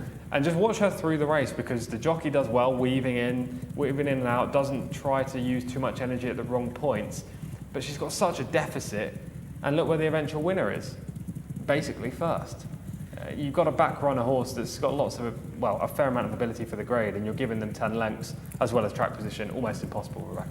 You've been saying this all week, Tom, all of last week and all of today, that it is absolutely key to get that early break, to get in front, because if you don't, you just can't win. And we've just seen that there, and that's really unfortunate. But we see now, coming around the bend, this is where she starts to make up the speed. Yeah, she's tanking back in the pack. You can see just in the yellow cap noseband, in the middle of the shot, next to the horse with the red cap being ridden along. Now she's going to tilt 5 or 6 wide around the bend. By this point, the eventual winner, Jcsa's making her bid for home. Yet Amani Al-Kil has only got 6 behind her, and she's still trying to make ground 7 wide. You know, this filly was by far the best in the race. Even at this point, she's, 6 lengths behind the leader with just 400 metres to run. She has to quickly try and erode that deficit, and she does, in true fairness to her. You know, she's put in a winning run in this race, but she was just way too far back to get the job done. I feel like the jockey will want that back. He'll want to get a little bit closer next time, you know. Well, I was going to ask you, Tom, how impressed were you with the way he handled that? After the start, if you take the race from 6 strides in, great. He let her go through the race. He found all the gaps possible. He sweep wide to the outside to try and get a free run at things. He did everything he could, but the first 6 strides, I think he could have been a little bit more urgent. He could have tried to make her break a little bit better as well, because she wasn't slowly away last week when she won. You know, she settled in mid-division. Granted, she's not the quickest, but she's not the slowest. So, yeah, a bit frustrating, but I can't be frustrated after the day we've had so far. You can't. You've had how many winners now? You've had 7 out of 9 and 2 seconds, which is a pretty good return, or maybe 1 second and 1/3. I can't keep track, Tom. You've just, well, it's been impressive nevertheless from you, Tom. So the winner though, Tom, talk us through this run. It was a very consistent run from number 14. Yeah, to be fair, I didn't completely rule her out in the prelims, although I wouldn't have picked him anyway. But he was rounding into form, you know. He had 13th on his first 2 runs this year, then 8th, then 6th, so he was trending in the right direction. I wasn't expecting him to come out and be so good from the stalls today, but maybe that's the addition of Adel Al-Faredi on board, helping this horse break and get into a good position from gate 14. And once he was there, this is a horse that stays the trip well, so he was always going to be hard to pass. Obviously, Amani Al-Kil would have probably won the race with a better trip, but other than that, Jcsa, the eventual winner, has stuffed the rest of the pack. So it was a good performance, and you know, there was no fluke about the effort either. Just another look then at the beginning of this race that proved to be so crucial. Just on the inside, just on the right-hand side now, you can see she missed a step, and then she was tightened up by horses in 2, 3 and 4. So that was the main part. I always say you can't win a race at the start, but you can lose it. Camino Ospina did actually technically win a race from the start earlier on, but Almane Al-Kil has lost a race from the start here. And what about Fire, Tom? A winner here last week, a horse that we were talking about a lot before this race. You certainly fancied her chances in this one, but what happened there? I thought she was the second most likely player. What happened? I don't know. She underperformed. Maybe the quick turnaround wasn't ideal. Maybe this was a tougher heat than she was used to running in. I just saw her there go through, as we look through the trees on this lovely shot. She was under pressure turning for home and was going backwards, so the warning signals were out early doors. Yeah, disappointment then for Fire with such an impressive run last week, but certainly wasn't able to continue it today. So shame for Fire, but nevertheless, fantastic performance from the first horse and a really, really heartening display, as you say, Tom, from Amani Akil, who finished in second. But how much further did she need if she were to have won that one? I don't necessarily think she wants further. I think this was her trip. It was more how further forward in the race in the early stages she needed to be to win, and I'd say probably 2 lengths maximum. But in terms of the way the race was finishing, in terms of the momentum, because obviously she had to overcome that terrible start. She had so much traffic to navigate. For sure. I think if you extended the race distance, though, I don't actually know whether she would have gone by. She was making inroads, but when a horse makes such an effort for such a long period of time, they're going to tire, and she might have been coming to the end of her tether when it came to the line. It was just she needed to be further forward in the race. It's not fully jockey error by any means. She broke a step slow, but you know, it's just unfortunate. And a good run for the horse in first, which we didn't mention too much about. So let's just have a bit of a chat about him then, Tom. Where next for a horse like Quieter? Yeah, he'll probably stay in handicap company. Maybe a 0 to 70. Today, what was he running off? He was running off a mark of 61. So, I mean, he could stay in a 0 to 65. It depends how the handicapper treats him. With a £4 rise, he can stick in this grade, or anything more, he'll have to go up. But yeah, I don't think they'll be tilting at windmills with this one for sure. You've got to stay in your grade with these kind of horses. And horse number 12, Jcsa, was the one that finished in third place. Do you think that was as expected, Tom? A bounce back in the right direction. That filly won 2 starts back, so had some good recent form. Alex Moreno, as I say, was a good jockey booking. So there were reasons why she might bounce back after a poor 11th last time. Well, next we can go to Alex Fussy for the runners and riders for race number 10. And I'm going to say please this time, Alex. So please, could you run us through all the next horses for this one? You're most welcome, Rebecca. Yeah, the race 10 is over 1,600 metres once again. Local bred horses in action. Number 1, La Sora, 0 from 12 so far in the career. So likely to be one of the less fancied runners, I would expect. Number 2, Ibn Al-Kayem for Abdullah Al-Musa. Number 3 is Tawi Al-Athri, looking for a first win at the 11th try. Number 5 then is next, Galaween, Ahmed Al-Shar. Number 6 is Bayrak Al-Rayyan. Naif Al-Farouz riding 0 from 7, however. Number 7 is Al-Makam Ali, 0 from 11. There's a continual theme through this field. Number 8 is Shimat Arab, 0 from 30. My word. That filly's had a lot of chances. Number 9 is Mashor Naj. Number 10 is Motazawi. Number 11 is Aithbet Al-Wasil, another exposed one, 0 from 14. 12 is Mojhat Thom, 0 from 10. 13 is the next one we see, Shawar, third Ultimat rides. 14 is Notan, then 15 is Ram. 17 is the next one, Motakareja, Tariq Al-Mansour. 18, Waj Al-Shams. 19, Majbrukat Naj. 20 is Kayed Al-Fasan, another regular performer. We've seen him a lot, 0 from 23. And then you've got Ishlay and Hanuf Najran, who will get runs here. The 21 and 22s, the reserves coming in because of our non-runners, the 4 and 16. So they will move into those stalls vacated. There's the jockeys then, making their way out. We've got lots of exposed types in here. I'm wishing Tom the best of luck finding the winner of race 10.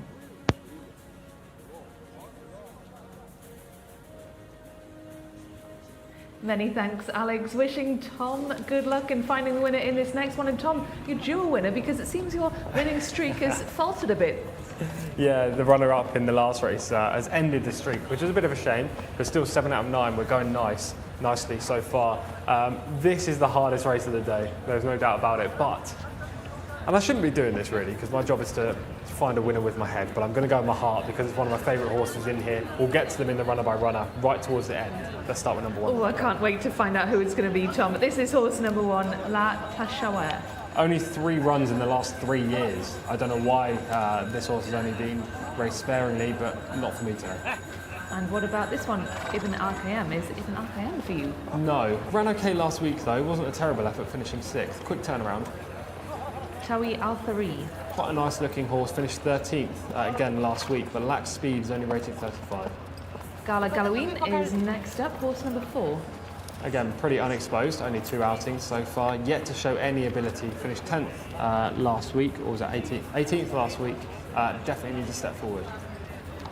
And what about number 6, Bayrak Al Rayyan? 0 from 7 so far for this 4-year-old who was bred by a US sire called Ekam. Last year's exploits, just not good enough. Al-Maqam Al-Ali is number 7. Finished 5th over 2,400 metres last year, has all stamina, will be outpaced early. Shimat Arab.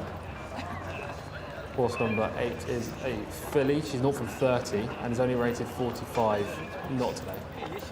Well, will it be Mashor Nudge stay, Tom? Horse number 9. Just a no-show on his return to action, finishing 12th last week. Again, quick turnaround and 0 from 10 so far. Next up, Mota Azawi, number 10. This horse has a chance on ratings, rated 66. Had 10 runs as a 2-year-old, but only 2 runs last year. That's concerning. Well, this horse that we are looking at, number 11, Ayafbat Al Wasil. 0 from 14, a filly by Art Connoisseur. Again, not run yet this year. Next up, number 12, Moj Tahat Hom. 19th on the reappearance, finishing 2nd last on that occasion. Again, very hard to think that this horse will figure. Well, will this next horse figure, Tom? Horse number 13, Sha'awa. Rated just 40. Only had the 4 outings. That's a slight positive because we just don't know the limit, but I doubt it on what we've seen so far. Number 14 is Notan. No rating in the race car, but is actually rated 45. You see that on the website. Last time out finished 10th, which wasn't terrible, but we need to improve. And Ramah is number 15, who we'll be seeing next. We've just spoken about Notan, but here comes number 15, hopefully. Yeah, they're a bit out of order here, aren't they? Notan was a big paddock negative, by the way. They're sweating up drastically. 15, Ramah, only had the 1 outing, a filly. Again, she has a chance if she can improve, but she's very unexposed. I don't know how good she is. Do we know how good horse number 17 is, Tom? Motak Haraja. Unfortunately, not very. 0 from 11, rated just 51. Waj Al Shams, we saw last week, Tom, number 18. Lacks some class, only rated 48, finished 14th last week. Mabrukat Najd, number 19. Consistent in defeat, that is a positive, and Camilo Ospina rides, again, a positive, but 0 from 21.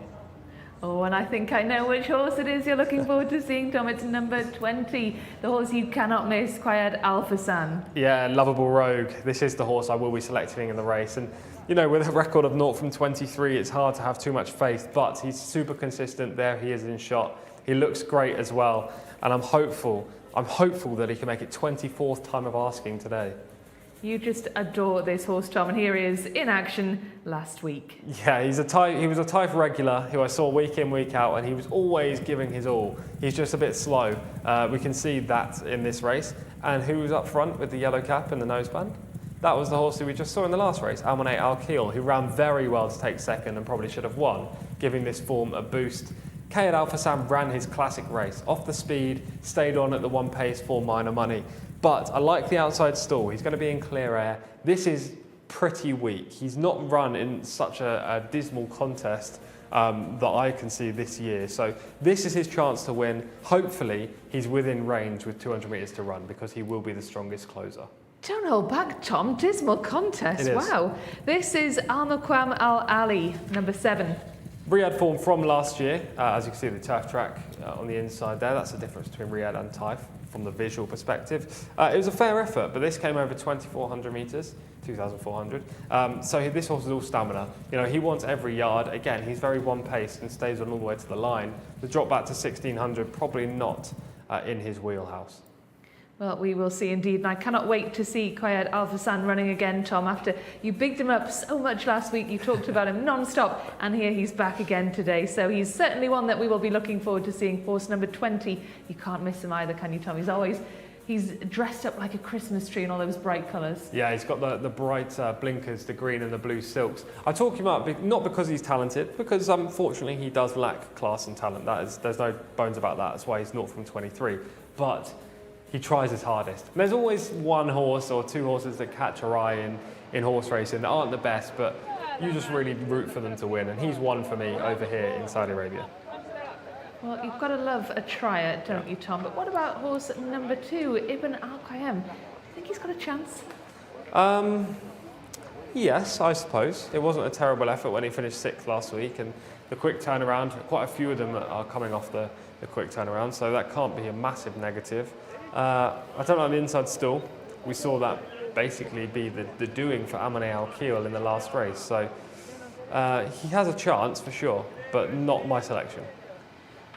Tom, our producer, says that one wins, Tom. Are you going against authority? I am going against authority. I was actually on a podcast this morning where I was called the authority, so I keep hearing that word today, but yeah, I'm going against our producer. So who's going to be your winner, Tom? It's not number 2. Is it going to be number 20, Qayad Alphasan, or a completely different horse? This is a race where you can select any horse and you can just root for them because it's wide open. Lots of horses struggle to win. I am going to go for Qayad Alphasan, mainly heart overhead. But in fairness, he has the best form in the race. It's just, can he put his head in front? Fingers crossed it's a yes. Well, fingers crossed for Qayad Alphasan, the fan favourite, if you are Tom. Ibn Al-Qayyam, I'm going to go for number 2 as the winner because I'm going to conform with authority and go with what the boss says. So I'm going for number 2, Ibn Al-Qayyam in this one. But let's see what our commentator thinks and see what Alex Fussy thinks. Alex, are you going to go with the authority or are you going to choose a completely different horse? Well, I think it's a dreadfully tricky race to call, actually, isn't it? Ibn Al-Qayyam has got a chance. That start, meeting 55, was rather okay in the comparative nature of this race. Qayad Alphasan, I mean, I would love to see him win as well. He is relatively consistent at this low level, isn't he? With that 63 rating, it'd be great to see him finally get the head in front. Outside of those, you're scratching around, aren't you, for runners who've got a chance. I mean, actually on the official rating, 71 for Al Makam Alali, horse 7 on your race card, but is making a seasonal return. So again, you're sort of trusting fitness, aren't you, with that runner? Majbrukat Naj, she could pop up for a place, I would have thought, for Camilo Ospina, although I was a bit disappointed with the effort last time because 11th wasn't her best showing. She did pick up a 3rd place finish at meeting 31 and was 4th at meeting 40, so those couple of efforts are far better than what she put up last time. Hopefully that version of her will be on show here today. So we are loading in. A reminder, you've got the 21 and 22 in here. Ishlay has just gone forwards into stall 4 because of the withdrawal of that runner, and Handoof Najran will go into 16 at the gate for the other filly who gets into the field. That runner will be in white and red colours. Shimat Arab was getting restless there, trying to go forwards to stall 8. La Shora has gone forwards into stall 1. So we are starting the load now. 3 or 4 of them in. Some extra handlers are required for Shimat Arab, who looks to have made it into the gates now. Yeah, handlers are clear of that runner. Qayad Alphasan has just popped forwards into the stalls. Montaka Rejar has gone in as well, stall 17. Coming up is 8th bat Awasil and Notan. There goes the 9, Mashornage. Ibn Al-Qayyem goes forwards next. Blue and orange, quite a dark blue. There's the 6, Bayrak Al-Rayyan. Nafel Farou's got the visor on, the jockey there. Difference of opinion, of course, with the goggles and visor and jockey's choice on terms of that aspect. Right, we've only got a couple left now by the looks of it. Just side on, there's the 15. Ramar. Straighten back up and coming forwards.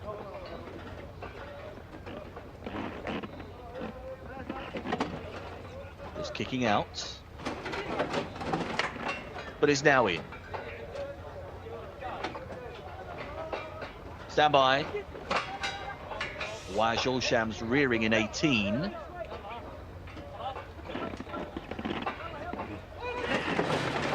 They're off. Runners are sent away. Shifting left. Mashornage from the stalls for this 1600 meter.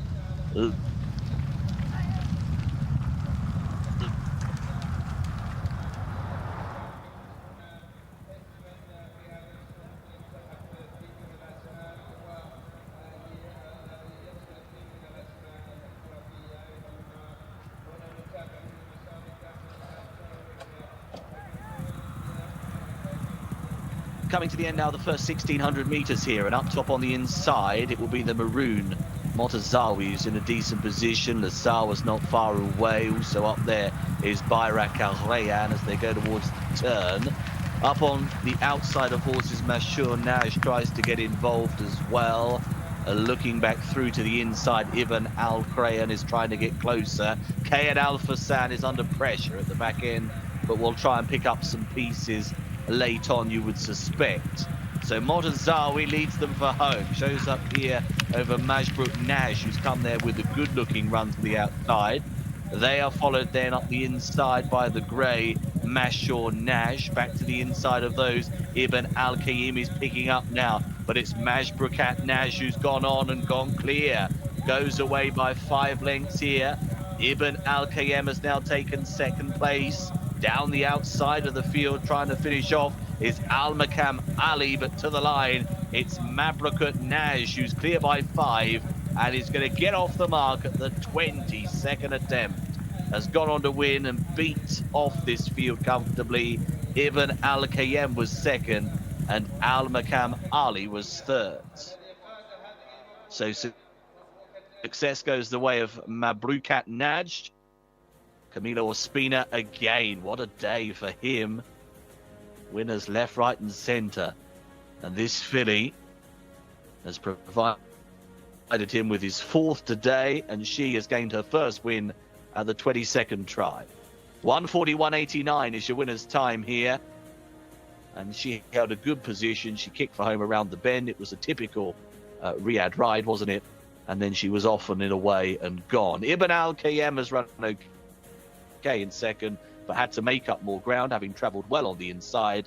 And Al-Makam Ali was third. Look at that. Kayad Al-Fassan has got 4th. Down the centre of the racecourse, was right out the back end, and he was struggling, but he's plugged on again. It's just a similar story for him. He runs consistently, but he's very frustrating from a win perspective. 19 beat 2 and 7 in our 10th race of the day.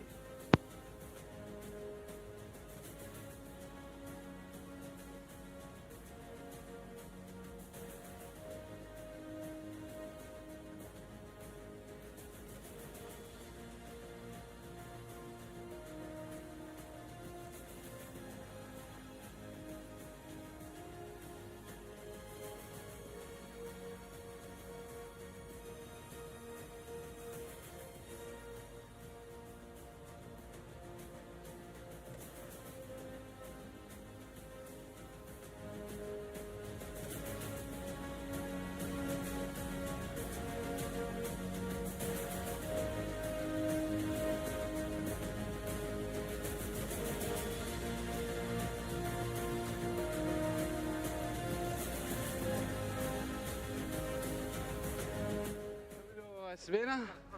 Well done, Camilo. Good race. Super hat-trick today. Yeah, thanks God, thanks God. I ride very good horses, When you have very good horses in your hands, you can do anything, And thank you to Hani and Musa, because he told me from the last race, he told me, Camilo, I have one feeling for you. Inshallah, he's going to win. And thanks God, she brought very good, and I put in good position. And when I asked her in the last 400 meters, she responded very good, and she keep going until wire, thanks God. Thank you very much.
Congratulations, what a fantastic day for you. Your fourth winner so far. Describe how you're feeling.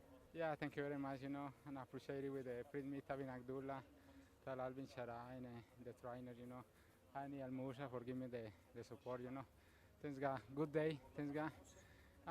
We had 2 more horses, inshallah, we'll see. And a good day today for the white stable as well. Utterly dominant. You've got more chances, and what are your hopes for those horses? Yes, thanks God. Thanks God we have very good horses this year in the stable, and we are doing very good job. The trainer, the manager, he is doing very good, great job. And thanks God, we'll see.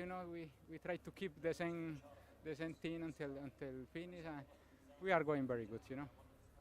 And just a word on how the track is riding out there this evening. Sorry. How is the track riding today? Oh, it's very good. This is very good. This track is fantastic track. The old jockeys coming from outside, Frankie Dettori, they say this is the best track in the world. It's very nice. Always is very nice, and we enjoy to ride in this track. Frankie Dettori coming, but this is your track, Camilo. Yeah, yes. I know. Thanks God this track. 15 years here. And we'll see. I try to do my best job and keep going until finish. Thank you very much. Well done again.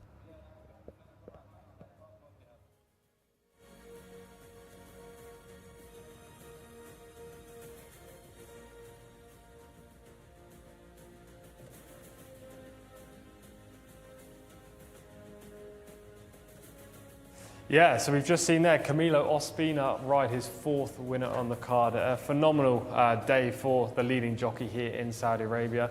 Again, just dominant off the front end. This is the tactics that we've seen Camilo use to great effect throughout the whole meet at Taif and now in Riyadh as well.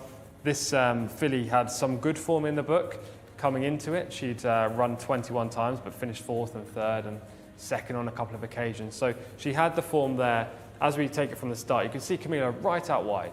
And what he does that's excellent is get her in a good rhythm, get her into a nice prominent position before tracking across. When he tracks across, he can get just 2 off the rail, and from there she was going to prove very hard to beat. Camilo did his typical tactics, kicking off the home bend, and she actually really responded nicely for him.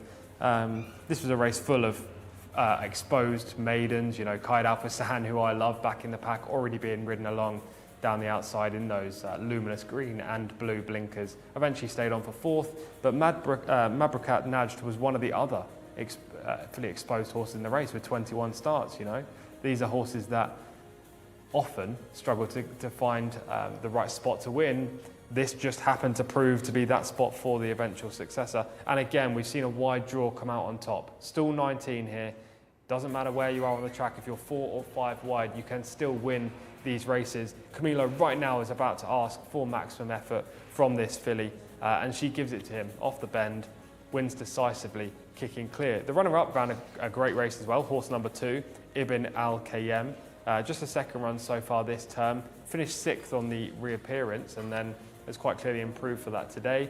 As I say, Qaid Al Fasad right down the outside in the green and the blue, eventually stays on for 4th, and I believe the 3rd place finisher was horse number 7, Al Makam Al Ali, who again stayed on at the 1 pace in the straight with that proven form and stamina over further. It was a good contest, but the winner has dominated basically from start to finish. Camilo, it's his day today. 3 for the white stable and now 1 for owner Hamad Mohamed Abu Awar. A brilliant ride as well on this filly, and he's got a great chance still to come in the final race as well, race 12, the horse I'm most excited about all afternoon and evening. That is Power in Numbers. He could easily rack up a 5-timer today, and you know, how can you ever rule out anything that Camilo's riding? He seems to be at the top of his game right now.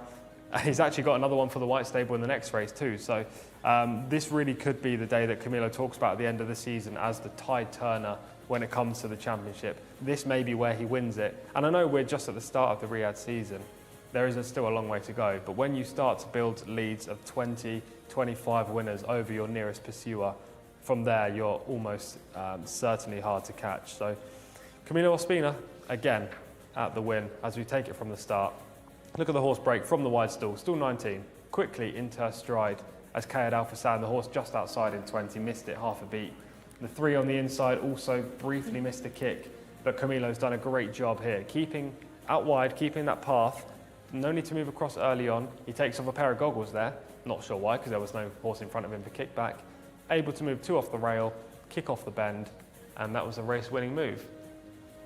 That was a really impressive ride indeed, wasn't it, Tom? And like you say, this could well be the day that he looks back on and says this was the turning point, because we saw last week the 3 days, Thursday, Friday, Saturday, he was a bit slow to get off the mark. He was quite a while before he got his first winner. He got a couple, he got a handful. Perhaps he might have expected to do a little better over the opening 3 days of the season here in Riyadh, but he's certainly off the mark now, and what day he's having. Yeah, he's having a great day. There was a couple of the white stable horses last week were pretty disappointing, but this time around, we're obviously only on Thursday, the first racing day of the week, they seem to be performing exceptionally well, and he's picking up good outside rides. So what, is that his 4th winner today? If it is, and he hasn't ridden in the 2 Arabian races, you know, he's operating at least 50% on the afternoon, and as I say, he's still got 2 very good chances to come.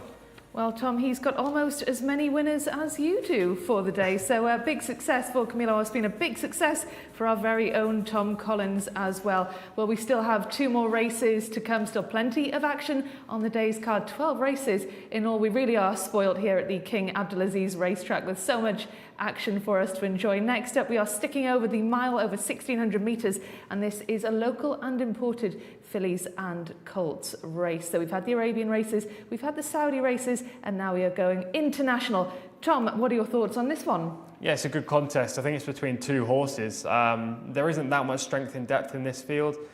Camilo Ospina, again, could be on the winner in Motabasha, horse number 2 for the white stable. Just a 2nd run so far this season, but finished 2nd in a Grade 1 last term. And the other horse that has a major chance is horse number 10, Liberation Point, a horse that used to be trained in the UK by Rafe Beckett and others. It's now shipped over here.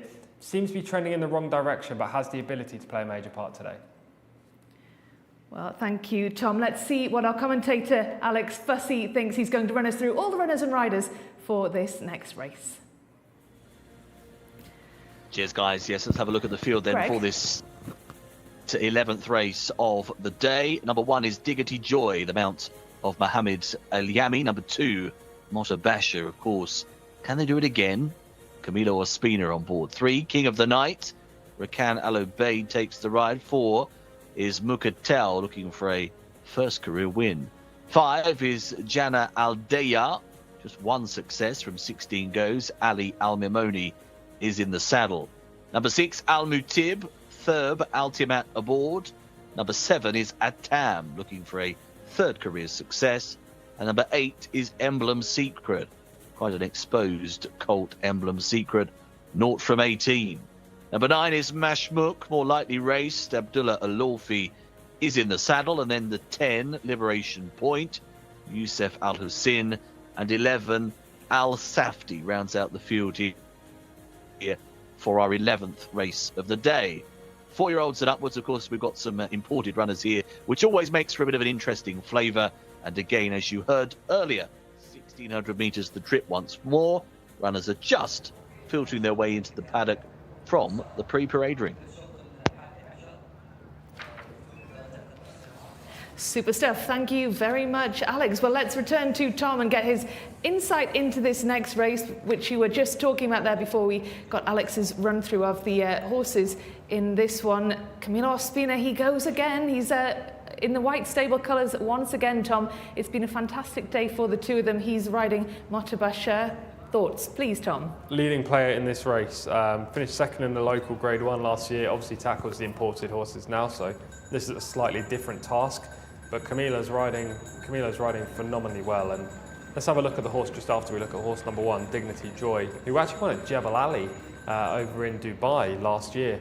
That racetrack has a real stiff finish, so he definitely stays this trip because it came over a mile as well. Yet to really show that kind of form this time around. And here is Motabashir, the horse you were just talking about. He looks very fit. Second time up this year, you can just see the ribs a little bit showing, which is what you want to see. Yeah, he looks good. I mean, this could sway my opinion on the race because I wasn't initially going to select him, and paddock's picks wouldn't generally sway me, but this one might. And what do you make of King of the Night, Tom? Well, I watched back the race last time because there's just a blank under meeting 55 in the race card if you have a look. I watched it back. He didn't jump out the stalls. That could be a similar situation today. He may well refuse. Well, hopefully he goes today. We will see. This is number 4, Mukatel. A pretty poor return to action for this horse just last week. Quick turnaround, rated 76. There are a lot better horses in here. And what do you make of the chances of Jana Al Deya? Again, I think this is a stiff task for this horse. He's a handicapper. Should be in the 0 to 65 if he wanted to find a winning spot. This is against much better opposition. Looks like he might need the run as well, Tom. Yeah, I think so. There is a reason why some of these horses are in against better runners in here. It's because there isn't many imported races in this card. So if you've got an imported horse, you've got to run somewhere. There is some action happening down there. Well, that is number 7, Atam. We'll come back to number 6 shortly, Tom, but what do you make of Atam? I'll give you a quick overview of both. Horse number 7, Atam, 2 from 28 so far, 7-year-old, first time up this season, so may lack the run. Number 6, Al-Matib, US bred by Northern Fleet, just lacking that finishing burst recently, finishing 11th, 8th and 14th this term. Emblem Secret is number 8. Yes, rated 68, 0 from 18 here.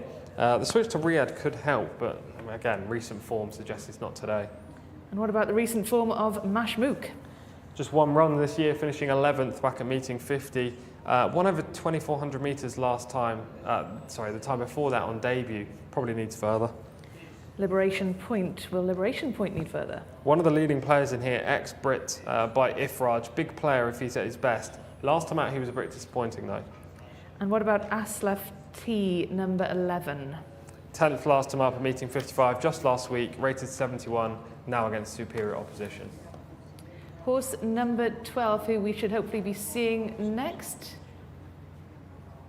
Los Andes. I wrongly stated this was a 2-horse race when I didn't remember that Los Andes was in here as well. He is a major player with a rating of 102, or 103, sorry. He's a form horse winning 2 back. Last time up he was a little disappointing, but that was against much better opposition. He could and probably should be hard to beat. I didn't like his run last time, so I will be opposing him. But if he does win, I won't be in any way surprised. And what about horse number 13, Tom, is Abo Shabar?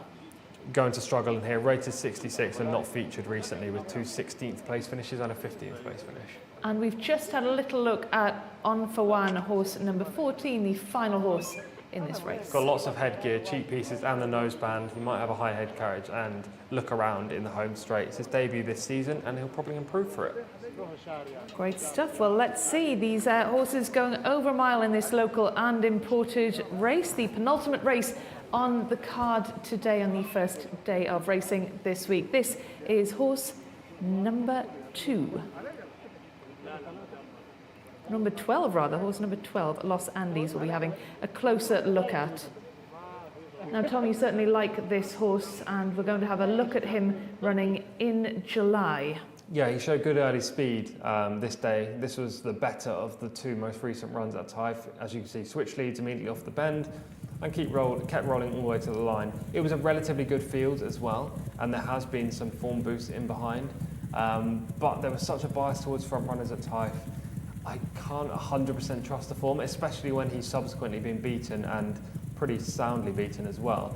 He's got the highest rating in the race and by a considerable margin, so therefore he is the horse to beat and there's no doubt about that. However, I'm going to take him on. I'm going to take him on with the white stable horse, Motabasha, purely because he's the best looking type. He was placed in a grade 1 last year against the local breds. He faces the imported horses, which is difficult. But he's going to come on for his run back at meeting 15 at Taif. He's going to be fitter. I can already tell that, as we can see, an absolute legend in the shot right now. That's our editor, Mr. Abdullah. And look how happy he is to be here. He is. He's missed us for sure.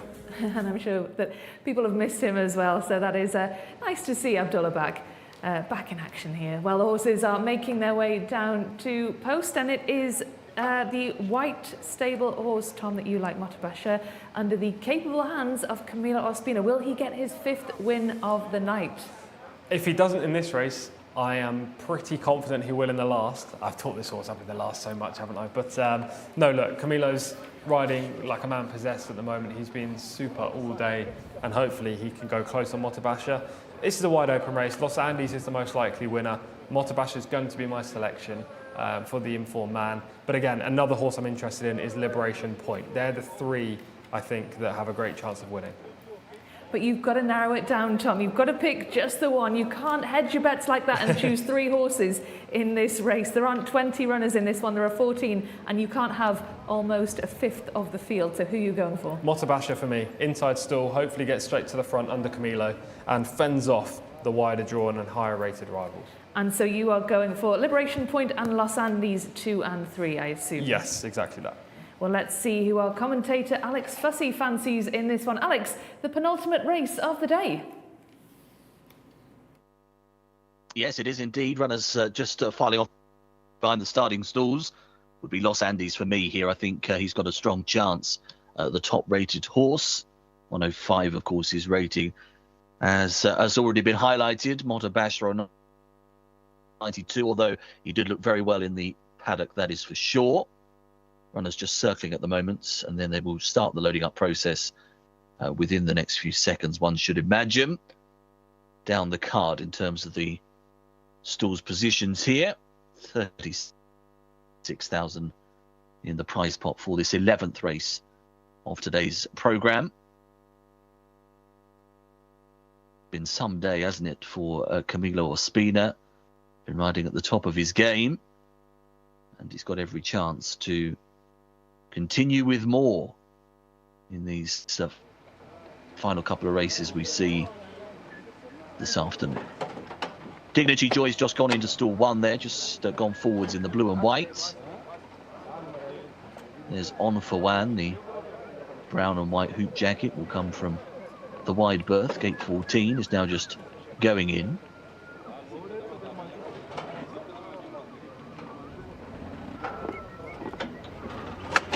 Jana Aldeya is into stall 5. That was the runner we were in stall with there. We were on board with Ali Al-Mimoni. Mashmuk, the 9, about to come up.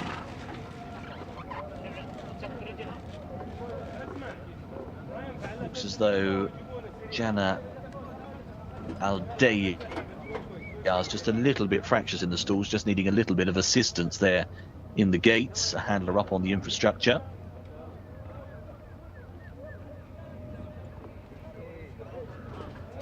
Mukatel just slotting forwards into line. Motabasha going forwards as well, and a Tam on the way in. We are nearly set here. Emblem Secret is going to be the final one forwards. Is in. Just be one more. Yes, the 3. King of the Night just hidden and now pops into the line as well. Here we go. Set. They're off. Racing away and planting in the stalls. King of the Night has refused to go. Planted in the gates. Not come out at all. A good beginning by Motabasha. Goes forwards for Camilo Ospina, bounding on early here. Leads up from a Tam. Nose banded runner. Emblem Secret is handy. Really wider out to Liberation Point, and also up there towards the outside is Los Andes, the white jacket and blue cap. Al Safti is following that wave, is racing in advance of Dignity Joy now. Light blue silks in midfield is Al Mutib. Back to the tail end, we've got the likes of Onfawan. Abu Shaba is also out the back as they start to take the left-handed turn. Mashmuk is another one in the rear division. Bit of a bargy match up the running rail, which affected Mukatal and Jana Aldeya. It's a 4-way go up top. Motabash has been passed by a wave of 3 here. You've got in the centre of rivals Liberation Point, but on the outer, Los Andes appears to be travelling much the best. Emblem Secret is now being scrubbed along in 3rd place. As to the outside, Al Mutib now takes that position as they flatten out and level for the judge. Up top then, Los Andes is trying to get past Liberation Point, who's coming back again. Liberation Point putting in a big and brave effort. Los Andes got to the front, but couldn't get away, and Liberation Point keeps on responding inside the final 100. Los Andes, Liberation Point heads up and down to the line. Los Andes has just done enough. Los Andes has beaten Liberation Point. They battled it out all the way up the home straight, and they drew right away from Al Mutib, who was in 3rd. Terrific tussle in race 11. It's gone the way of Los Andes for Luis Morales, a winner meeting 21, the highest rated in the field. What a day it's been for these jockeys, isn't it? That's 3 for Morales now, 4 for Ospina. It's been a domination between the pair of them, and has just seen off Liberation Point, and you could actually see the frustration from the rider Youssef Al-Hussein as they went past the line. He sort of fist pumped, but in a negative way. He was really annoyed to have been run down, and these two came right away.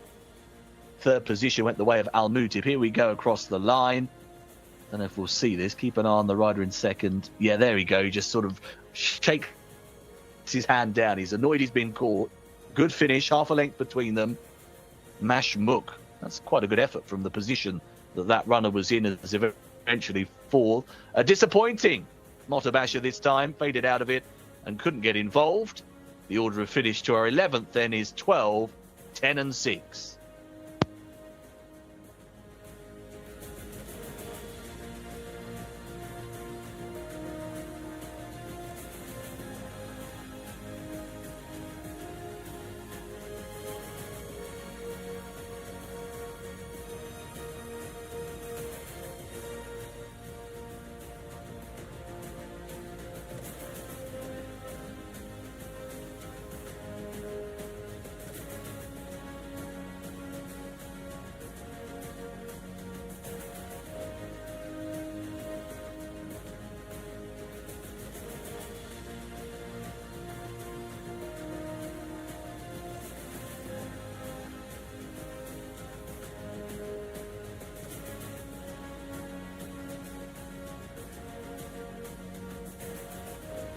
If the race changed for him, and that's why we have a lot of opportunities today to win the race.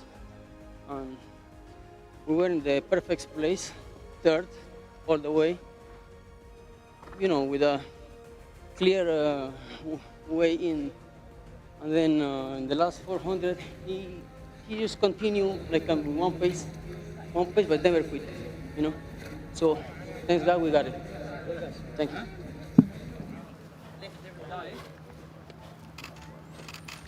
Well, that was a terrific tussle, as our commentator Alex Fussy said, between Los Andes holding off Liberation Point in a very close finish indeed. And these are two horses that you picked out at the beginning, Tom, but you picked them as second and thirds. But it's a treble for Luis Morales, so a great win for Los Andes. Yeah, really good day for Luis as well. He's having a good time here in Riyadh. He had 3 winners last week and 3 today as well, so he's going very strong so far. 6 winners in just 4 days at this meet. He's also a man in form. I mean, Camilo Ospina's taking all the kudos from us, but and rightly so, I guess, after 4 winners. But at the same time, Luis has done a great job. Thank you, Bob. Appreciate it. Good ride as well. This was the horse to beat on figures, rated 103. His effort 2 back at Taif was impressive, and then last time he underperformed. But today he was facing inferior opposition, and he got the job done well. Liberation Point in second. I had a funny feeling he would run well. He was going to be my initial selection before I changed due to a paddock image. Not negative for him, but positive for the horse I ended up going for, Motabashir. Liberation Point ran a screamer of the inside. You know, he would have won this race 9 times out of 10, but has just bumped into a very nice type. And my selection was a touch disappointing. He got squeezed up on the bend. He doesn't have the best action either. Maybe that was foolish to change my mind. Maybe, but hindsight, Tom, Yeah. is a wonderful thing. Do you think Liberation Point was unlucky there, just edged out? Not unlucky as such, but generally in a race of this nature, he would win with that performance. It's just that he's run into a proper cup horse in Los Andes.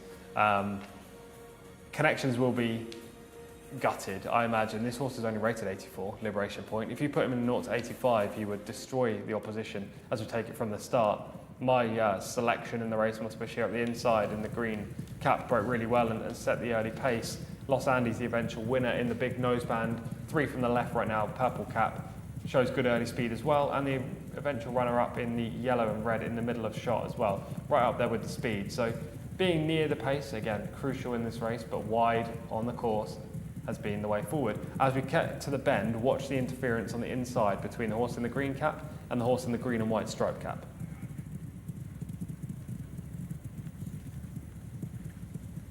Do you think, Tom, that this is something that the stewards will have a look at? Potentially. We're just about to come to it now. Camilo's got a real tight hold of Motabashir at the inside. And interference is just about to happen as they come around the bend. When the camera angle changes, you'll see a lot of tightening up the inside. And it's definitely cost Motabashir any chance he had. I mean, he was going backwards anyway, so he wouldn't have been in the top 3. It's just about now. Los Andes cuts in slightly, so does Liberation Point, the first and second. Really causes Camilo to stamp on the brakes there. The number 8 as well also had to stop his run, so that allowed the front 2 to move clear. The stewards will look at that. One of the 2 riders, maybe Luis Morales, will receive a small ban, but it didn't really have an impact on the result. But just look at the white stable horse, Tom. Way back, completely fading. A really disappointing run for Motabashir. Yeah, he didn't run great. I don't really know what happened there. He was very keen in the early stages. Maybe Camilo should have just let him go. But at the same time, that's just hearsay because I've seen how badly he performed with the restraining tactics. So yeah, it was disappointing. This is a horse in Motabashir I probably will not follow going forward. His action puts me off, his back legs, and he crosses his front legs as well, like a horse earlier on in the card. He's a horse to follow in local races, but not imported, races that involve imported horses. And do you think then going forward we'll see him just in the local races? I think so, yeah. I think that'll be the right spot for him. Well, we heard there from the winning jockey, Luis Morales, who said that he got the perfect place the whole way round. He came from way out wide, drawn in stall number 12 of 14. And like we've seen throughout this, the last few days, the start of this season here in Riyadh, that is key to get in front as you come around the bend. It's kind of like a slingshot with this outside draw. You know, you gain momentum off the turn and you can really kick clear into the straight. As you say, you want to be trying to win your race as you come into the home straight, not in the home straight itself. And Luis Morales has mastered it. This is where you want to be kicking for home. And Morales here, you can see on the outside, going best of all. He's the only jockey not asking for maximum effort at this stage. And you can see there how the wheels are beginning to fall off the white stable horse, can't you, John? Just coming around the bend, getting squeezed out, but like you say, just going backwards, just got nothing left. Yeah, nothing left in the tank. Maybe just burned too much fuel in the early stages when Camilo had him under a tight hold. But nevertheless, it was still a disappointing performance, even if that was the case. And you singled out Liberation Point before this race, Tom, because you really liked the sire. Yeah, I like the sire, I like the UK form as well. So he had a major chance. You know, on ratings, he wasn't a big player in here, but I know he was better than that. He ran great in second. I would have actually been a little bit annoyed if he did win, because he would have been my initial selection and I changed my mind. But no, he ran great. Do you think we might see a bit of a rivalry between Liberation Point and Los Andes going forward? I don't think so. I think they're probably going to run in different grades. Los Andes will go straight back in the cup races. Liberation Point could run in handicaps, could equally run in opens. It depends where connections want to go with him, but he's got a relatively low rating, so you know, you've got to exploit that. But he certainly ran higher than his rating would suggest today. Liberation Point rated 84. What would you base his rating on, based on what we've just seen there? He's at least a mid-90s horse. He just needs to run to his best. I don't think Type suited him at all. He's not the type to handle a real deep all-weather surface, so this quicker track here in Riyadh definitely paid its way. You know, he's going to be a turf horse. When the turf track is laid here, and it's not currently laid, he's going to be on that surface for sure.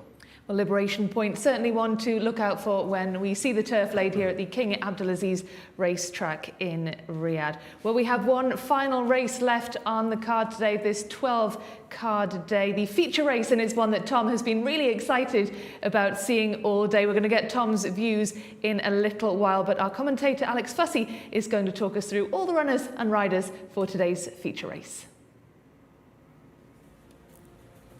Let's take a look at the field then, shall we, for this 12th and last race on today's card. 1,800 metres the trips, and the longest distance for us today as well. Number 1 is ready to connect. The Mount of Luis Morales, of course, looking for his 4th winner today. Some afternoon for him so far. Number 2 is Riyadh, who's won once from 9 starts previously. 3 is Yes Mo, looking for a first career success. 4, Omniat for Turkey Alofi, a winner at meeting 46. Number 5 is Mudhim, 0 from 6 so far, but has had a few placed efforts. Number 6 is Dahi, a winner at meeting 40, very lightly raced colt as well. 7, Sheik, who's won twice, 2 wins, came at meetings 11 and 48. Then you have the 8, Mamlak, who's looking for a 4th career success, has had the most runs in this lineup, has run 13 times. And then number 9, Power in Numbers, the one that's Tom has been talking up all day long for Camilo Ospina. 9 of them. That is the field for our final race of the day. Many thanks, Alex. Well, we will be returning to Alex shortly as we get this final race of the day underway. But Tom, you are so excited about this one. You're almost more excited about this race than you were about seeing your favourite horse a little earlier on, Kayed Al Fassan. But just tell us why you are so looking forward to seeing Power in Numbers run. Well, I think he could just be one of the classiest horses that we've got here in Saudi Arabia at the moment. You know, this is a horse who ran 5 times in the US. He raced for Chad Brown and Klarovich stables, arguably the 2 strongest owner, the strongest owner and trainer in the country. He was bought for 400,000 by these connections, the white stable, back in July from the US and brought here. He's got a beautiful pedigree being by Gervin out of a mare called Gold Edge. As I say, Chad Brown doesn't train bad horses, and this horse really developed into a nice type, winning a maiden claimer at Aqueduct back in April, following that up with a success at Monmouth against previous winners, and then taking the listed Tail of the Cat Stakes again at Monmouth. So he's a horse that could easily improve and become a 110 plus rated individual. I really hope he gets the job done. It is first time up in Saudi Arabia. That's an angle I don't necessarily love, and first time up this season, albeit he ran just a few months ago. So there are a little bit of question marks there, but he is the most talented horse in the race. I have no doubt about that. Well, we'll be seeing him shortly. He is horse number 9 in this, so we will get to him a little later. But let's get your thoughts, Tom, on the rest of the field. This is Ready to Connect. Lovely looking horse, this Ready to Connect. I saw him in Taif back at meeting 32. He finished 4th in the Saudi Derby qualifier last year. He was a good 2-year-old. 2 starts this year haven't been at that level though. Horse number 2 is Riyadh.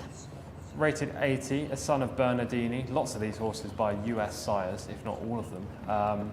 He's by a mare called Secretarial, who's obviously a descendant of Secretariat. Riyadh is yet to show his best in 2 runs this term. Yes Mo is horse number 3. Rated just 40, this 3-year-old gelding. Connections were obviously just looking for a spot to run him. He is not a contender. Well, another US horse, Tom, is Omniat, horse number 4, who we will be seeing shortly. We've sped through these runners so far, still looking at Riyadh, horse number 2 there with the fine pedigree. That's horse number 3, Yes Mo, who Tom has just spoken us through. So let's move on, Tom, to horse number 4, who's following on. Yeah, Omniat, horse number 4, by Tail of a Catty, another sire that we've seen quite a lot here in Saudi. He won his maiden last time up, meeting 46, and it was a decent effort as well at Taif, but connections are aiming high here. Again, he should not be a contender in this race. Will Mudhim, horse number 5, be a contender in this race? Probably not, though he does have the ability to win a race or 2, just not at this level at the moment. He's a 3-year-old by Pioneer of the Nile. His last 2 efforts in maidens have been fine, finishing second on both occasions, but now he's facing winners. Dahi is horse number 6. This horse is only rated 73, Dahi. I think he's way better than that, and if they ran him in a handicap, he would be my selection 9 times out of 10 in 0 to 75. However, they're running in an open against better opposition. He did it well last time at Taif. I wouldn't be surprised if he ran in the first 3 with a Del Alfaredi on board. Well, it'll be interesting to see how he gets on in this one. You think top 3 then, Tom? So watch this space, we will see. But next up is horse number 7, Oh Chic. Yeah, we featured this horse in our menu right at the top of the show. He has good recent winning form to his name, winning a 0 to 85 handicap at meeting 48. He showed good early speed there. Riyadh Al Tuaish takes the ride, but he's the 2nd string for the White Stable and trainer Ahmed Mohamed. Well, the White Stable, of course, 2 runners in this final race. We'll get to their 2nd runner momentarily, but let's have a little look at horse number 8, Mamlak. She was a really nice 2-year-old. That's why she has a rating of 78. She hasn't built on that though this year, and she seems to be regressing at a rapid rate of knots. 4th on the return, 8th at meeting 15, 9th at meeting 39, and 11th just last week. Quick turnaround, better opposition, nothing. And here, Tom, is the horse that you've been looking forward to seeing all day. This is Power in Numbers. Yeah, I really like this horse. Just as on his US profile, he's not the nicest of walkers. He may not be the best of lookers either, but he's very talented. By Gervin, as I say, I've given you the whole case for him. Big, pricey purchase on the back of 3 victories in the US. I think he's got lots going for him in this race, and it's a winnable spot as well. You can find much tougher open races than this. Camilo probably won't be as aggressive on him as he is on most of his other rides, but he does have natural early speed. When he won the listed Tail of the Cat Stakes at Monmouth, he was always positioned forward, so he has the quality and the tactical speed and the good outside draw to work a nice trip. Why won't Camilo Ospina be as aggressive on him, Tom? Because he's not a typical Saudi horse. You know, he's coming from the US. US races are run very similarly, hard from the outset and try to maintain that speed. So he does have the speed to go forward, but I don't think Camilo will be desperate to make the front. I think there are other horses in here that could have a little bit more early. Even the owner mate, Oh Chic, could be a little bit faster in the early stages. But I'm sure that Camilo will be in the top 3 after a furlong or 2. And from there, providing he's fit, and he looked fit enough, surely he gets the job done. Well, he looks acting up a little bit there. He's certainly G'd up and ready to go in this one, Tom. And this is horse number 7. This is Oh Chic. And we can have a look at Oh Chic in action in September.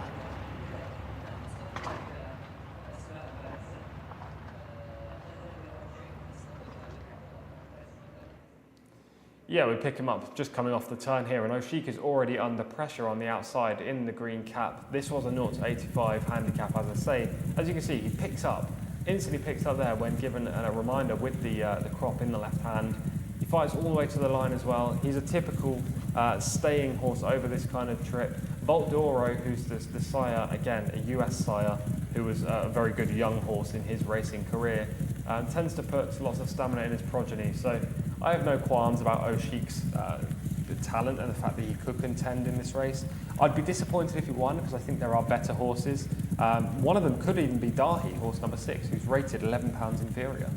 And we'll be having a little look at Dahi in action now. This is from September. I like this performance a lot, and it looked like he was in serious pressure turning for home. He's still 5 or 6 lengths down on the leader, but just watch how he finishes off his race. Not only does he catch the leader, who is on the wrong lead and doing quite a lot wrong in the late stages, but he surges clear like he desperately needs this 1800-metre trip. He's finding all the way to the line, responding to his rider's urgings. Adel Al-Faradi maintains the piloting today. Again, I think he's a contender for top 3, but I'd be disappointed if he beat Power in Numbers. I just think he's different gear. Do you think that's likely, that he could beat Power in Numbers? No, I don't. Look, I could definitely be wrong. It's been a good day, but you know, you're only one race away from being wrong. So I could be wrong easily here, but Power in Numbers to me is a clear standout. We should mention Ready to Connect, drawn inside, 4th in the Saudi Derby qualifier, rated 92, so the highest rating in the race. He's also a player, but yeah, everything to me points towards Power in Numbers. And Tom, you've had 8 winners? 7. 7 I winners. wish it was 8. 7. You're going for your 8th winner, and you're hoping that it will be Power in Numbers, the white stable horse. But his closest competition, Tom, where do you think that's coming from? Probably Ready to Connect if the inside draw is fine. Dahi as well if he takes that further step forward. Those are the 2 I think will be 2nd or 3rd, 3rd and 2nd. Oshik will set the pace for Power in Numbers, I imagine. So I'd imagine horse number 9 to win, and then horses 1 and 6 to be the biggest dangers.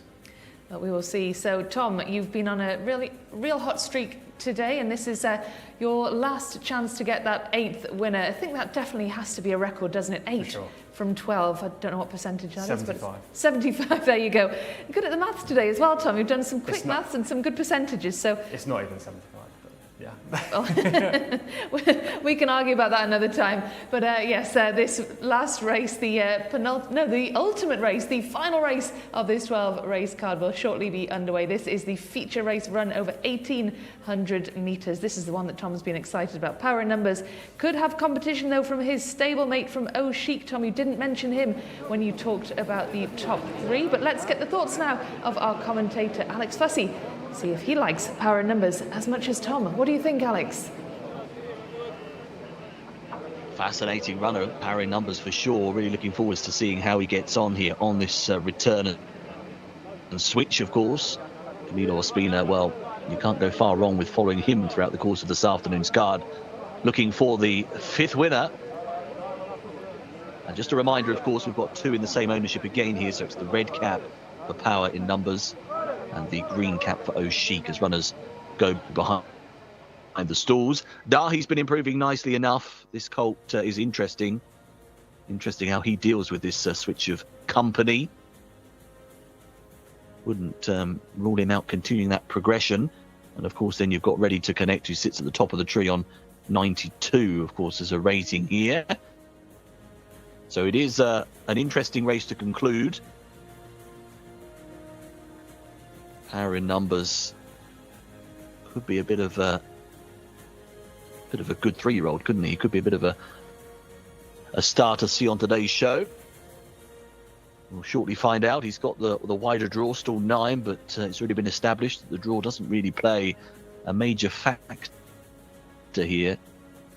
Perhaps a small idea to be away from the inside, hard up the inside in the likes of 1 and 2. Bit further to travel, of course, here as well over the 1,800-metre trip. Ordinarily, we'd have suggested that would be therefore allowing chance to those from behind to get involved, but I'm not sure that's really the case here, still given the track configuration and conditions. Nearly set for the last there. I'm just waiting for the runners to load up. Mamlak is just about to go forwards. The yellow and blue, that filly will go into stall 8. Mudhim heads up to 5, got the star on the jacket there. Omniat's already in. You can see there in the stall next door to Mudlim. Stall 5 has been the stall we've been in with today. There goes the 2, Radad, green cap of Oshik, and also going in is Dahi. That runner slots 4 forwards. So Chic then coming up and in. Ready to connect, got that inside berth into stall 1. Power in Numbers is locked away. Stand by for the last. And they're off and racing. Runners sent away over 1,800 metres. An awkward beginning for Yes Mo, and is being rousted early on. Very good start by Power in Numbers, who's powering forwards. Comes right across over the top here, and is already 3 lengths clear. Second spot is with Dahi. Improving is Riyadh, the blue cap in between horses. Back to the inner, ready to connect, is in company with Yes Mo, as Power in Numbers has breezed over to the rail. Smooth stuff so far. Looking at Chic, while wider out the green cap, deeper on the race course, is racing about 6 or 7 wide. Mamlak's back through the field at this stage in company with Mudhim and also Omniat. So Power in Numbers in front, still shows up by about a length, has had a pretty easy time of it on the sharp end, it would appear. Second spot then with the blue cap of Riyadh. On the outside of those is Dahi, and even deeper Chic. Ready to connect continues to follow with Mamlak as they now start to wind up the gallop. They're about to swing for home, and up top Power in Numbers has got plenty breathing down his neck. Power in Numbers will need to find more. Up there Riyadh goes well. To the outside Chic. Between horses is Dahi. There's 4 here within a length of each other. A right battle up the home straight coming up, and it's Chic over the top and to the lead. Chic goes on, goes past Dahi. Power in Numbers has kept plugging away up the inside, but it's Chic in the clear and away by 5. Chic for back-to-back wins. Another one for the White Stables. Chic has run out a wide margin victor of the last. Second place will go the way of Power in Numbers, so it's a 1-2 for the team, has just held off Dahi for that position. So Chic the 7 takes the final race and makes it 3 wins from 5 starts. Nice 3-year-old who's progressed well and has gone zooming on by. There was 4 of them, wasn't there, in a row as they turned for home. But in the end, Chic came clear. Power in Numbers did okay. He got across easily from the starting stalls, tacked over to the inside. But in the end, he gave best. Perhaps he will be coming on for this initial run. And he's plugged on. He's kept in there fighting for second. 7.5 lengths, though, your winning margin in the end. 1:52.67 is your winner's time. And our 1-2-3 for the final race is horse 7 Chic, beats 9 Power in Numbers. And then the 6, Dahi.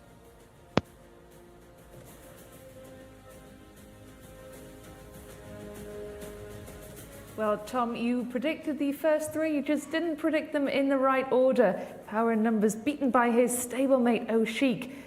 Are you disappointed? Will Connections be disappointed? Yes to both, I think.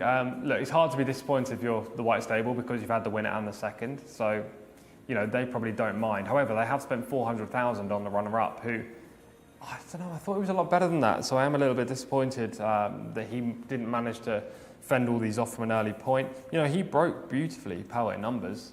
Camilo just took a little bit of a pull. I wish he let him just run through the early stages and see if he could burn them off. But look, this is a guy who's had 4 winners on the day and, you know, is the best rider here. So I can't tell him what to do by any means. The eventual winner, Chic, has clearly improved for that last time out effort. Riyadh on the double so far today. And yeah, it's a great performance from the winner, but I am disappointed with the runner-up. What do you think happened, Tom? Just an off day? I don't know. There seemed to be no excuses. He broke well. He got across to the front. As I say, I wish Camilo just let him run and see how far he could go for rather than keep him on a stranglehold. Because when you rate a horse that has lots of speed, you lose their main asset, basically. But he was beaten comprehensively. There's no real suggestion that even if he'd let him go in the early stages, he would have won. So, yeah, I'm disappointed. Maybe next time we'll see a better performance from him. 5 victories so far for the White Stable. Yeah, really fantastic day for the owners. Tom, I want to find out what your highlight of the day is, because there have been so many. It's been an absolutely fantastic day of racing here in Riyadh. Of course, we've got 2 more days of racing still to come. This is the first day of the week's racing, and there's been so much incredible action today. Tom, you were looking forward to seeing the 12th race on the card. That was the one you really wanted to see. Yeah. Didn't perhaps live up to your expectation, but what's been your highlight? Yeah, I think we peaked a little bit too early today with the selections. It was a fantastic day, don't get me wrong, with the 7 winners. One of them was Daidan, and he has to be my highlight of the day. It was a 4-runner race. You know, this contest we build as a super competitive heat between all 4 horses, but Daidan made a mockery of that. He ran away with the contest, showing great early speed. You can see him there in the green cap. Camilo Ospina, one of his 4 winners on the card. This horse has lots of stamina. He's not a horse that just wants to run over 1,400 metres, and he proved that with a wicked turn of pace, good acceleration in the home straight, and just put this race to bed comprehensively. I thought this was a huge step up on what he'd shown previously, and it was one of the best performances we've seen so far in Riyadh. And this race was a really surprising one for us, wasn't it, Tom? Because we built this as a race that could have gone to anyone. There were 4 runners in this, and we said each of those 4 runners could have won it. They'd each had a win each. We did speak about Daidan quite a lot, but we thought it would be much more open than it actually was. Yeah, it was a tentative selection on my part to select Daidan in this race, but he ended up proving that that was a little bit wrong, and I should have been super confident, because, you know, these white stable horses we've spoken about in great detail throughout the whole day and over the last couple of weeks. They can be amazing first time up, but like this horse here, Daidan, they also continue to improve for each start, and he is just developing and becoming a really good 2-year-old. You know, this was only his 3rd outing. He's now won his last 2. This was over 1,400 metres, and I cannot wait until we see him over 1,600 or even up to 2,000. Yeah, that's certainly something to look forward to. Well, the white stable, 5 wins today for the owners. Do you think that Daidan is the most impressive?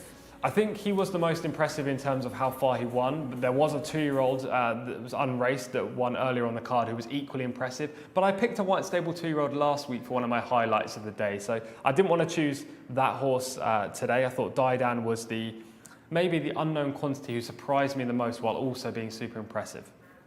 Absolutely. Well, we had certainly a very interesting day here in Riyadh. We had some big fields. We had a field of just 2 runners in the Arabian race as well, which was certainly more interesting to see than you might think in a 2-horse race. There is certainly a lot more action still to come here at the King Abdulaziz racetrack in Riyadh. We have more action on Friday, more action on Saturday, and we've loved having your company throughout the day as well. And we hope that we will be seeing you here again tomorrow for plenty more racing.